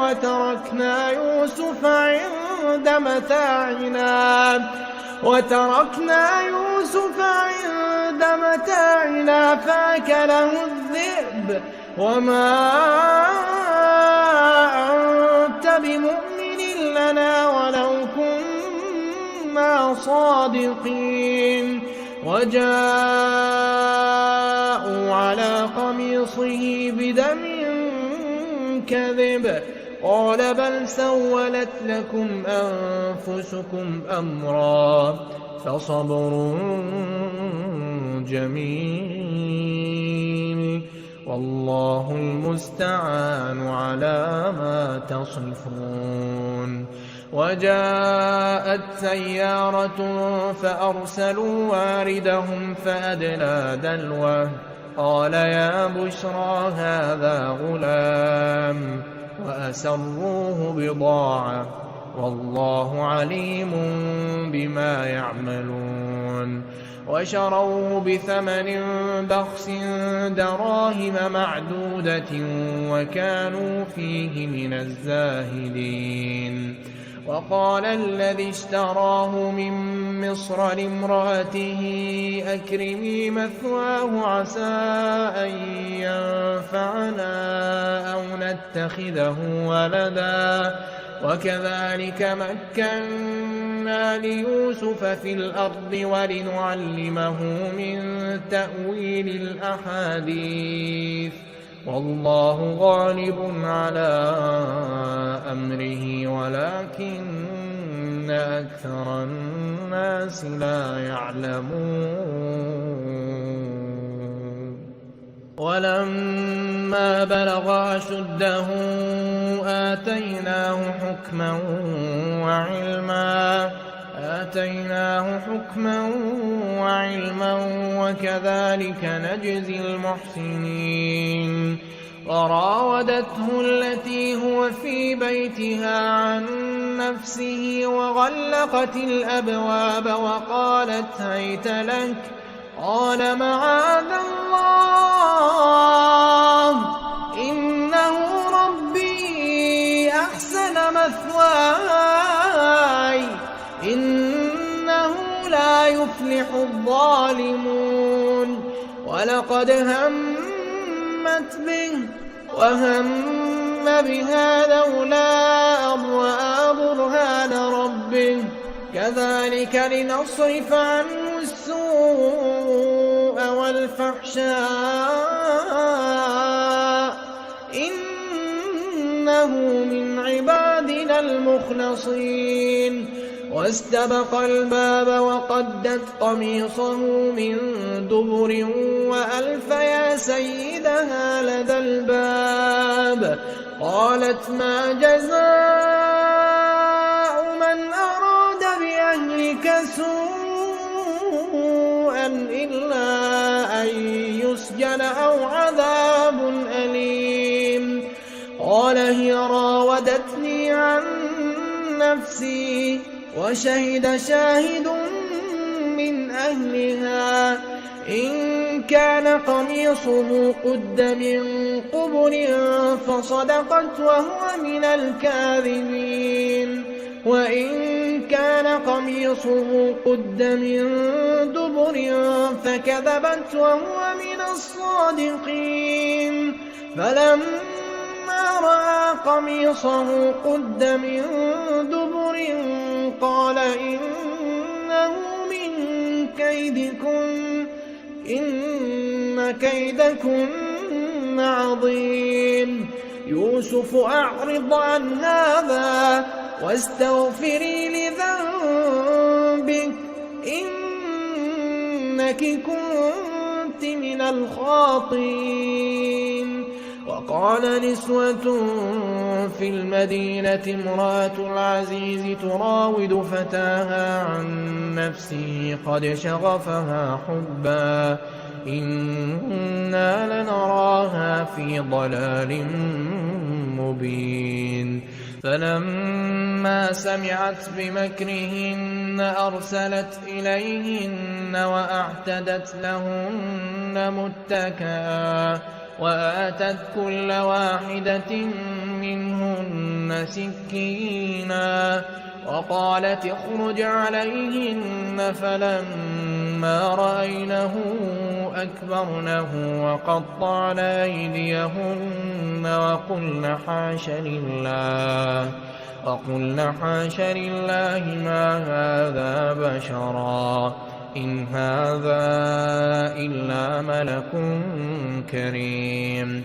قالت فذلكن الذي لمتنني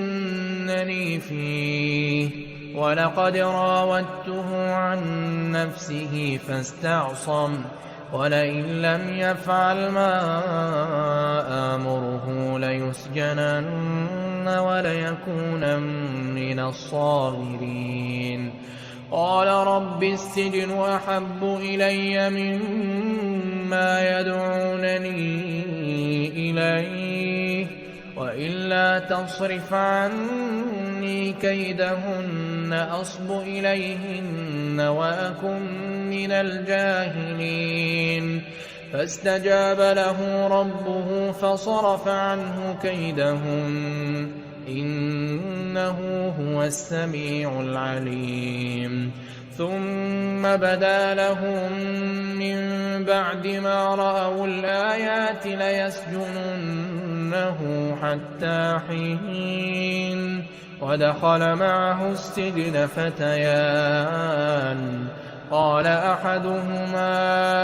إني أراني أعصر خمرا وقال الآخر إني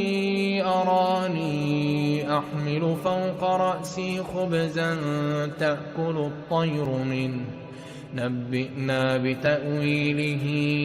إنا نراك من المحسنين. قال لا يأتيكما طعام ترزقانه إلا نبأتكما بتأويله قبل أن يأتيكما ذلكما مما علمني ربي إني تركت ملة قوم لا يؤمنون بالله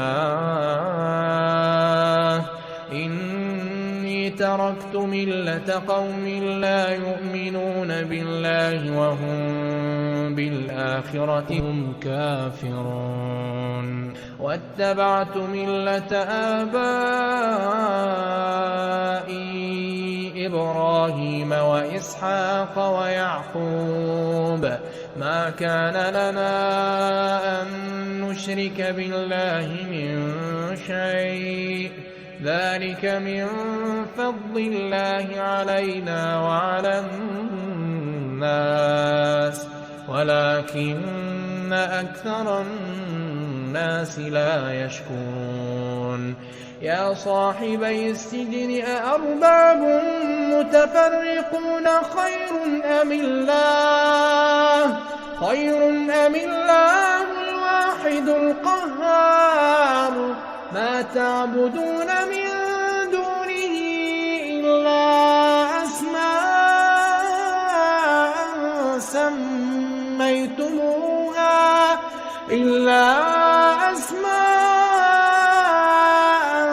سميتموها أنتم وآباؤكم ما أنزل الله بها من سلطان إن الحكم إلا لله أمر أن لا تعبدوا إلا إياه ذلك الدين القيم ولكن أكثر الناس لا يعلمون. يا صاحبي السجن أما أحدكما فيسقي ربه خمرا وأما الآخر فيصلب فتأكل الطير من رأسه قضي الأمر الذي فيه تستفتيان. وقال للذي ظن أنه ناج منهما اذكرني عند ربك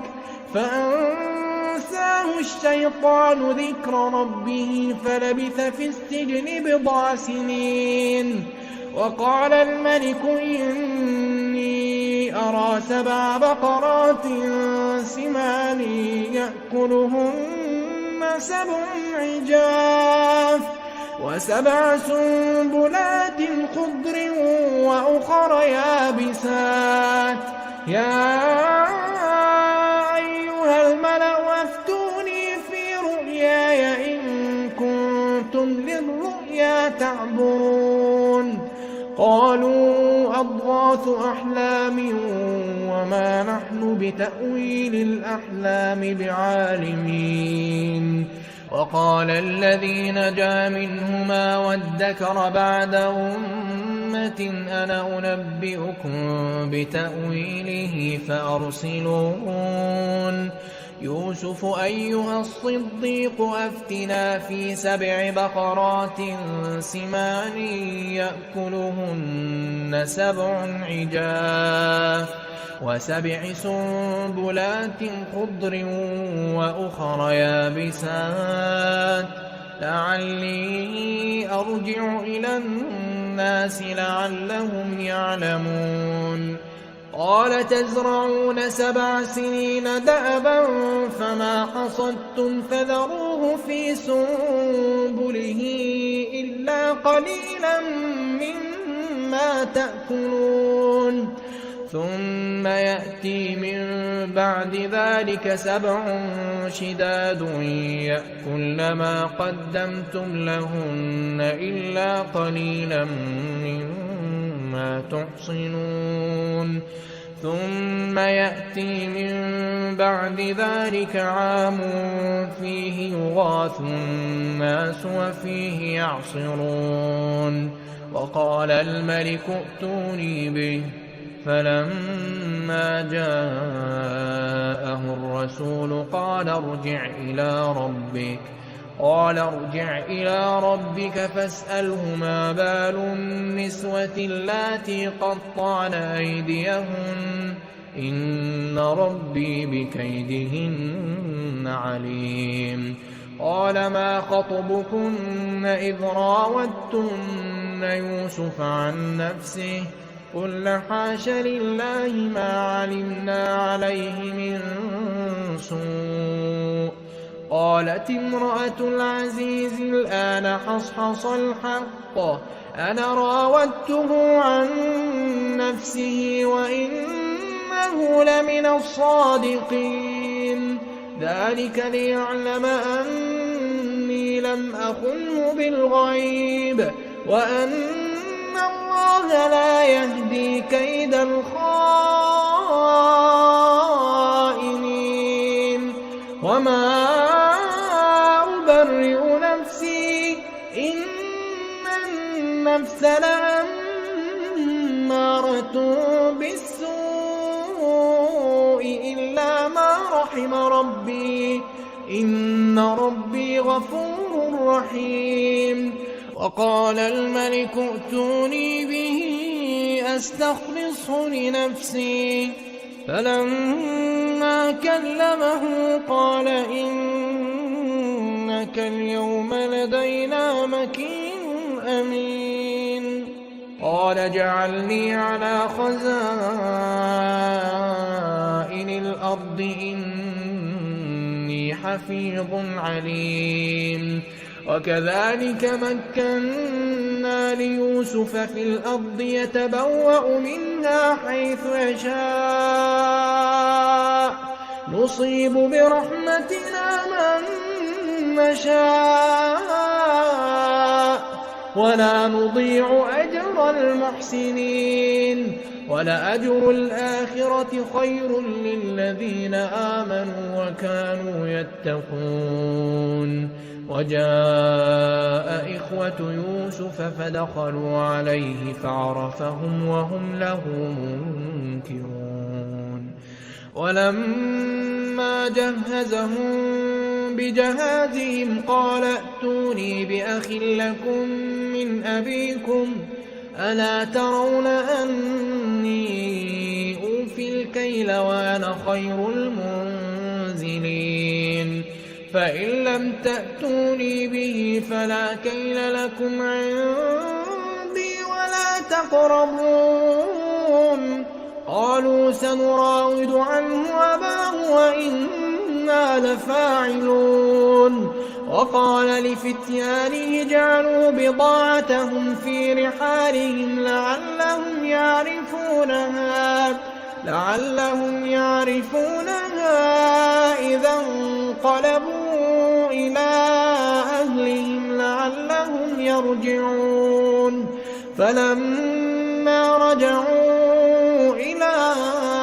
أبيهم قالوا يا أبانا منع منا الكيل فأرسل معنا أخانا نكتل وإنا له لحافظون قال هل آمنكم عليه إلا كما أمنتكم على أخيه من قبل فالله خير حافظا وهو أرحم الراحمين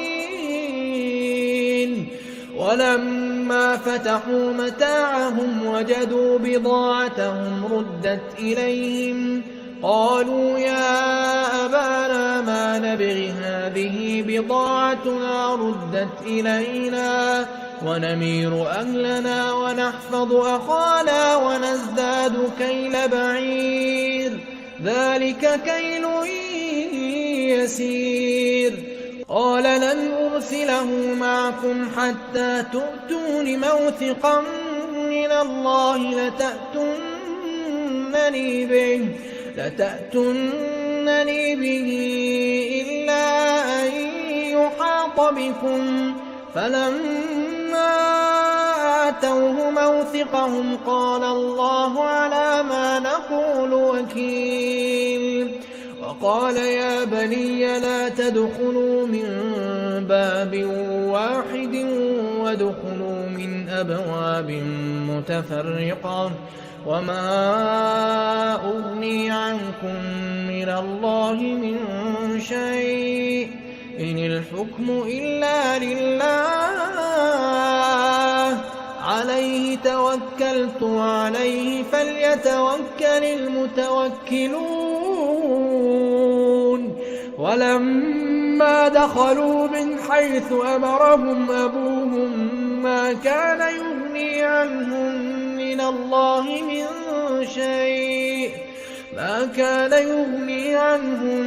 الله من شيء إلا حاجة في نفس يعقوب قضاها وإنه لذو علم لما علمناه ولكن أكثر الناس لا يعلمون ولما دخلوا على يوسف آوى إليه أخاه قال إني أنا أخوك فلا تبتئس بما كانوا يعملون فلما جهزهم بجهازهم جعل السقاية في رحل أخيه ثم أذن مؤذن أيتها العير إنكم لسارقون قالوا وأقبلوا عليهم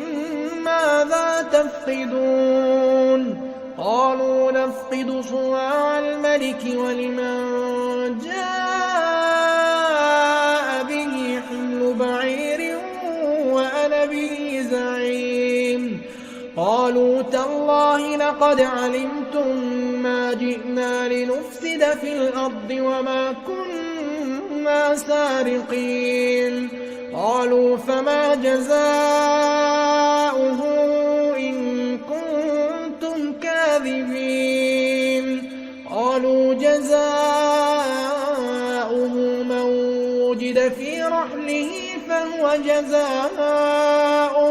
كذلك نجزي الظالمين فبدأ بأوعيتهم قبل وعاء أخيه ثم استخرجها من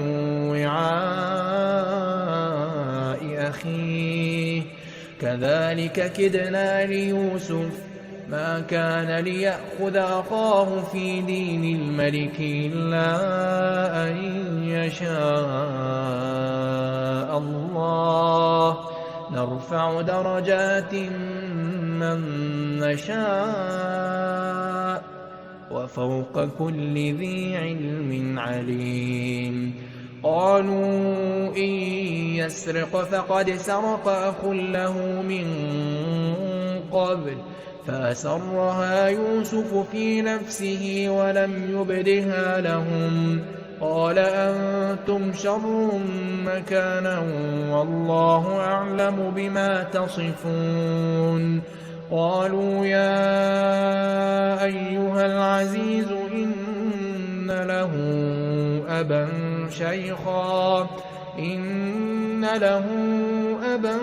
شيخا كبيرا فخذ أحدنا مكانه إنا نراك من المحسنين. قال معاذ الله أن نأخذ إلا من وجدنا متاعنا عنده إنا إذا لظالمون. فلما استيئسوا منه خلصوا نجيا. قال كبيرهم ألم تعلموا أن أباكم قد أخذ عليكم موثقا من الله ومن قبل ما فرطتم في يوسف فلن أبرح الأرض حتى يأذن لي أبي أو يحكم الله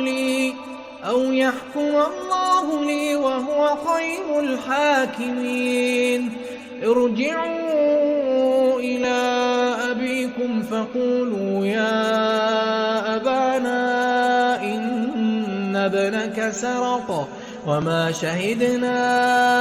إلا بما علمنا وما كنا للغيب حافظين. واسأل القرية التي كنا فيها والعير التي أقبلنا فيها وإنا لصادقون. قال بل سولت لكم أنفسكم أمرا فصبر جميل عسى الله أن يأتيني بهم جميعا إنه هو العليم الحكيم. وتولى عنهم وقال يا أسفا على يوسف وابيضت عيناه من الحزن فهو كظيم. قالوا تالله تفتأ تذكر يوسف حتى تكون حرضا أو تكون من الهالكين. قال إنما أشكو بثي وحزني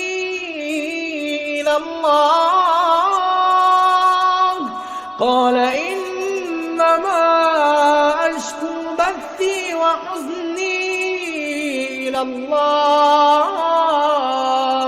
وأعلم من الله ما لا تعلمون. يا بني يذهبوا فتحسسوا من يوسف وأخيه ولا تيأسوا من روح الله إنه لا ييأس من روح الله إلا القوم الكافرون. فلما دخلوا عليه قالوا يا أيها العزيز مسنا وأهلنا الضر وجئنا ببضاعة مزجاة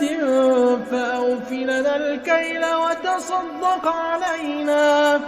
إن الله يجزي المتصدقين. قال هل علمتم ما فعلتم بيوسف وأخيه إذ أنتم جاهلون؟ قالوا أئنك لأنت يوسف؟ قال أنا يوسف وهذا أخي قد من الله علينا إنه من يتق ويصبر فإن الله لا يضيع أجر المحسنين. قالوا تالله لقد آثرك الله علينا وإن كنا لخاطئين. قال لا تثريب عليكم اليوم يغفر الله لكم وهو أرحم الراحمين. اذهبوا بقميصي هذا فألقوه على وجه أبي يأت بصيرا وأتوني بأهلكم أجمعين. ولما فصلت العير قال أبوهم إني لأجد ريح يوسف لولا أن تفندون. قالوا تالله إنك لفي ضلالك القديم. فلما أن جاء البشير ألقاه على وجهه فارتد بصيرا قال ألم أقل لكم إني أعلم من الله ما لا تعلمون.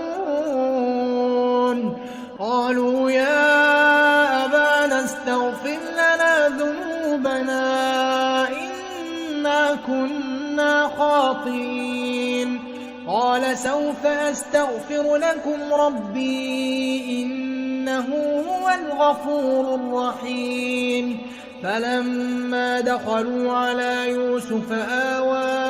إليه أبويه وقال ادخلوا مصر إن شاء الله آمنين.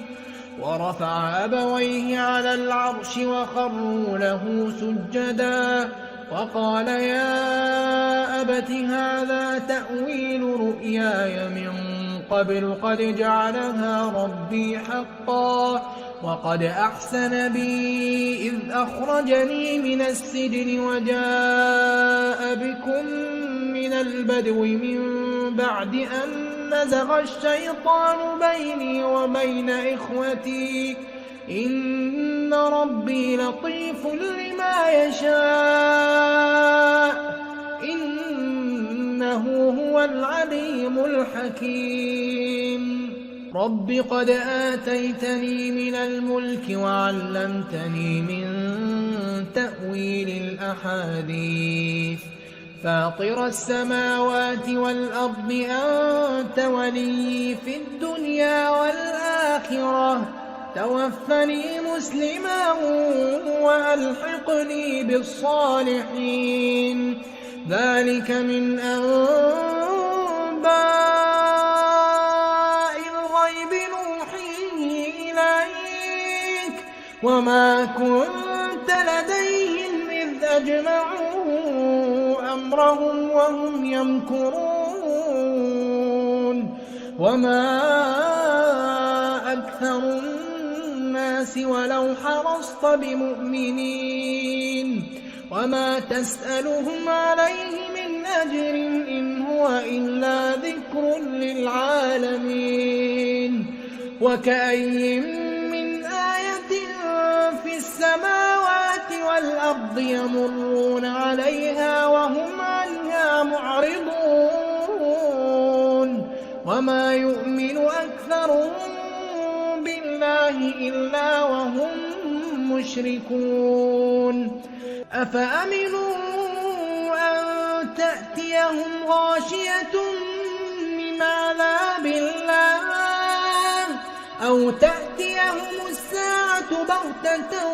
وهم لا يشعرون. قل هذه سبيلي أدعو إلى الله قل هذه سبيلي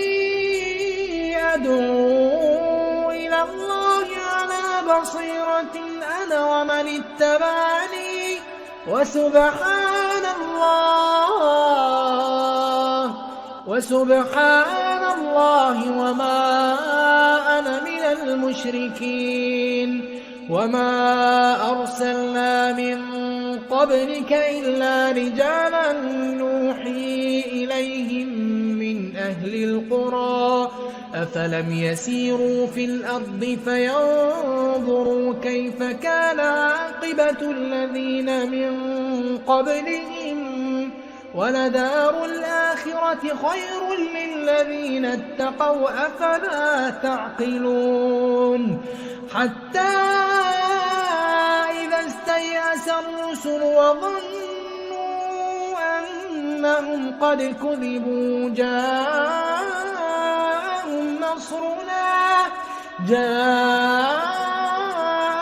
نصرنا فنجي من نشاء ولا يرد بأسنا عن القوم المجرمين. لقد كان في قصصهم عبرة لأولي الألباب ما كان حديثا يفترى ولكن تصديق الذي بين يديه وتفصيل كل شيء وهدى ورحمة لقوم يؤمنون. الحمد لله الذي أنزل على عبده الكتاب ولم يجعل له عوجا قيما لينذر بأسا شديدا من لدنه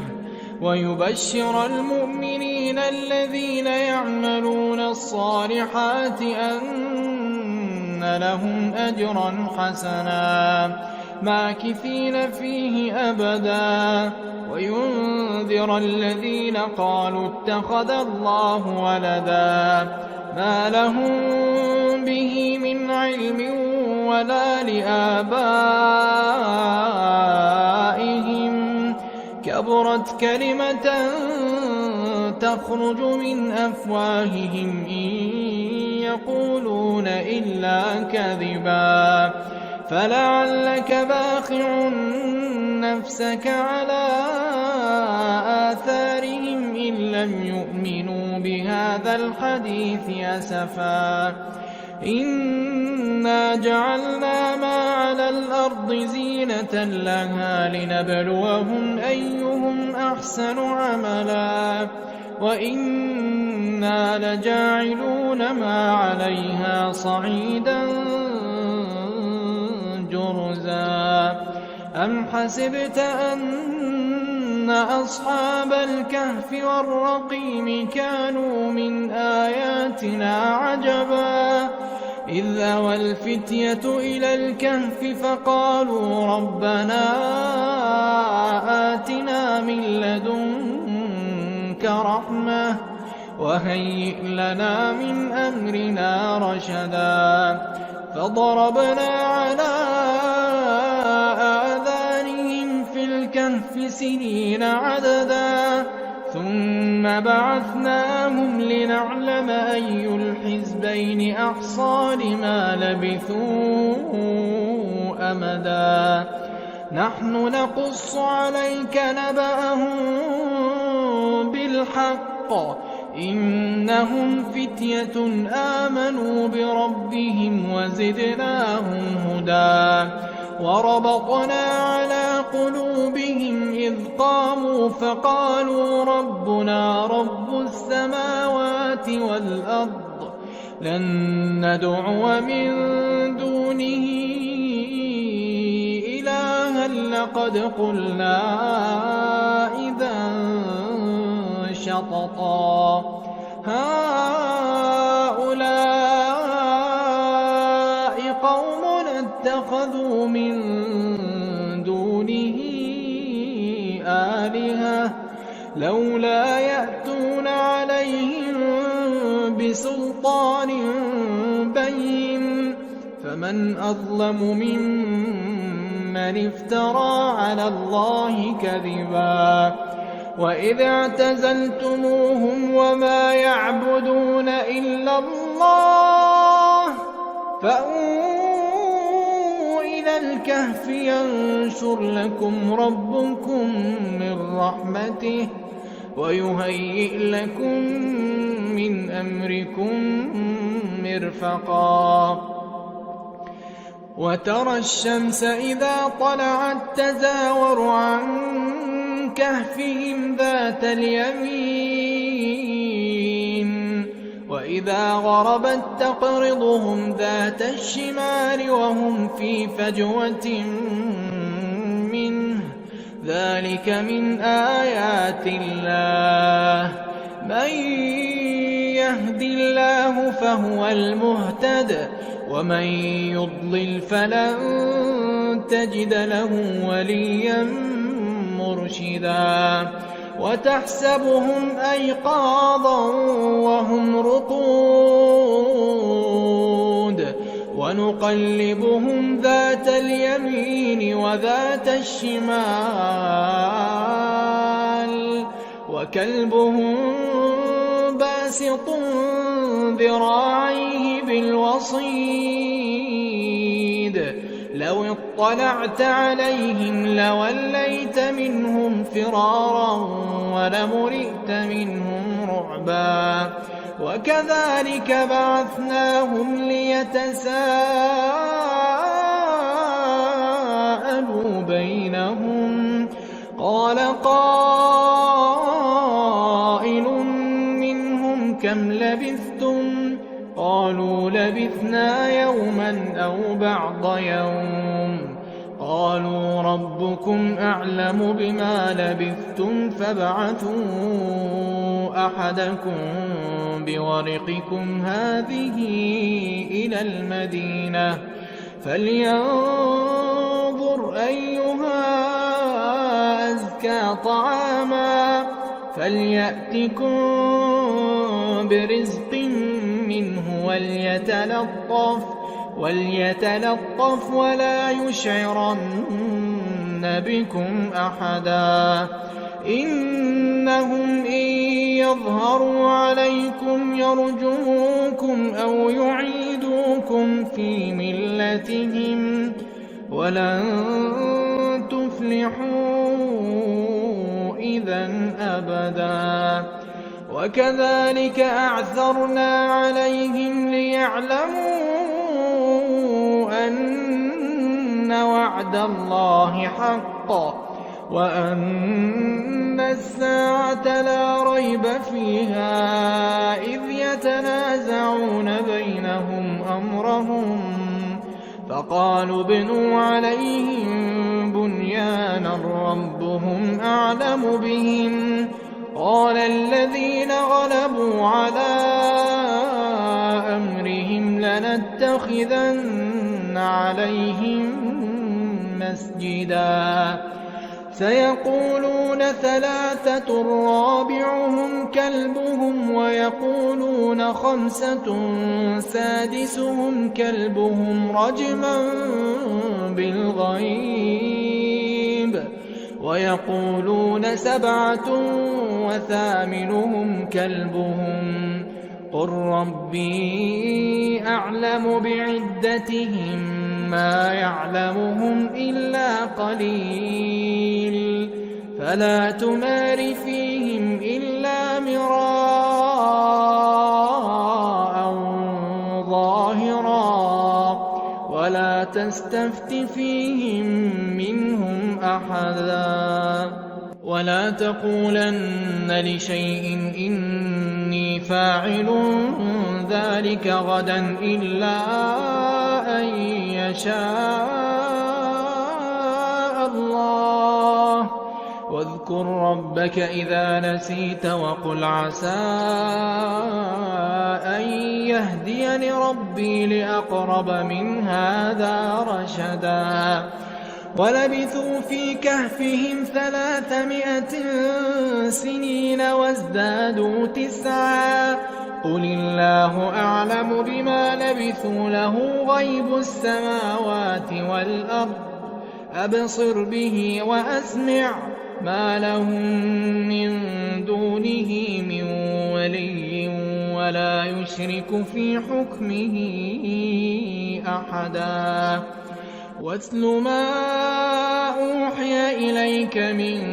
كتاب ربك لا مبدل لكلماته ولن تجد من دونه ملتحدا واصبر نفسك مع الذين يدعون ربهم بالغداة والعشي يريدون وجهه ولا تعد عيناك عنهم تريد زينة الحياة الدنيا ولا تطع من أغفلنا قلبه عن ذكرنا واتبع هواه وكان أمره فرطا وقل الحق من ربكم فمن شاء فليؤمن ومن شاء فليكفر إنا أعتدنا للظالمين نارا أحاط بهم سرادقها وإن يستغيثوا يغاثوا بماء كالمهل يشوي الوجوه بئس الشراب وساءت مرتفقا إن الذين آمنوا وعملوا الصالحات إنا لا نضيع أجر من أحسن عملا أولئك لهم جنات عدن تجري من تحتهم الأنهار يحلون فيها من أساور من ذهب ويلبسون ثيابا خضرا من سندس وإستبرق متكئين فيها على الأرائك نعم الثواب وحسنت مرتفقا واضرب لهم مثلا الرجلين جعلنا لأحدهما جنتين من أعناب وحففناهما بنخل وجعلنا بينهما زرعا كلتا الجنتين آتت أكلها ولم تظلم منه شيئا وفجرنا خلالهما نهرا وكان له ثمر فقال لصاحبه وهو يحاوره أنا أكثر منك مالا وأعز نفرا ودخل جنته وهو ظالم لنفسه قال ما أظن أن تبيد هذه أبدا وما أظن الساعة قائمة ولئن رددت إلى ربي لأجدن خيرا منها منقلبا قال له صاحبه وهو يحاوره أكفرت بالذي خلقك من تراب ثم من نطفة ثم سواك رجلا لكن هو الله ربي ولا أشرك بربي أحدا ولولا إذ دخلت جنتك قلت ما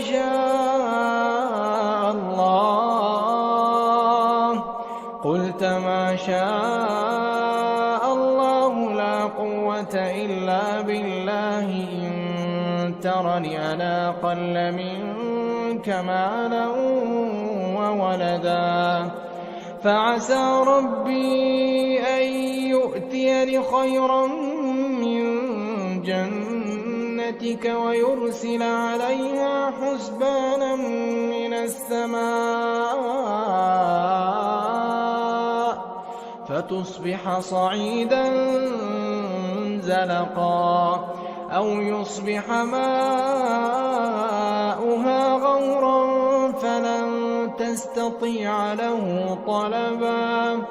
وأحيط بثمره فأصبح يقلب كفيه على ما أنفق فيها وهي خاوية على عروشها ويقول يا ليتني لم أشرك بربي أحدا ولم تكن له فئة ينصرونه من دون الله وما كان منتصرا هنالك الولاية لله الحق هو خير ثوابا وخير عقبا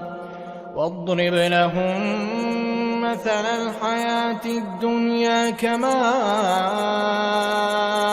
إن أنزلناه من السماء فاختلط به نبات الأرض فأصبح هشيما تذروه الرياح وكان الله على كل شيء مقتدرا المال والبنون زينة الحياة الدنيا والباقيات الصالحات خير عند ربك ثوابا وخير أملا ويوم نسير الجبال وترى الأرض بارزة وحشرناهم فلم نغادر منهم أحدا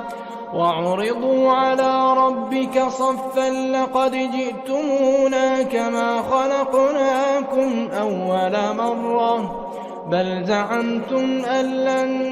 نجعل لكم موعدا ووضع الكتاب فترى المجرمين مشفقين مما فيه ويقولون يا ويلتنا ما لهذا الكتاب لا يغادر صغيرة ولا كبيرة إلا أحصاها ووجدوا ما عملوا حاضرا ولا يظلم ربك أحدا وإذ قلنا للملائكة اسجدوا لآدم فسجدوا إلا إبليس كان من الجن ففسق عن أمر ربه أفتتخذونه وذريته أولياء من دوني وهم لكم عدو بئس للظالمين بدلا ما أشهدتهم خلق السماوات والأرض ولا خلق أنفسهم وما كنت متخذ المضلين عضدا ويوم يقول نادوا شركائي الذين زعمتم فدعوهم فلم يستجيبوا لهم وجعلنا بينهم موبقا ورأى المجرمون النار فظنوا أنهم مواقعوها ولم يجدوا عنها مصرفا ولقد صرفنا في هذا القرآن للناس من كل مثل وكان الإنسان أكثر شيء جدلا وما منع الناس أن يؤمنوا إذ جاءهم الهدى ويستغفروا ربهم إلا أن تأتيهم سنة الأولين أو يأتيهم العذاب قبلا وما نرسل المرسلين إلا مبشرين ومنذرين ويجادل الذين كفروا بالباطل ليدحضوا به الحق واتخذوا آياتي وما أنذروا هزوا ومن أظلم ممن ذكر بآيات ربه فأعرض عنها ونسي ما قدمت يداه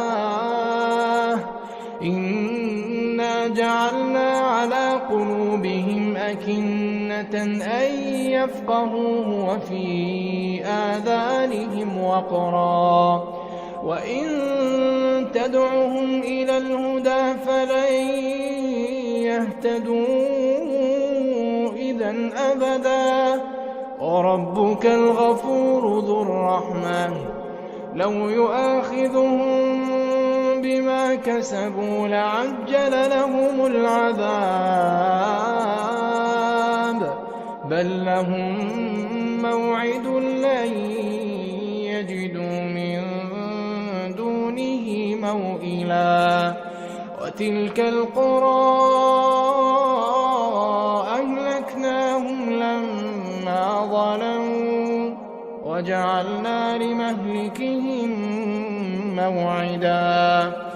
وإذ قال موسى لفتاه لا أبرح حتى أبلغ مجمع البحرين أو أمضي حقبا فلما بلغا مجمع بينهما نسيا حوتهما فاتخذ سبيله في البحر سربا فلما جاوزا قال لفتاه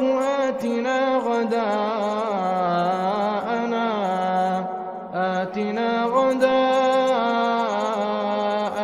لقد لقينا من سفرنا هذا نصبا قال أرأيت إذ أوينا إلى الصخرة فإني نسيت الحوت وما أنسانيه إلا الشيطان أن أذكره واتخذ سبيله في البحر عجبا قال ذلك ما كنا نبغي فارتدا على آثارهما قصصا فوجدا عبدا من عبادنا آتيناه رحمة من عندنا وعلمناه من لدنا علما قال له موسى هل أتبعك على أن تعلمني مما علمت رشدا قال إنك لن تستطيع معي صبرا وكيف تصبر على ما لم تحط به خبرا قال ستجدني إن شاء الله صابرا ولا أعصي لك أمرا قال فإن اتبعتني فلا تسألني عن شيء حتى أحدث لك منه ذكرا فانطلقا حتى إذا ركبا في السفينة خرقها قال أخرقتها لتغرق أهلها لقد جئت شيئا إمرا قال ألم أقل إنك لن تستطيع معي صبرا قال لا تؤاخذني بما نسيت ولا ترهقني من أمري عسرا فانطلقا حتى إذا لقيا غلاما فقتله قال أقتلت نفسا زكية بغير نفس لقد جئت شيئا نكرا قال ألم أقل لك إنك لن تستطيع معي صبرا قال إن سألتك عن شيء بعدها فلا تصاحبني قد بلغت من لدني عذرا فانطلقا حتى إذا أتيا أهل قرية استطعما أهلها فأبوا أن يضيفوهما فوجدا فيها جدارا يريد أن ينقض فأقامه قال لو شئت لاتخذت عليه أجرا قال هذا فراق بيني وبينك سأنبئك بتأويل ما لم تستطع عليه صبرا. أما السفينة فكانت لمساكين يعملون في البحر فأردت أن أعيبها وكان وراءهم ملك يأخذ كل سفينة غصبا.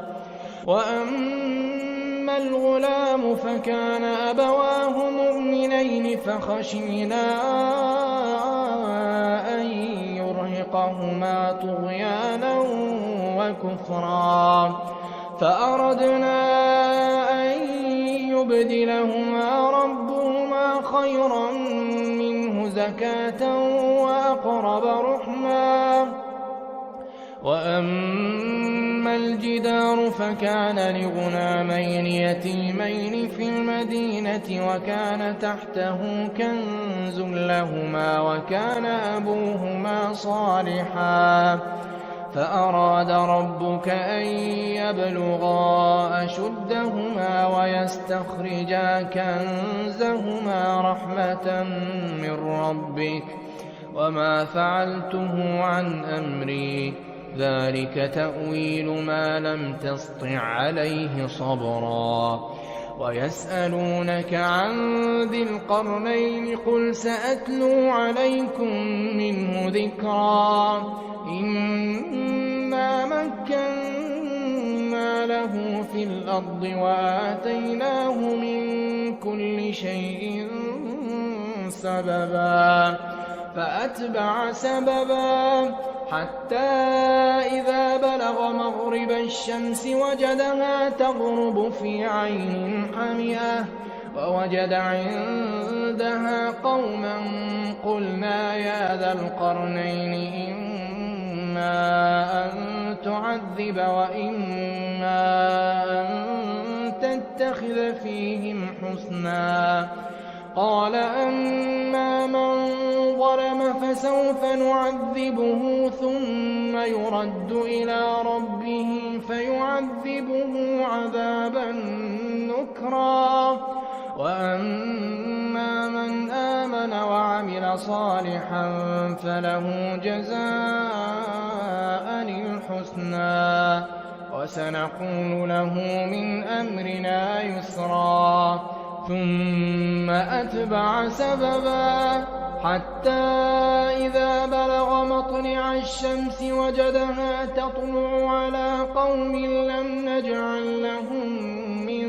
دونها سترا. كذلك وقد أحطنا بما لديه خبرا. ثم أتبع سببا حتى إذا بلغ بين السدين وجد من دونهما قوما لا يكادون يفقهون قولا. قالوا يا ذا القرنين إن يأجوج ومأجوج مفسدون في الأرض فهل نجعل لك خرجا على أن تجعل بيننا وبينهم سدا. قال ما مكني فيه ربي خير فأعينوني بقوة أجعل بينكم وبينهم ردما. آتوني زبر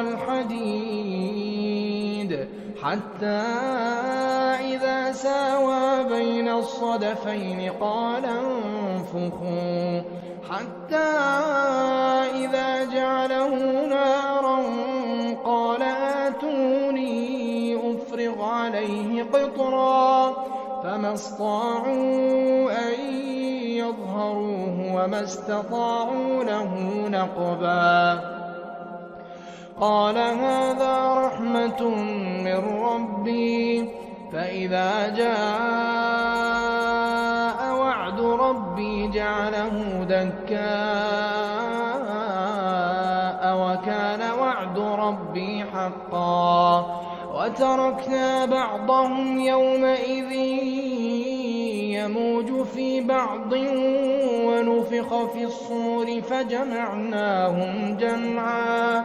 وعرضنا جهنم يومئذ للكافرين عرضا. الذين كانت أعينهم في غطاء عن ذكري وكانوا لا يستطيعون سمعا أفحسب الذين كفروا أن يتخذوا عبادي من دوني أولياء إنا أعتدنا جهنم للكافرين نزلا قل هل ننبئكم بالأخسرين أعمالا الذين ضل سعيهم في الحياة الدنيا وهم يحسبون أنهم يحسنون صنعا أولئك الذين كفروا بآيات ربهم ولقائه فحبطت أعمالهم فلا نقيم لهم يوم القيامة وزنا ذلك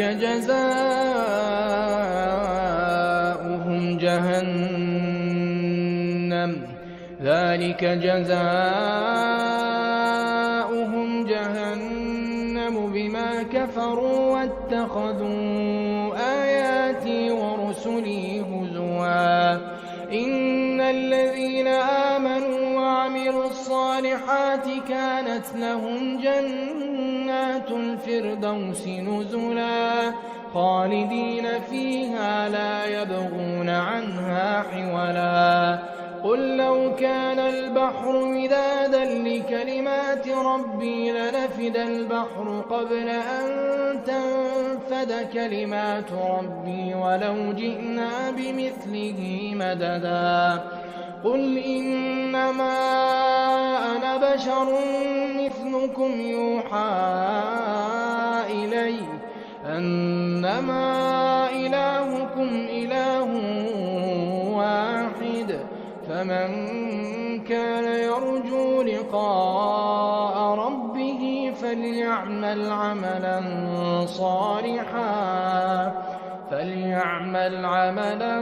صالحا ولا يشرك بعبادة ربه أحدا بسم الله الرحمن الرحيم ياسين والقرآن الحكيم إنك لمن المرسلين على صراط مستقيم تنزيل العزيز الرحيم لتنذر قوما ما أنذر آباؤهم فهم غافلون لقد حق القول على أكثرهم فهم لا يؤمنون إنا جعلنا في أعناقهم أغلالا فهي إلى الأذقان فهم مقمحون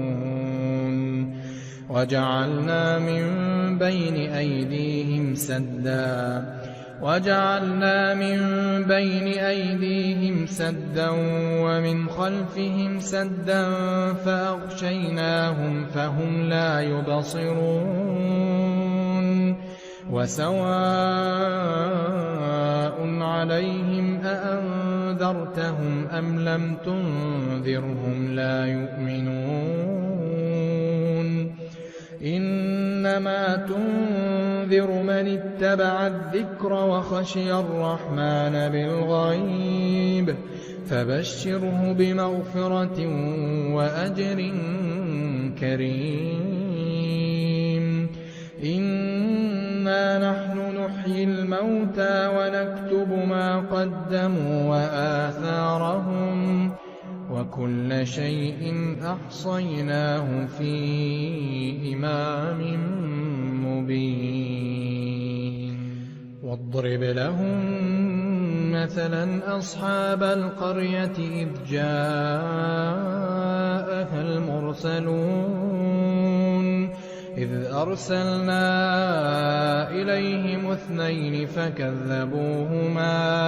فكذبوهما فعززنا ب3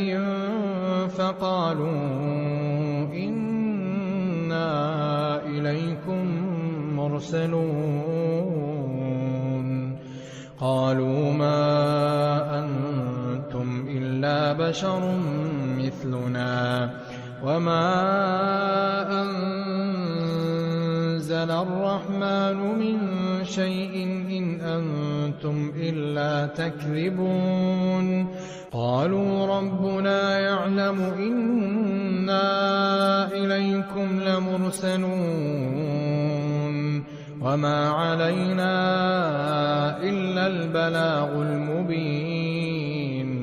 قالوا إنا تطيرنا بكم لئن لم تنتهوا لنرجمنكم وليمسنكم منا عذاب أليم قالوا طائركم معكم أئن ذكرتم بل أنتم قوم مسرفون وجاء من أقصى المدينة رجل يسعى قال يا قوم اتبعوا المرسلين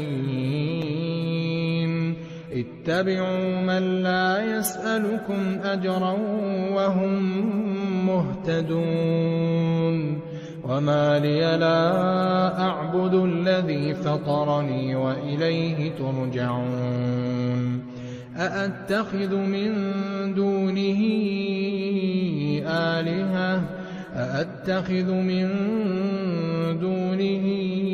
آلهة إن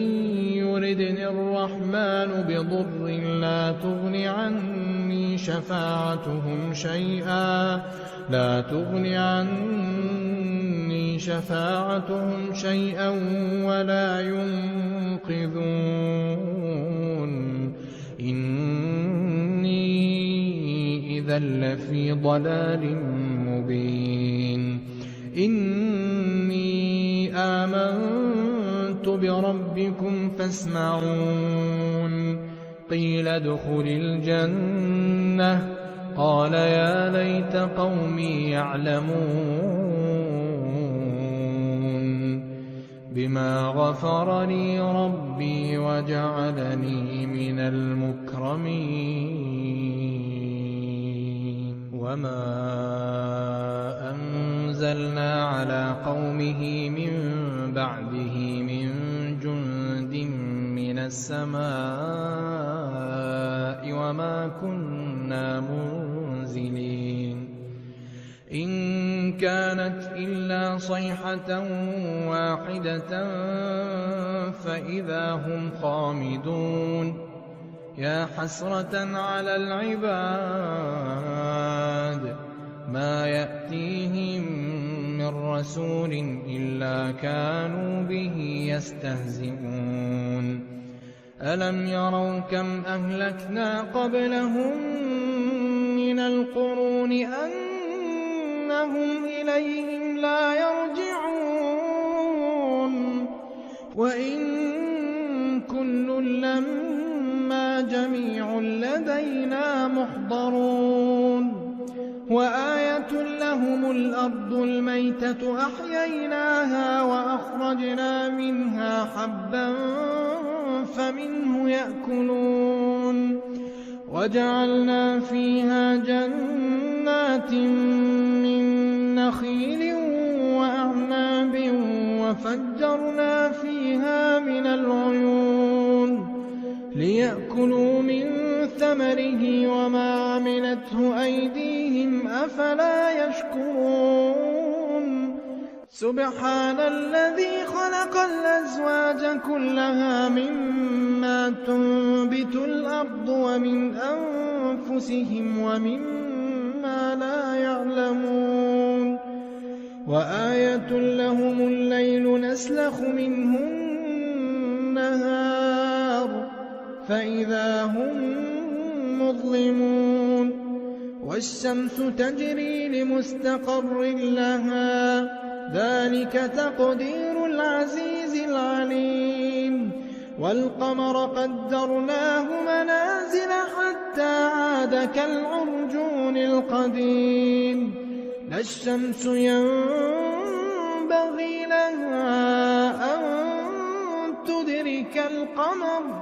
لا الشمس ينبغي لها أن تدرك القمر ولا الليل سابق النهار وكل في فلك يسبحون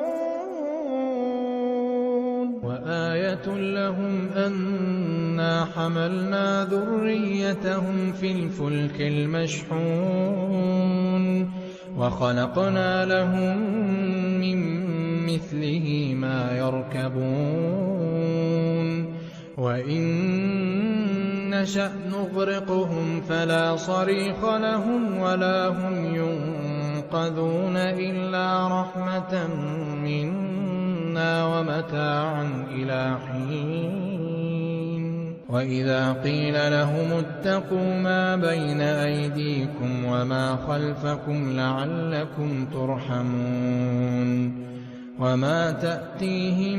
من آية من آيات ربهم إلا كانوا عنها معرضين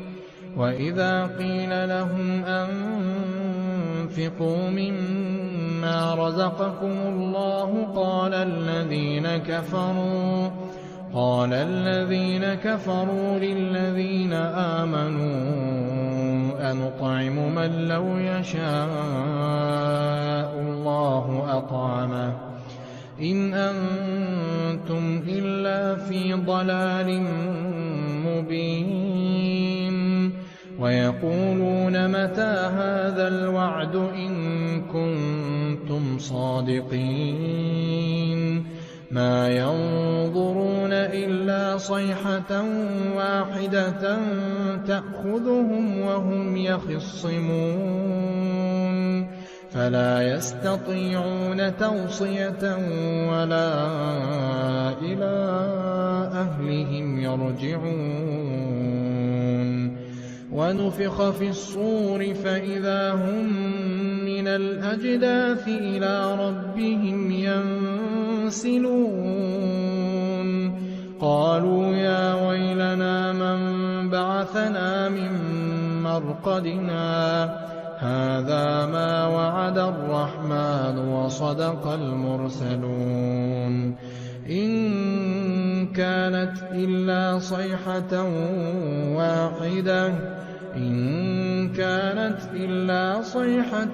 واحدة فإذا هم جميع لدينا محضرون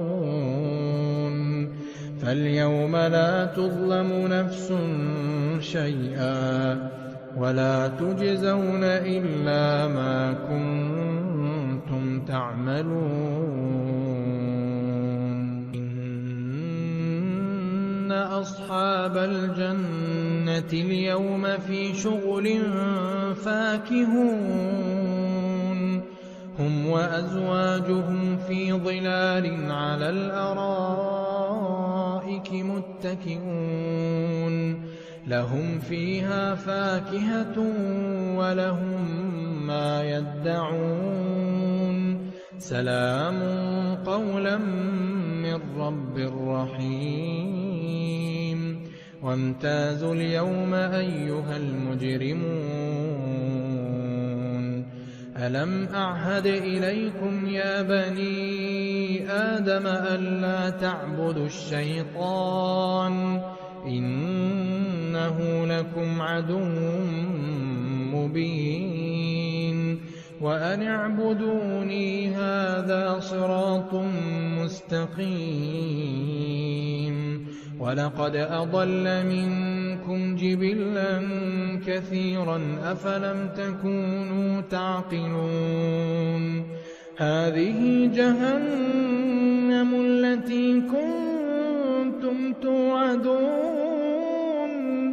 اصْلَوْهَا الْيَوْمَ بِمَا كُنتُمْ تَكْفُرُونَ الْيَوْمَ نَخْتِمُ عَلَىٰ أَفْوَاهِهِمْ وَتُكَلِّمُنَا أَيْدِيهِمْ وَتَشْهَدُ أَرْجُلُهُم بِمَا كَانُوا يَكْسِبُونَ وَلَوْ نَشَاءُ لَطَمَسْنَا عَلَىٰ أَعْيُنِهِمْ فَاسْتَبَقُوا الصِّرَاطَ فَأَنَّىٰ يُبْصِرُونَ وَلَوْ نَشَاءُ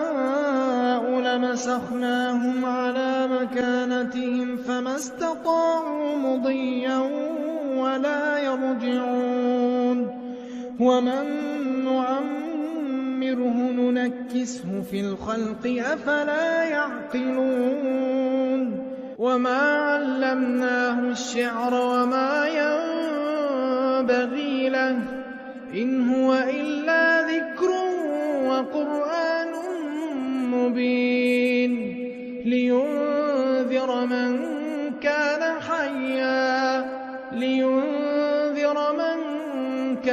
حَيًّا وَيَحِقَّ الْقَوْلُ عَلَى الْكَافِرِينَ أَوَلَمْ يَرَوْا أَنَّا خَلَقْنَا لَهُم مِّمَّا عَمِلَتْ أَيْدِينَا أَنْعَامًا فَهُمْ لَهَا مَالِكُونَ وَذَلَّلْنَاهَا لَهُمْ فَمِنْهَا رَكُوبُهُمْ وَمِنْهَا يَأْكُلُونَ وَلَهُمْ فِيهَا مَنَافِعُ وَمَشَارِبُ أَفَلَا يَشْكُرُونَ وَاتَّخَذُوا مِن دُونِ اللَّهِ آلِهَةً لَّعَلَّهُمْ يُنصَرُونَ لَا يَسْتَطِيعُونَ نَصْرَهُمْ وَهُمْ لَهُمْ جُندٌ مُّحْضَرُونَ فَلَا يَحْزُنكَ قَوْلُهُمْ إِنَّا نَعْلَمُ مَا يُسِرُّونَ وَمَا يُعْلِنُونَ أَوَلَمْ يَرَ الْإِنسَانُ أَنَّا خَلَقْنَاهُ مِن نُّطْفَةٍ فَإِذَا هُوَ خَصِيمٌ مُّبِينٌ وَضَرَبَ لَنَا مَثَلًا وَنَسِيَ خَلْقَهُ قَالَ مَن يُحْيِي الْعِظَامَ وَهِيَ رَمِيمٌ قُلْ يُحْيِيهَا الَّذِي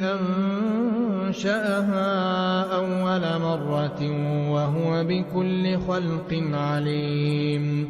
الَّذِي جَعَلَ لَكُم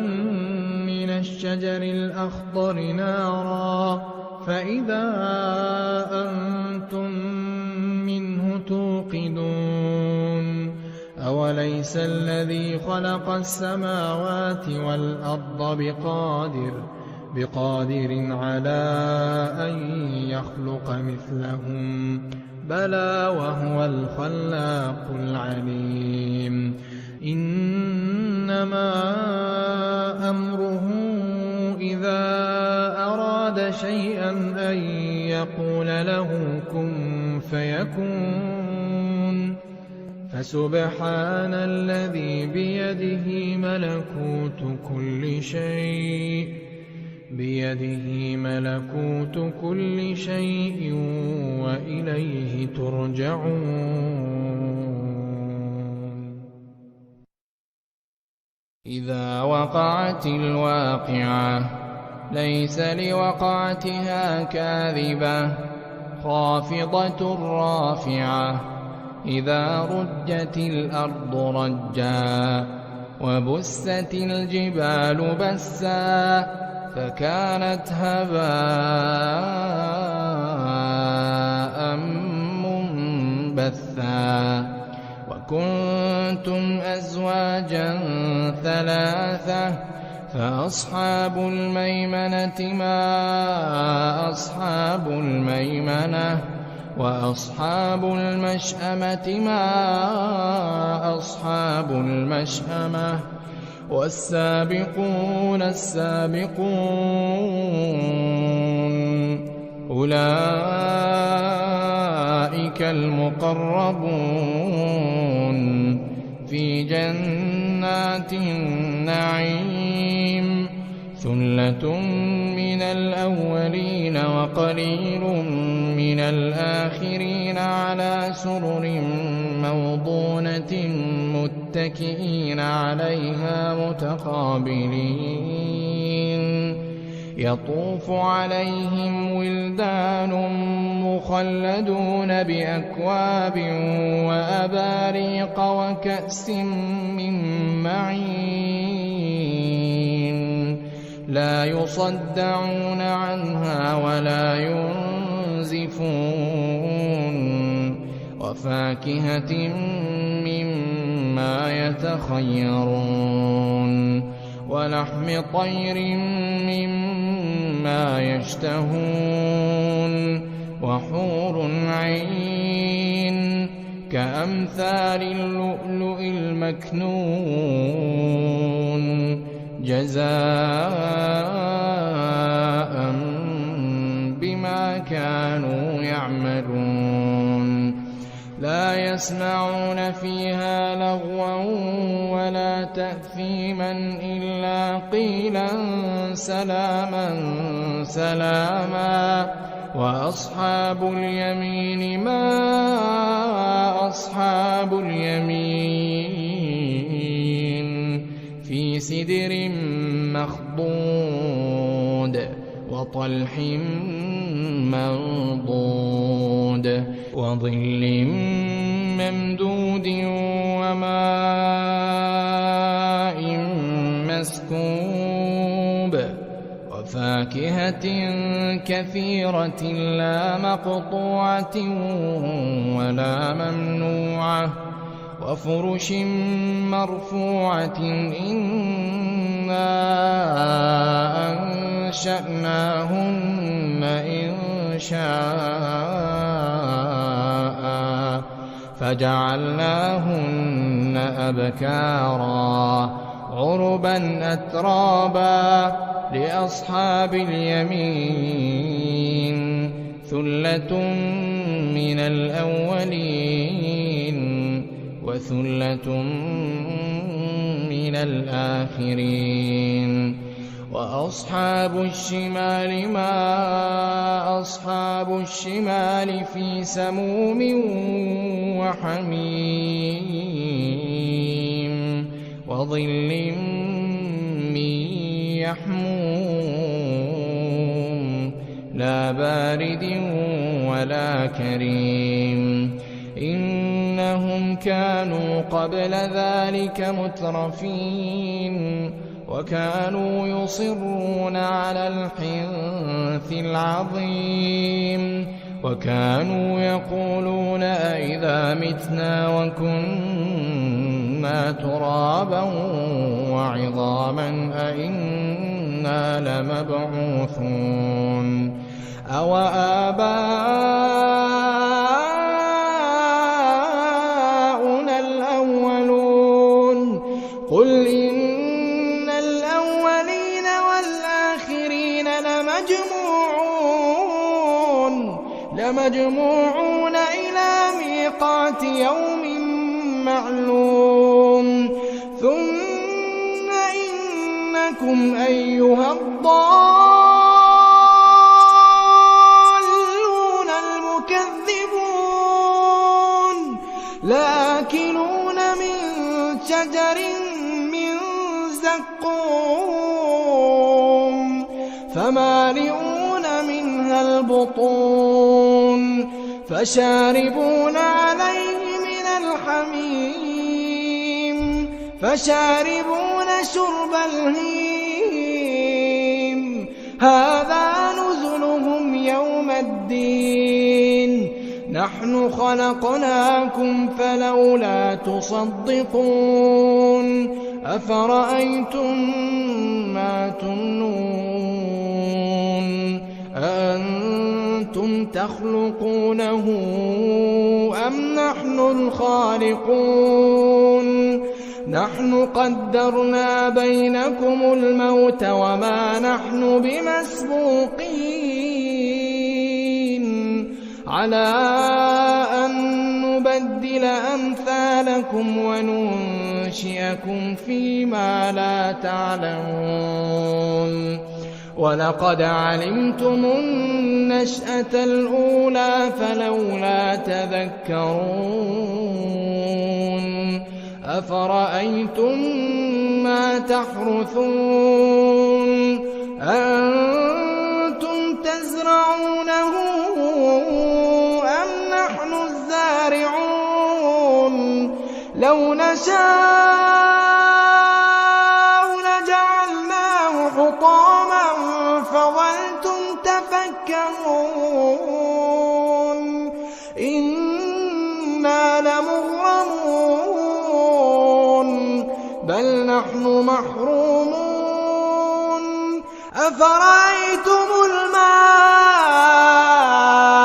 الذي تشربون أأنتم أنزلتموه من المزن أم نحن المنزلون لو نشاء جعلناه أجاجا فلولا تشكرون أفرأيتم النار التي تورون أأنتم أنشأتم شجرتها أم نحن المنشئون نحن جعلناها تذكرة ومتاعا للمقوين فسبح باسم ربك العظيم فلا أقسم بمواقع النجوم وإنه لقسم لو تعلمون عظيم إنه لقرآن كريم في كتاب مكنون لا يمسه إلا المطهرون تنزيل من رب العالمين أفبهذا الحديث أنتم مدهنون وتجعلون رزقكم أنكم تكذبون فلولا إذا بلغت الحلقوم وأنتم حينئذ تنظرون ونحن أقرب إليه منكم ولكن لا تبصرون فلولا إن كنتم غير مدينين ترجعونها إن كنتم صادقين فأما إن كان من المقربين فروح وريحان وجنة نعيم وأما إن كان من أصحاب اليمين فسلام لك من أصحاب اليمين وأما إن كان من المكذبين الضالين فنزل من حميم وتصلية جحيم إن هذا لهو حق اليقين فسبح باسم ربك العظيم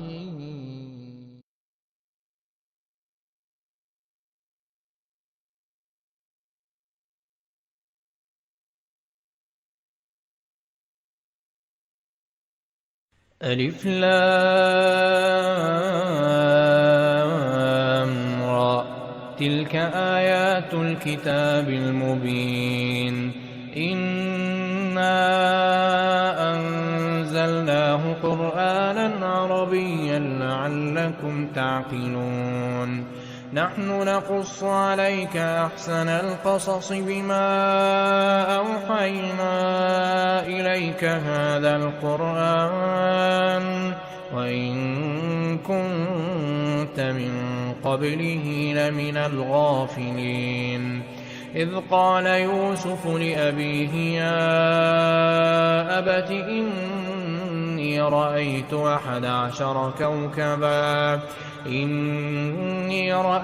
11 كوكبا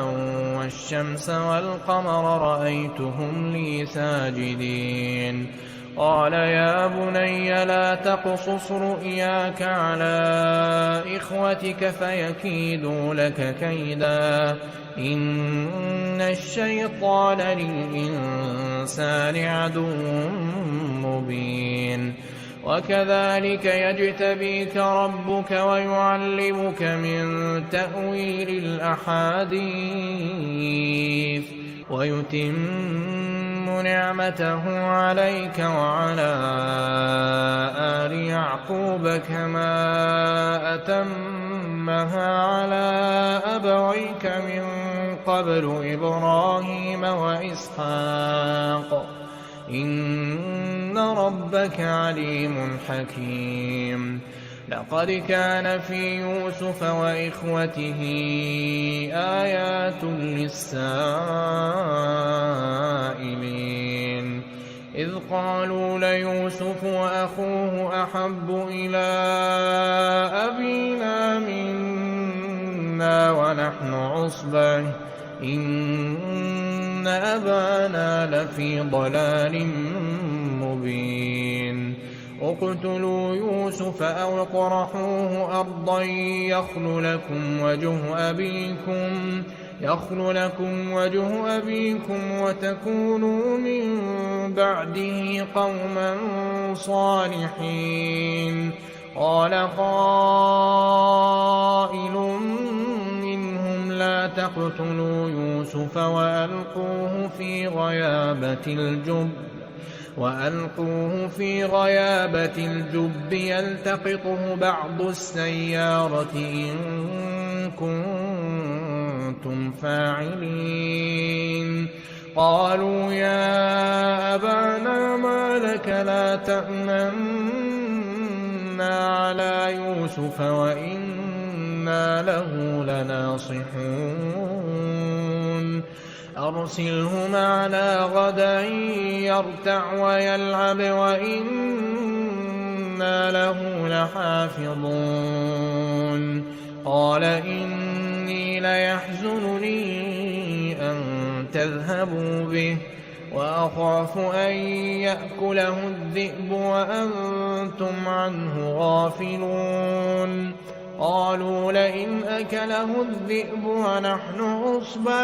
قالوا لئن أكله الذئب ونحن عصبة إنا إذا لخاسرون فلما ذهبوا به وأجمعوا أن يجعلوه في غيابة الجب وأوحينا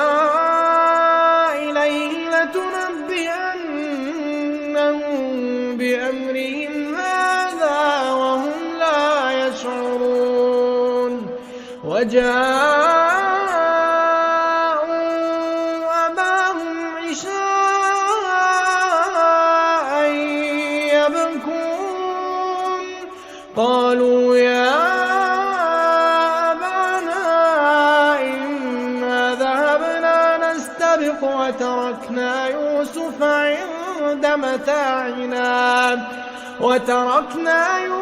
عند متاعنا فأكله الذئب وما أنت بمؤمن لنا ولو كنا صادقين وجاءوا على قميصه بدم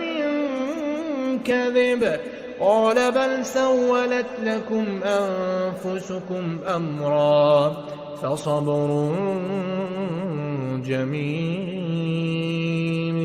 والله المستعان على ما تصفون. وجاءت سيارة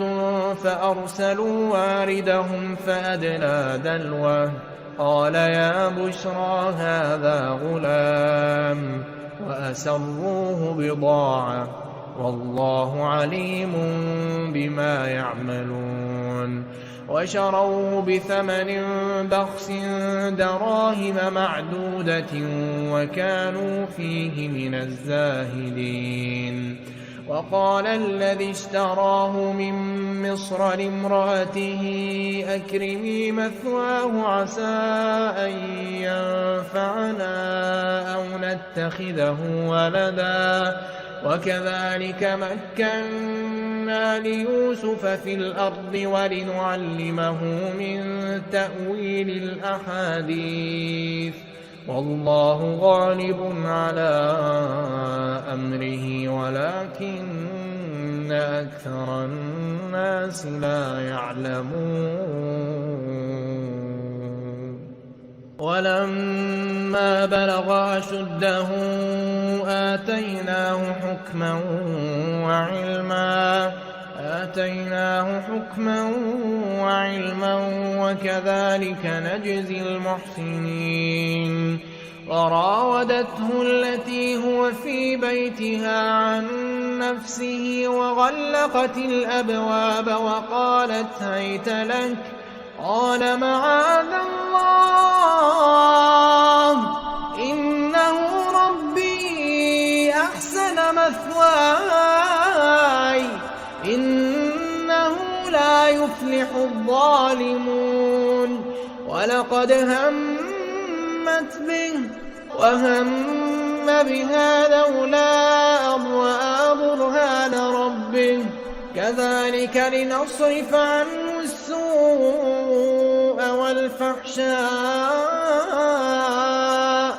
إنه من عبادنا المخلصين. واستبق الباب وقدت قميصه من دبر وألف يا سيدها لدى الباب قالت ما جزاء من أراد بأهلك سوءا إلا أن يسجن أو عذاب أليم. قال هي راودتني عن نفسي وشهد شاهد من أهلها إن كان قميصه قد من قبل فصدقت وهو من الكاذبين وإن كان قميصه قد من دبر فكذبت وهو من الصادقين. فلما رأى قميصه قد من دبر قال إنه من كيدكن إن كيدكن عظيم. يوسف أعرض عن هذا واستغفري لذنبك إنك كنت من الخاطئين. وقال نسوة في المدينة امرأة العزيز تراود فتاها عن نفسه قد شغفها حبا إنا لنراها في ضلال مبين. فلما سمعت بمكرهن أرسلت إليهن وأعتدت لهن متكئا وآتت كل واحدة منهن سكينا وقالت اخرج عليهن. فلما رأينه أكبرنه وقطعن أيديهن وقلن حاش لله ما هذا بشرا إن هذا إلا ملك كريم. قالت فذلكن الذي لمتنني فيه ولقد راودته عن نفسه فاستعصم ولئن لم يفعل ما آمره ليسجنن وليكونن من الصاغرين. قال رب السجن أحب إلي مما يدعونني إليه وإلا تصرف عني كيدهن أصب إليهن وأكن من الجاهلين. فاستجاب له ربه فصرف عنه كيدهن إنه هو السميع العليم. ثم بدا لهم من بعد ما رأوا الآيات ليسجننه حتى حين. ودخل معه السجن فتيان قال أحدهما إني أراني أعصر خمرا وقال الآخر إني أراني أحمل فوق رأسي خبزا تأكل الطير منه نبئنا بتأويله إنا نراك من المحسنين. قال لا يأتيكما طعام ترزقانه إلا نبأتكما بتأويله قبل أن يأتيكما ذلكما مما علمني ربي إني تركت ملة قوم لا يؤمنون بالله تركت ملة قوم لا يؤمنون بالله وهم بالآخرة هم كافرون. واتبعت ملة آبائي إبراهيم وإسحاق ويعقوب ما كان لنا أن نشرك بالله من شيء ذلك من فضل الله علينا وعلى الناس ولكن أكثر الناس لا يشكرون. يا صاحبي السجن أأرباب متفرقون خير أم الله الواحد القهار ما تعبدون من دونه إلا أسماء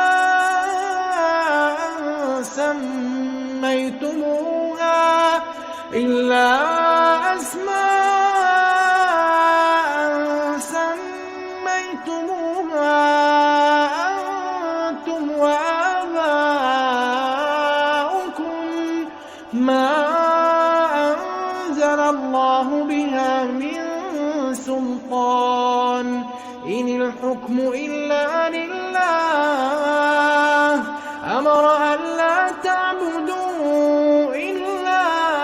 إياه ذلك الدين القيم ولكن أكثر الناس لا يعلمون.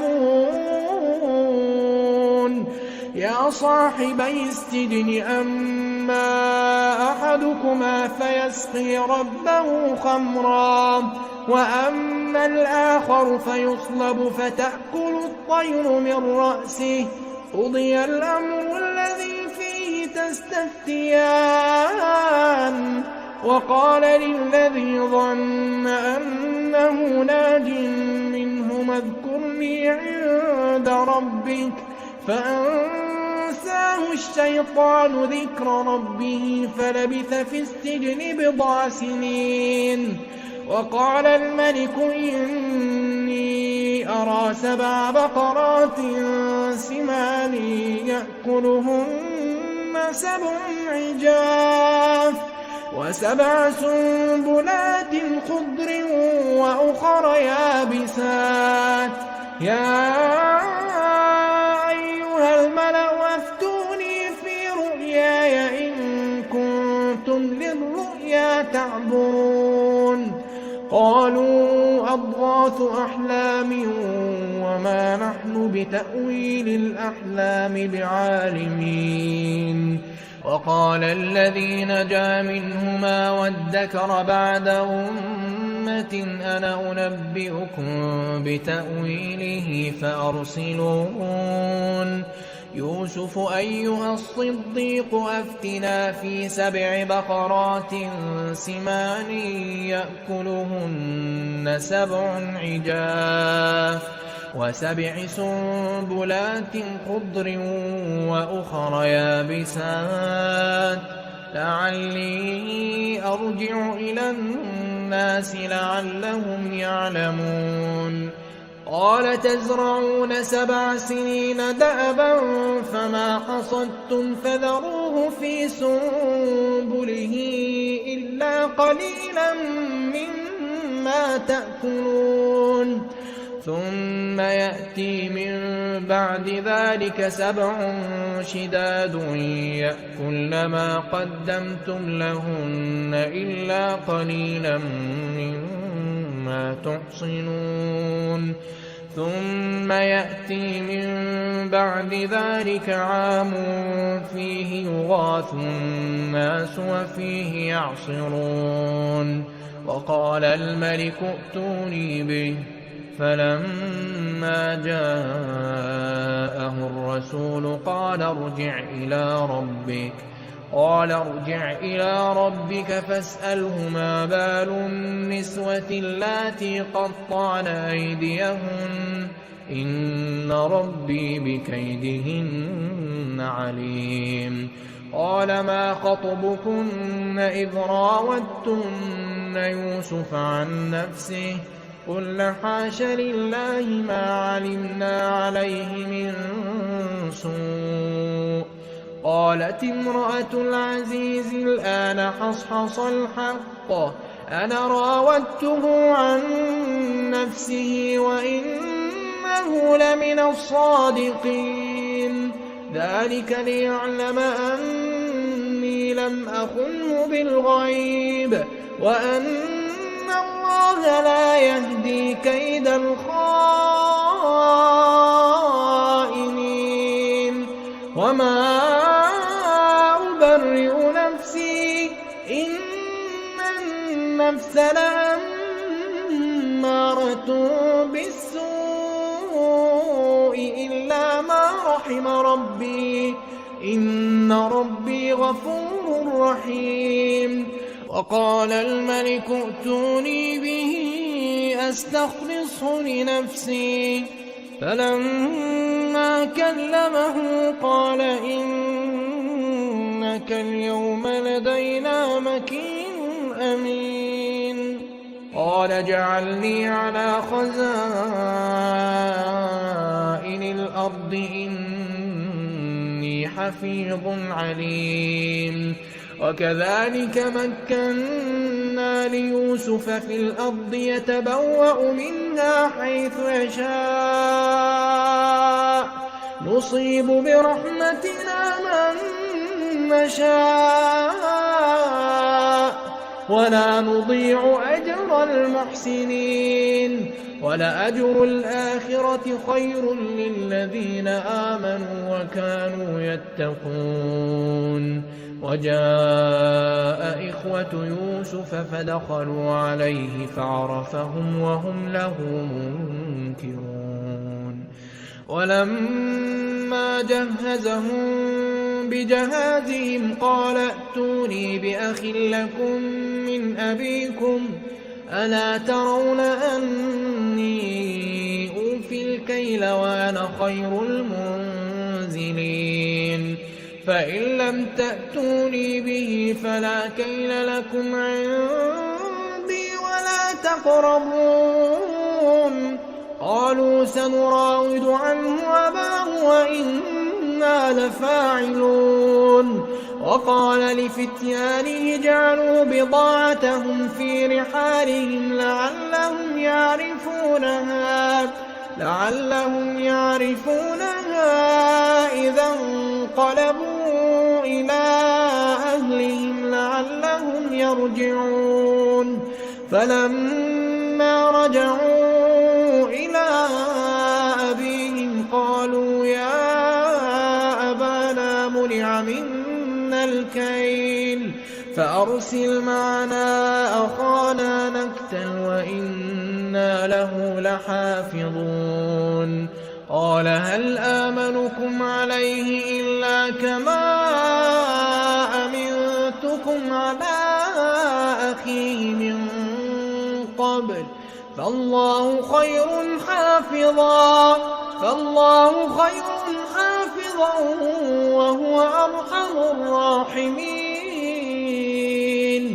ولما فتحوا متاعهم وجدوا بضاعتهم ردت إليهم قالوا يا أبانا ما نبغي هذه بضاعتنا ردت إلينا ونمير أهلنا ونحفظ أخانا ونزداد كيل بعير ذلك كيل يسير قال لن أرسله معكم حتى تؤتون موثقا من الله لتأتونني به إلا أن يحاط بكم فلما آتوه موثقهم قال الله على ما نقول وكيل وقال يا بني لا تدخلوا من باب واحد وادخلوا من أبواب متفرقة وما أغني عنكم من الله من شيء إن الحكم إلا لله عليه توكلت وعليه فليتوكل المتوكلون ولما دخلوا من حيث أمرهم أبوهم ما كان يغني عنهم من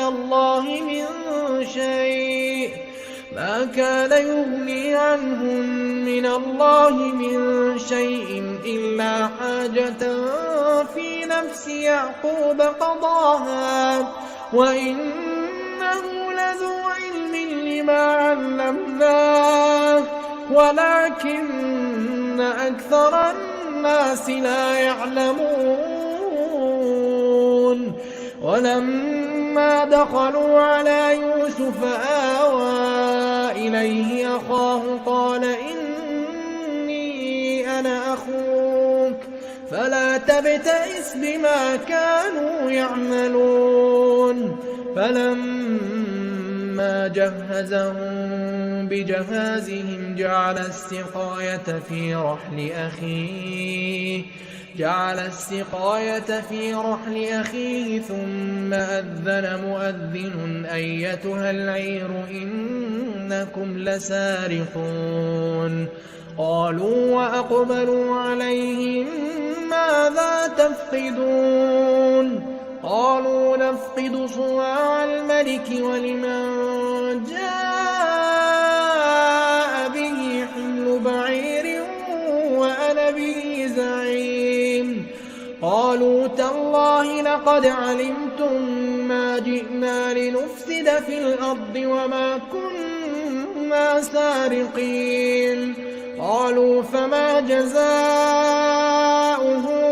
إن كنتم كاذبين قالوا جزاؤه من وجد في رحله فهو جزاؤه كذلك نجزي الظالمين فبدأ بأوعيتهم قبل وعاء أخيه ثم استخرجها من وعاء أخيه كذلك كدنا ليوسف ما كان ليأخذ أخاه في دين الملك إلا أن يشاء الله نرفع درجات من نشاء وفوق كل ذي علم عليم قالوا إن يسرق فقد سرق أخ له من قبل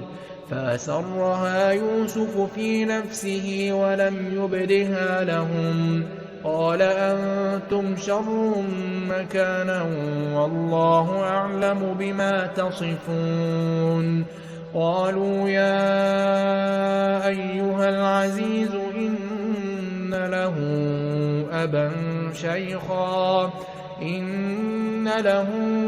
أبا شيخا كبيرا فخذ أحدنا مكانه إنا نراك من المحسنين قال معاذ الله أن نأخذ إلا من وجدنا متاعنا عنده إنا إذا لظالمون فلما استيئسوا منه خلصوا نجيا قال كبيرهم ألم تعلموا أن أباكم قد أخذ عليكم موثقا من الله ومن قبل ما فرطتم في يوسف فلن أبرح الأرض حتى يأذن لي أبي أو يحكم الله لي وهو خير الحاكمين ارجعوا إلى أبيكم فقولوا يا أبانا إن ابنك سرق وما شهدنا إلا بما علمنا وما كنا للغيب حافظين واسأل القرية التي كنا فيها والعير التي أقبلنا فيها وإنا لصادقون قال بل سولت لكم أنفسكم أمرا فصبر جميل عسى الله أن يأتيني بهم جميعا إنه هو العليم الحكيم وتولى عنهم وقال يا أسفا على يوسف وابيضت عيناه من الحزن فهو كظيم قالوا تالله تفتأ تذكر يوسف حتى تكون حرضا أو تكون من الهالكين قال إنما أشكو بثي وحزني إلى الله قال إنما أشكو بثي وحزني إلى الله وأعلم من الله ما لا تعلمون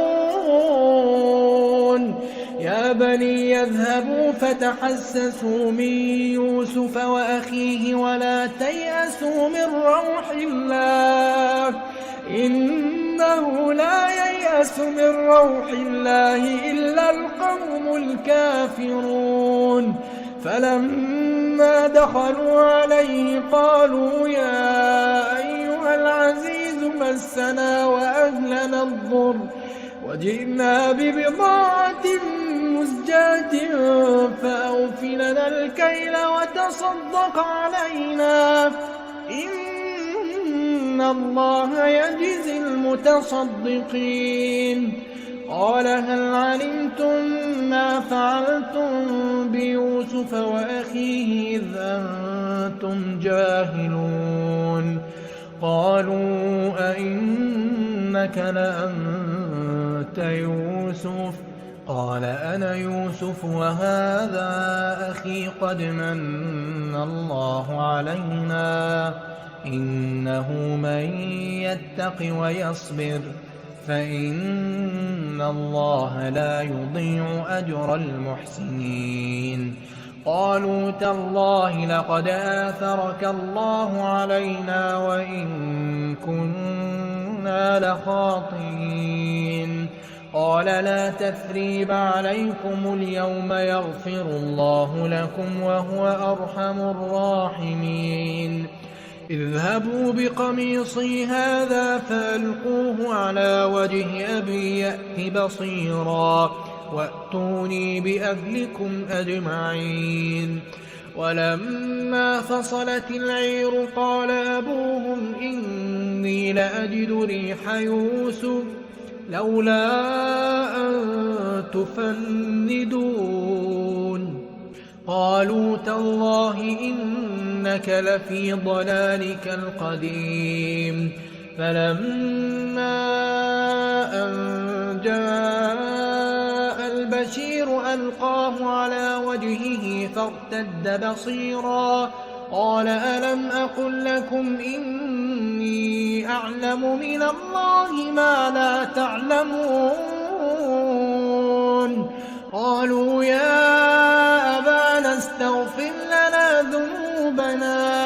إنا كنا خاطئين. قال سوف أستغفر لكم ربي إنه هو الغفور الرحيم. فلما دخلوا على يوسف آوى إليه أبويه وقال ادخلوا مصر إن شاء الله آمنين. ورفع أبويه على العرش وخروا له سجدا وقال يا أبت هذا تأويل رؤياي من قبل قد جعلها ربي حقا وقد أحسن بي إذ أخرجني من السجن وجاء بكم من البدو من بعد أن نزغ الشيطان بيني وبين إخوتي إن ربي لطيف لما يشاء إنه هو العليم الحكيم. رب قد آتيتني من الملك وعلمتني من تأويل الأحاديث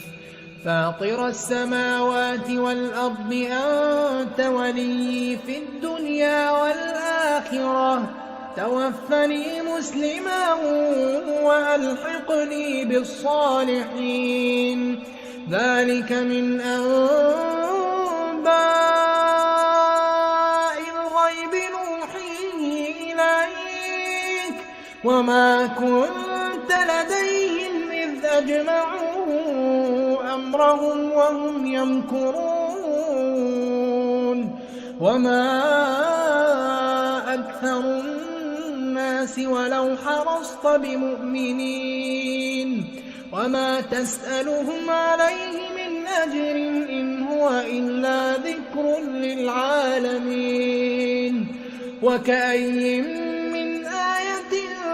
في السماوات والأرض يمرون عليها وهم عنها معرضون وما يؤمن أكثرهم بالله إلا وهم مشركون. أفأمنوا أن تأتيهم غاشية من عذاب الله أو تأتيهم الساعة بغتة وهم لا يشعرون. قل هذه سبيلي أدعو إلى الله قل هذه سبيلي أدعو إلى الله على بصيرة أنا ومن اتبعني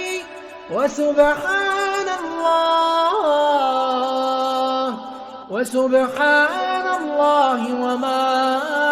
أنا من المشركين. وما أرسلنا من قبلك إلا رجالا نوحي إليهم من أهل القرى أفلم يسيروا في الأرض فينظروا كيف كان عاقبة الذين من قبلهم ولدار الآخرة خير للذين اتقوا أفلا تعقلون. حتى إذا استيأس الرسل وظنوا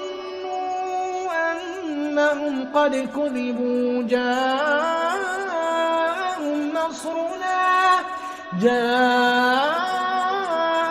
نصرنا فنجي من نشاء ولا يرد بأسنا عن القوم المجرمين. لقد كان في قصصهم عبرة لأولي الألباب ما كان حديثا يفترى ولكن تصديق الذي بين يديه وتفصيل كل شيء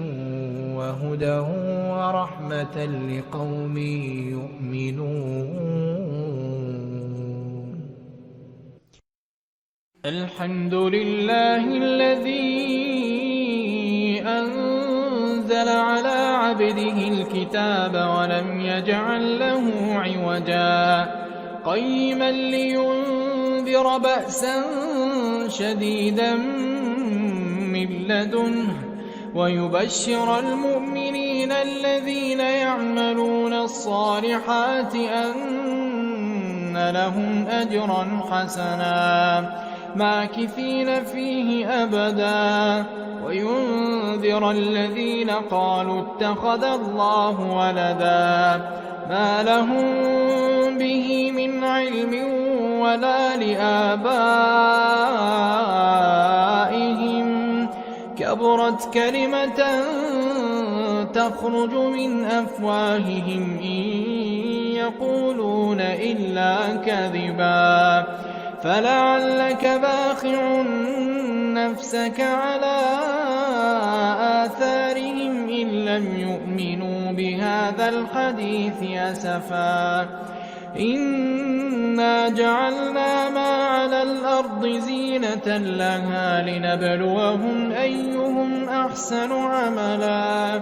وإنا لجاعلون ما عليها صعيدا جرزا أم حسبت أن أصحاب الكهف والرقيم كانوا من آياتنا عجبا إذ أوى الفتية إلى الكهف فقالوا ربنا آتنا من لدنك رحمة وهيئ لنا من أمرنا رشدا فضربنا على آذانهم في الكهف سنين عددا ثم بعثناهم لنعلم أي الحزبين أحصى لما لبثوا أمدا نحن نقص عليك نبأهم بالحق إنهم فتية آمنوا بربهم وزدناهم هدى وربطنا على قلوبهم إذ قاموا فقالوا ربنا رب السماوات والأرض لن ندعو من دونه إلها لقد قلنا إذا شططا هؤلاء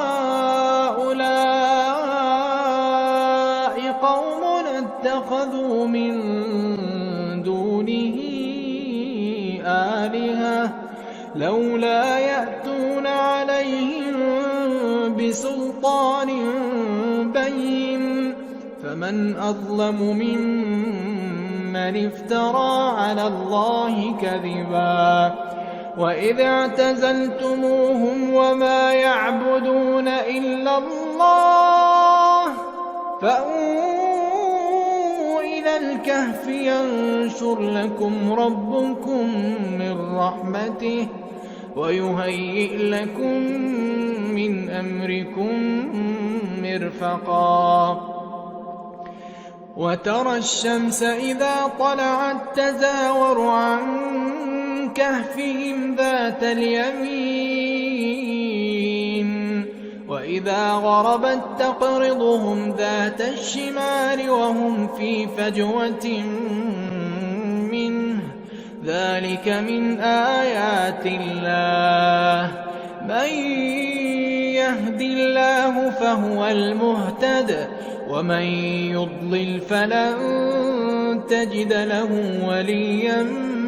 مرشدا وتحسبهم أيقاظا وهم رقود ونقلبهم ذات اليمين وذات الشمال وكلبهم باسط ذراعيه بالوصيد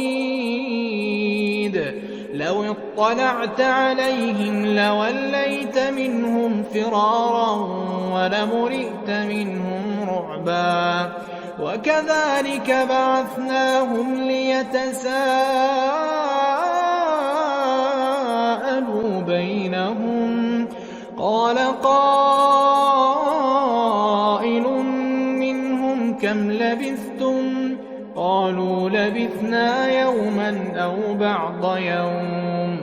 قالوا ربكم أعلم بما لبثتم فابعثوا أحدكم بورقكم هذه إلى المدينة فلينظر أيها أزكى طعاما فليأتكم برزق منه وليتلطف ولا يشعرن بكم أحدا إنهم إن يظهروا عليكم يرجموكم أو يعيدوكم في ملتهم ولن تفلحوا إذا أبدا وكذلك أعثرنا عليهم ليعلموا أن وعد الله حق وأن الساعة لا ريب فيها إذ يتنازعون بينهم أمرهم فقالوا ابنوا عليهم بنيانا ربهم أعلم بهم قال الذين غلبوا على أمرهم لنتخذن عليهم مسجدا سيقولون ثلاثة رابعهم كلبهم ويقولون خمسة سادسهم كلبهم رجما بالغيب ويقولون سبعة وثامنهم كلبهم قل ربي أعلم بعدتهم ما يعلمهم إلا قليل فلا تمار فيهم إلا مراء ظاهرا ولا تستفت فيهم منهم أحدا ولا تقولن لشيء إني فاعل ذلك غدا إلا أن يشاء الله واذكر ربك إذا نسيت وقل عسى أن يهديني ربي لأقرب من هذا رشدا ولبثوا في كهفهم 300 سنين وازدادوا 9 قل الله أعلم بما لبثوا له غيب السماوات والأرض أبصر به وأسمع ما لهم من دونه من ولي ولا يشرك في حكمه أحدا واتل ما أوحي إليك من كتاب ربك لا مبدل لكلماته ولن تجد من دونه ملتحدا واصبر نفسك مع الذين يدعون ربهم بالغداة والعشي يريدون وجهه ولا تعد عيناك عنهم تريد زينة الحياة الدنيا ولا تطع من أغفلنا قلبه عن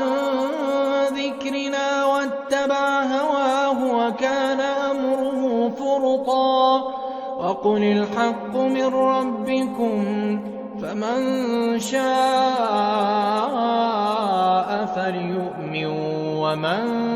شاء فليكفر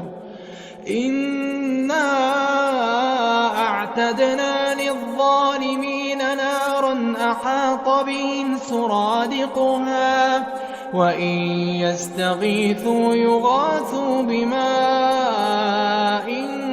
كالمهل يشوي الوجوه بئس الشراب وساءت مرتفقا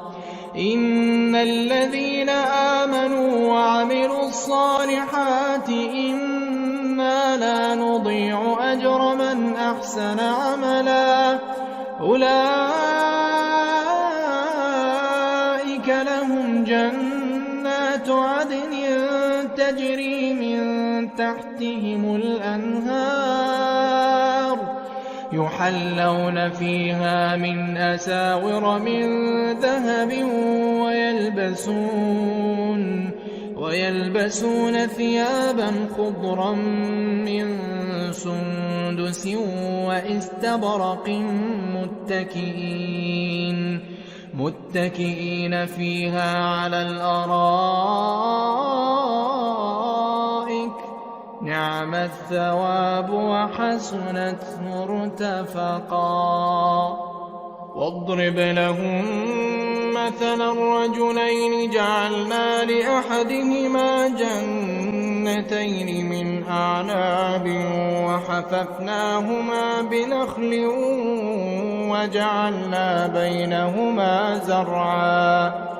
كلتا الجنتين آتت أكلها ولم تظلم منه شيئا وفجرنا خلالهما نهرا وكان له ثمر فقال لصاحبه وهو يحاوره أنا أكثر منك مالا وأعز نفرا ودخل جنته وهو ظالم لنفسه قال ما أظن أن تبيد هذه أبدا وما أظن الساعة قائمة ولئن رددت إلى ربي لأجدن خيرا منها منقلبا قال له صاحبه وهو يحاوره أكفرت بالذي خلقك من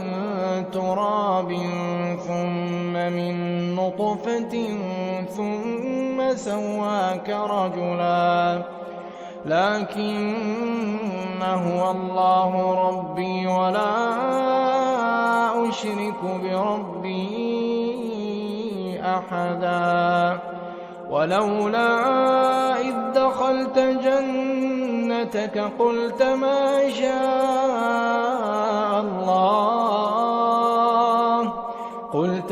شاء الله لا قوة إلا بالله إن ترني أنا أقل منك مالا وولدا فعسى ربي أن يؤتيني خيرا من جنتك ويرسل عليها حسبانا من السماء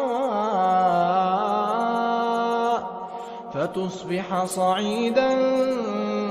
زلقا أو يصبح ماؤها غورا فلن تستطيع له طلبا وأحيط بثمره فأصبح يقلب كفيه على ما أنفق فيها وهي خاوية على عروشها ويقول يا ليتني لم أشرك بربي أحدا ولم تكن له فئة ينصرونه من دون الله وما كان منتصرا هنالك الولاية لله الحق هو خير ثوابا وخير عقبا واضرب لهم مثل الحياة الدنيا كماء إن أنزلناه من السماء فاختلط به نبات الأرض فأصبح هشيما تذروه الرياح وكان الله على كل شيء مقتدرا المال والبنون زينة الحياة الدنيا والباقيات الصالحات خير عند ربك ثوابا وخير أملا ويوم نسير الجبال وترى الأرض بارزة وحشرناهم فلم نغادر منهم أحدا وعرضوا على ربك صفا لقد جئتمونا كما خلقناكم أول مرة بل زعمتم أن لن نجعل لكم موعدا ووضع الكتاب فترى المجرمين مشفقين مما فيه ويقولون يا ويلتنا ما لهذا الكتاب لا يغادر صغيرة ولا كبيرة إلا أحصاها ووجدوا ما عملوا حاضرا ولا يظلم ربك أحدا وإذ قلنا للملائكة اسجدوا لآدم فسجدوا إلا إبليس كان من الجن ففسق عن أمر ربه أفتتخذونه وذريته أولياء من دوني وهم لكم عدو بئس للظالمين بدلا ما أشهدتهم خلق السماوات والأرض ولا خلق أنفسهم وما كنت متخذ المضلين عضدا ويوم يقول نادوا شركائي الذين زعمتم فدعوهم فلم يستجيبوا لهم وجعلنا بينهم موبقا ورأى المجرمون النار فظنوا أنهم مواقعوها ولم يجدوا عنها مصرفا ولقد صرفنا في هذا القرآن للناس من كل مثل وكان الإنسان أكثر شيء جدلا وما منع الناس أن يؤمنوا إذ جاءهم الهدى ويستغفروا ربهم إلا أن تأتيهم سنة الأولين أو يأتيهم العذاب قبلا وما نرسل المرسلين إلا مبشرين ومنذرين ويجادل الذين كفروا بالباطل ليدحضوا به الحق واتخذوا آياتي وما أنذروا هزوا ومن أظلم ممن ذكر بآيات ربه فأعرض عنها ونسي ما قدمت يداه إنا جعلنا على قلوبهم أكنة أن يفقهوه وفي آذانهم وقرا وإن تدعهم إلى الهدى فلن يهتدوا إذا أبدا وربك الغفور ذو الرحمة لو يؤاخذهم بما كسبوا لعجل لهم العذاب بل لهم موعد لن يجدوا من دونه موئلا وتلك القرى أهلكناهم لما ظلموا وجعلنا لمهلكهم موعدا وإذ قال موسى لفتاه لا أبرح حتى أبلغ مجمع البحرين أو أمضي حقبا فلما بلغا مجمع بينهما نسيا حوتهما فاتخذ سبيله في البحر سربا فلما جاوزا قال لفتاه آتنا غداءنا لقد لقينا من سفرنا هذا نصبا قال أرأيت إذ أوينا إلى الصخرة فإني نسيت الحوت وما أنسانيه إلا الشيطان أن أذكره واتخذ سبيله في البحر عجبا قال ذلك ما كنا نبغي فارتدا على آثارهما قصصا فوجدا عبدا من عبادنا آتيناه رحمة من عندنا وعلمناه من لدنا علما قال له موسى هل أتبعك على أن تعلمني مما علمت رشدا قال إنك لن تستطيع معي صبرا وكيف تصبر على ما لم تحط به خبرا قال ستجدني إن شاء الله صابرا ولا أعصي لك أمرا قال فإن اتبعتني فلا تسألني عن شيء حتى أحدث لك منه ذكرا فانطلقا حتى إذا ركبا في السفينة خرقها قال أخرقتها لتغرق أهلها لقد جئت شيئا إمرا قال ألم أقل إنك لن تستطيع معي صبرا قال لا تؤاخذني بما نسيت ولا ترهقني من أمري عسرا فانطلقا حتى إذا لقيا غلاما فقتله قال أقتلت نفسا زكية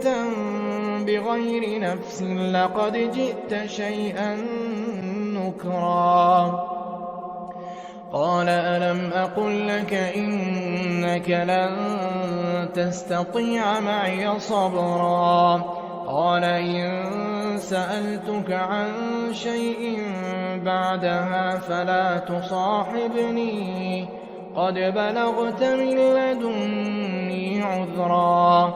فانطلقا حتى إذا أتيا أهل قرية استطعما أهلها فأبوا أن يضيفوهما فوجدا فيها جدارا يريد أن ينقض فأقامه قال لو شئت لاتخذت عليه أجرا قال هذا فراق بيني وبينك سأنبئك بتأويل ما لم تستطع عليه صبرا أما السفينة فكانت لمساكين يعملون في البحر فأردت أن أعيبها وكان وراءهم ملك يأخذ كل سفينة غصبا وأما الغلام فكان أبواه مؤمنين فخشينا أن يرهقهما طغيانا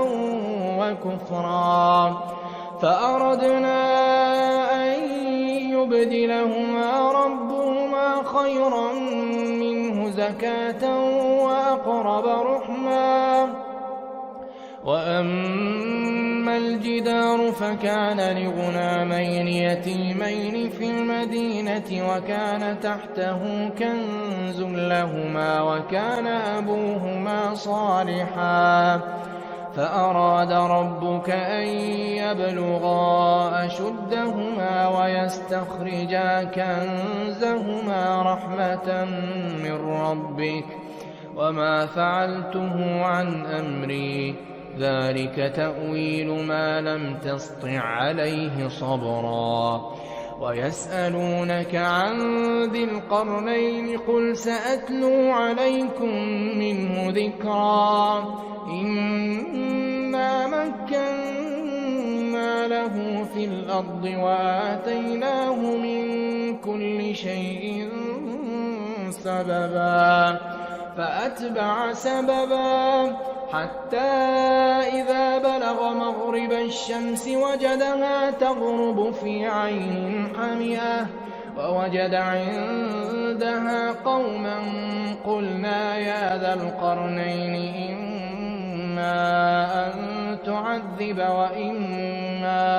أن تتخذ فيهم حسنا قال أما من ظلم فسوف نعذبه ثم يرد إلى ربه فيعذبه عذابا نكرا وأما من آمن وعمل صالحا فله جزاء الحسنى وسنقول له من أمرنا يسرا ثم أتبع سببا حتى إذا بلغ مطلع الشمس وجدها تطلع على قوم لم نجعل لهم من دونها سترا كذلك وقد أحطنا بما لديه خبرا ثم أتبع سببا حتى إذا بلغ بين السدين وجد من دونهما قوما لا يكادون يفقهون قولا قالوا يا ذا القرنين إن يأجوج ومأجوج مفسدون في الأرض فهل نجعل لك خرجا على أن تجعل بيننا وبينهم سدا قال ما مكني فيه ربي خير فأعينوني بقوة أجعل بينكم وبينهم ردما آتوني زبر الحديد حتى إذا ساوى بين الصدفين قال انفخوا حتى إذا جعله نارا قال آتوني أفرغ عليه قطرا فما استطاعوا أن يظهروه وما استطاعوا له نقبا قال هذا رحمة من ربي فإذا جاء وعد ربي جعله دكاء وكان وعد ربي حقا وتركنا بعضهم يومئذ يموج في بعض ونفخ في الصور فجمعناهم جمعا وعرضنا جهنم جهنم يومئذ للكافرين عرضا الذين كانت أعينهم في غطاء عن ذكري وكانوا لا يستطيعون سمعا أفحسب الذين كفروا أن يتخذوا عبادي من دوني أولياء إنا أعتدنا جهنم للكافرين نزلا قل هل ننبئكم بالأخسرين أعمالا الذين ضل سعيهم في الحياة الدنيا وهم يحسبون أنهم يحسنون صنعا أولئك الذين كفروا بآيات ربهم ولقائه فحبطت أعمالهم فلا نقيم لهم يوم القيامة وزنا ذلك جزاؤهم جهنم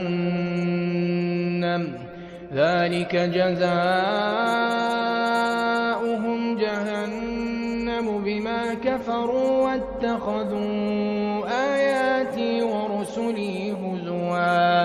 إن الذين آمنوا وعملوا الصالحات كانت لهم جنات الفردوس نزلا خالدين فيها لا يبغون عنها حولا قل لو كان البحر مدادا لكلمات ربي لنفد البحر قبل أن تنفد كلمات ربي ولو جئنا بمثله مددا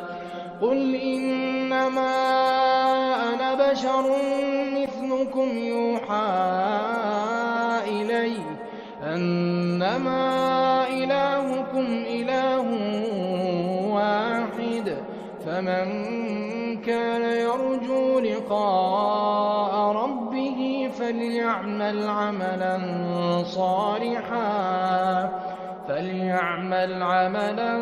صالحا ولا يشرك بعبادة ربه أحدا بسم الله الرحمن الرحيم ياسين والقرآن الحكيم إنك لمن المرسلين على صراط مستقيم تنزيل العزيز الرحيم لتنذر قوما ما أنذر آباؤهم فهم غافلون لقد حق القول على أكثرهم فهم لا يؤمنون إنا جعلنا في أعناقهم أغلالا فهي إلى الأذقان فهم مقمحون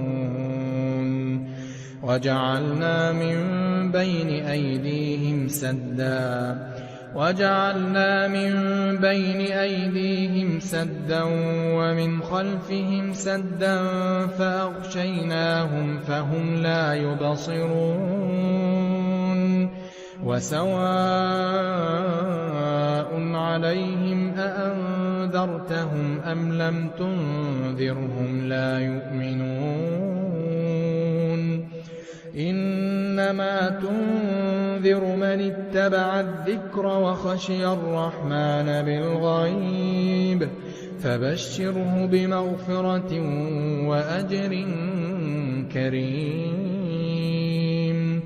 إنا نحن نحيي الموتى ونكتب ما قدموا وآثارهم وكل شيء أحصيناه في إمام مبين واضرب لهم مثلا أصحاب القرية إذ جاءها المرسلون إذ أرسلنا إليهم 2 فكذبوهما فعززنا ب3 فقالوا إنا إليكم مرسلون قالوا ما أنتم إلا بشر مثلنا وما أنزل الرحمن من شيء إن أنتم إلا تكذبون قالوا ربنا يعلم إنا إليكم لمرسلون وما علينا إلا البلاغ المبين قالوا إنا تطيرنا بكم لئن لم تنتهوا لنرجمنكم وليمسنكم منا عذاب أليم قالوا طائركم معكم أئن ذكرتم بل أنتم قوم مسرفون وجاء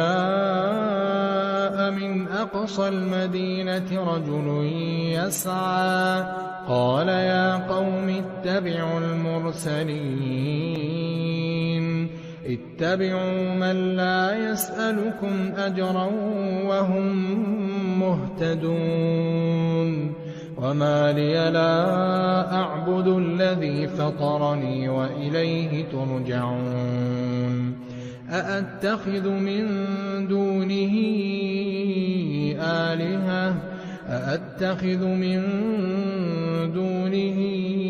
آلهة إن يردني الرحمن بضر لا تغن عني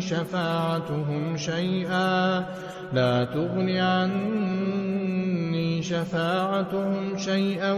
ولا ينقذون إني إذا لفي ضلال مبين إني آمنت بربكم فاسمعون قيل ادخل الجنة قال يا ليت قومي يعلمون بما غفر لي ربي وجعلني من المكرمين وما أنزلنا على قومه من بعده من جند من السماء وما كنا منزلين إن كانت إلا صيحة واحدة فإذا هم خامدون يا حسرة على العباد ما يأتيهم من رسول إلا كانوا به يستهزئون ألم يروا كم أهلكنا قبلهم من القرون أنهم إليهم لا يرجعون وإن كل لما جميع لدينا محضرون وآية لهم الأرض الميتة أحييناها وأخرجنا منها حبا فمنه يأكلون وجعلنا فيها جنات من نخيل وأعناب وفجرنا فيها من العيون ليأكلوا من ثمره وما عملته أيديهم أفلا يشكرون سبحان الذي خلق الأزواج كلها مما تنبت الأرض ومن أنفسهم ومما لا يعلمون وآية لهم الليل نسلخ منه النهار فإذا هم مظلمون والشمس تجري لمستقر لها ذلك تقدير العزيز العليم والقمر قدرناه منازل حتى عاد كالعرجون القديم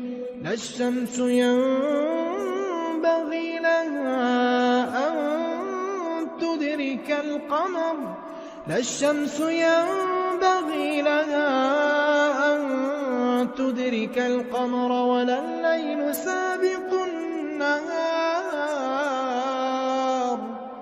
وكل في فلك يسبحون وآية لهم أنا حملنا ذريتهم في الفلك المشحون وخلقنا لهم من مثله ما يركبون وإن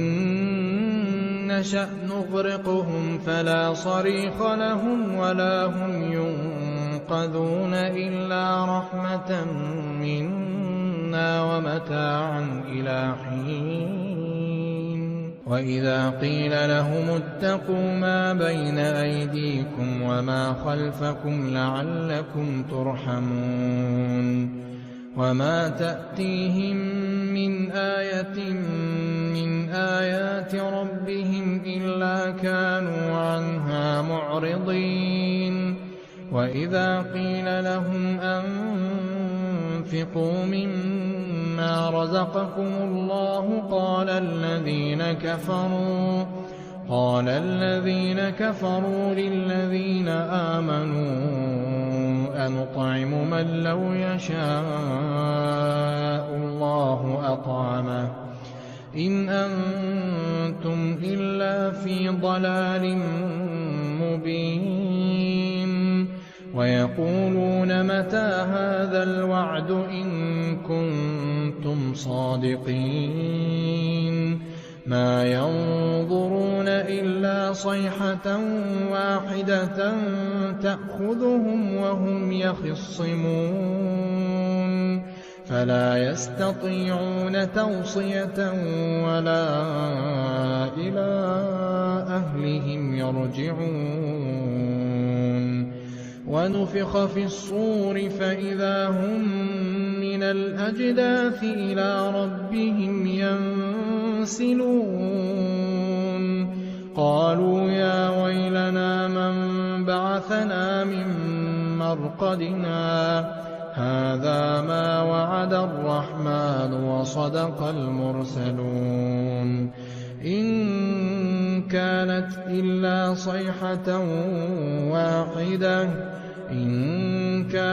إلا صيحة واحدة فإذا هم جميع لدينا محضرون فاليوم لا تظلم نفس شيئا ولا تجزون إلا ما كنتم تعملون إن أصحاب الجنة اليوم في شغل فاكهون هم وأزواجهم في ظلال على الأرائك متكئون لهم فيها فاكهة ولهم ما يدعون سلام قولا من رب رحيم وامتازوا اليوم أيها المجرمون ألم أعهد إليكم يا بني آدم ألا تعبدوا الشيطان إنه لكم عدو مبين وأن اعبدوني هذا صراط مستقيم ولقد أضل منكم جبلا كثيرا أفلم تكونوا تعقلون هذه جهنم التي كنتم توعدون اصلوها اليوم بما كنتم كنتم تكفرون اليوم نختم على أفواههم وتكلمنا أيديهم وتشهد أرجلهم بما كانوا يكسبون ولو نشاء لطمسنا على أعينهم فاستبقوا الصراط فأنى يبصرون ولو نشاء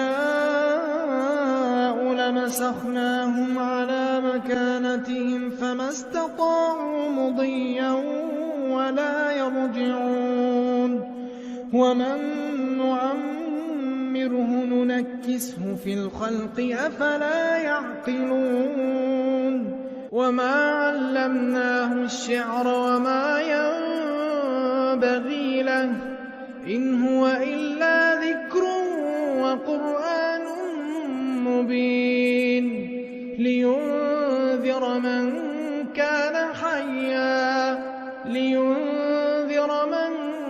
كان حيا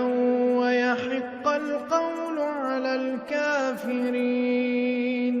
أولم يروا أنا خلقنا لهم مما عملت أيدينا أنعاما فهم لها مالكون وذللناها لهم فمنها ركوبهم ومنها يأكلون ولهم فيها منافع ومشارب أفلا يشكرون واتخذوا من دون الله آلهة لعلهم ينصرون لا يستطيعون نصرهم وهم لهم جند محضرون فلا يحزنك قولهم إنا نعلم ما يسرون وما يعلنون أولم ير الإنسان أنا خلقناه من نطفة فإذا هو خصيم مبين وضرب لنا مثلا ونسي خلقه قال من يحيي العظام وهي رميم قل يحييها الذي أنشأها أول مرة وهو بكل خلق عليم الذي جعل لكم من الشجر الأخضر نارا فإذا أنتم منه توقدون أوليس الذي خلق السماوات والأرض بقادر على أن يخلق مثلهم بلى وهو الخلاق العليم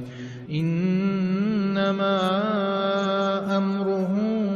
إذا أراد شيئا أن يقول له كن فيكون فسبحان الذي بيده ملكوت كل شيء وإليه ترجعون إذا وقعت الواقعة ليس لوقعتها كاذبة خافضة رافعة إذا رجت الأرض رجا وبست الجبال بسا فكانت هباء منبثا وكنتم أزواجا ثلاثة فأصحاب الميمنة ما أصحاب الميمنة وأصحاب المشأمة ما أصحاب المشأمة والسابقون السابقون أولئك المقربون في جنات النعيم النعيم ثلة من الأولين وقليل من الآخرين على سرر موضونة متكئين عليها متقابلين يطوف عليهم ولدان مخلدون بأكواب وأباريق وكأس من معين لا يصدعون عنها ولا ينزفون وفاكهة مما يتخيرون ولحم طير مما يشتهون وحور عين كأمثال اللؤلؤ المكنون جزاء بما كانوا يعملون لا يسمعون فيها لغوا ولا تأثيما إلا قيلا سلاما سلاما وأصحاب اليمين ما أصحاب اليمين في سدر مخضود وطلح منضود وظل ممدود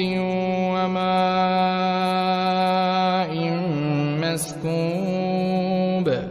وفاكهة كثيرة لا مقطوعة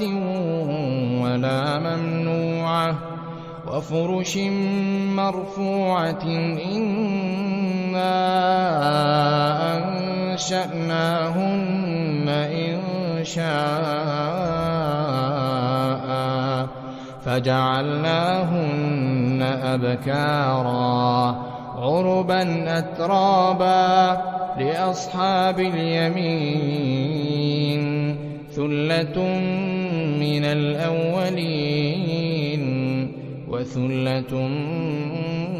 من الآخرين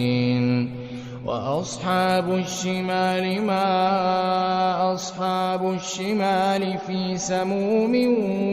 وحميم وظل من يحموم لا بارد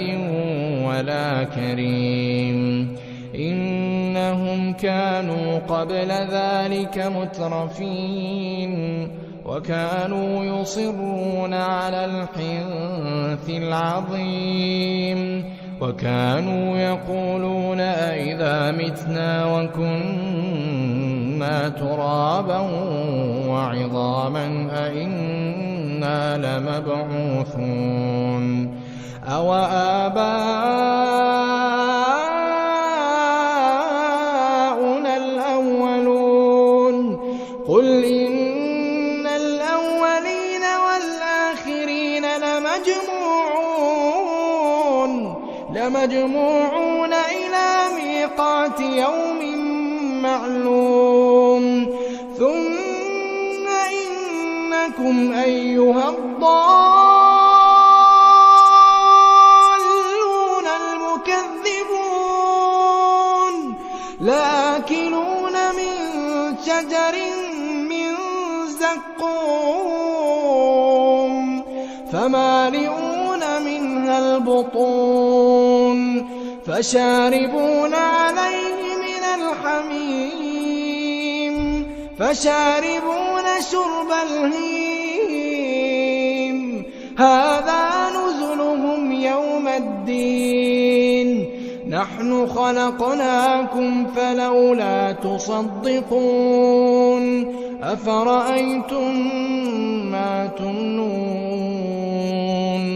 أأنتم تخلقونه أم نحن الخالقون نحن قدرنا بينكم الموت وما نحن بمسبوقين على أن نبدل أمثالكم وننشئكم ينشئكم فيما لا تعلمون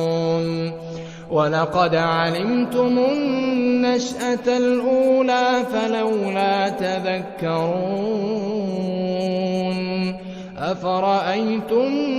ما تحرثون أنتم تزرعونه أم نحن الزارعون لو نشاء لجعلناه حطاما فظلتم تفكرون إنا لمغرمون بل نحن محرومون أفرأيتم الماء الذي تشربون أأنتم أنزلتموه من المزن أم نحن المنزلون لو نشاء جعلناه أجاجا فلولا تشكرون أفرأيتم النار التي تورون أأنتم أنشأتم شجرتها أم نحن المنشئون نحن جعلناها تذكرة ومتاعا للمقوين فسبح باسم ربك العظيم فلا أقسم بمواقع النجوم وإنه لقسم لو تعلمون عظيم إنه لقرآن كريم في كتاب مكنون لا يمسه إلا المطهرون تنزيل من رب العالمين أفبهذا الحديث أنتم مدهنون وتجعلون رزقكم أنكم تكذبون فلولا إذا بلغت الحلقوم وأنتم حينئذ تنظرون ونحن أقرب إليه منكم ولكن لا تبصرون فلولا إن كنتم غير مدينين ترجعونها إن كنتم صادقين فأما إن كان من المقربين فروح وريحان وجنة نعيم وأما إن كان من أصحاب اليمين فسلام لك من أصحاب اليمين وأما إن كان من المكذبين الضالين فنزل من حميم وتصلية جحيم إن هذا لهو حق اليقين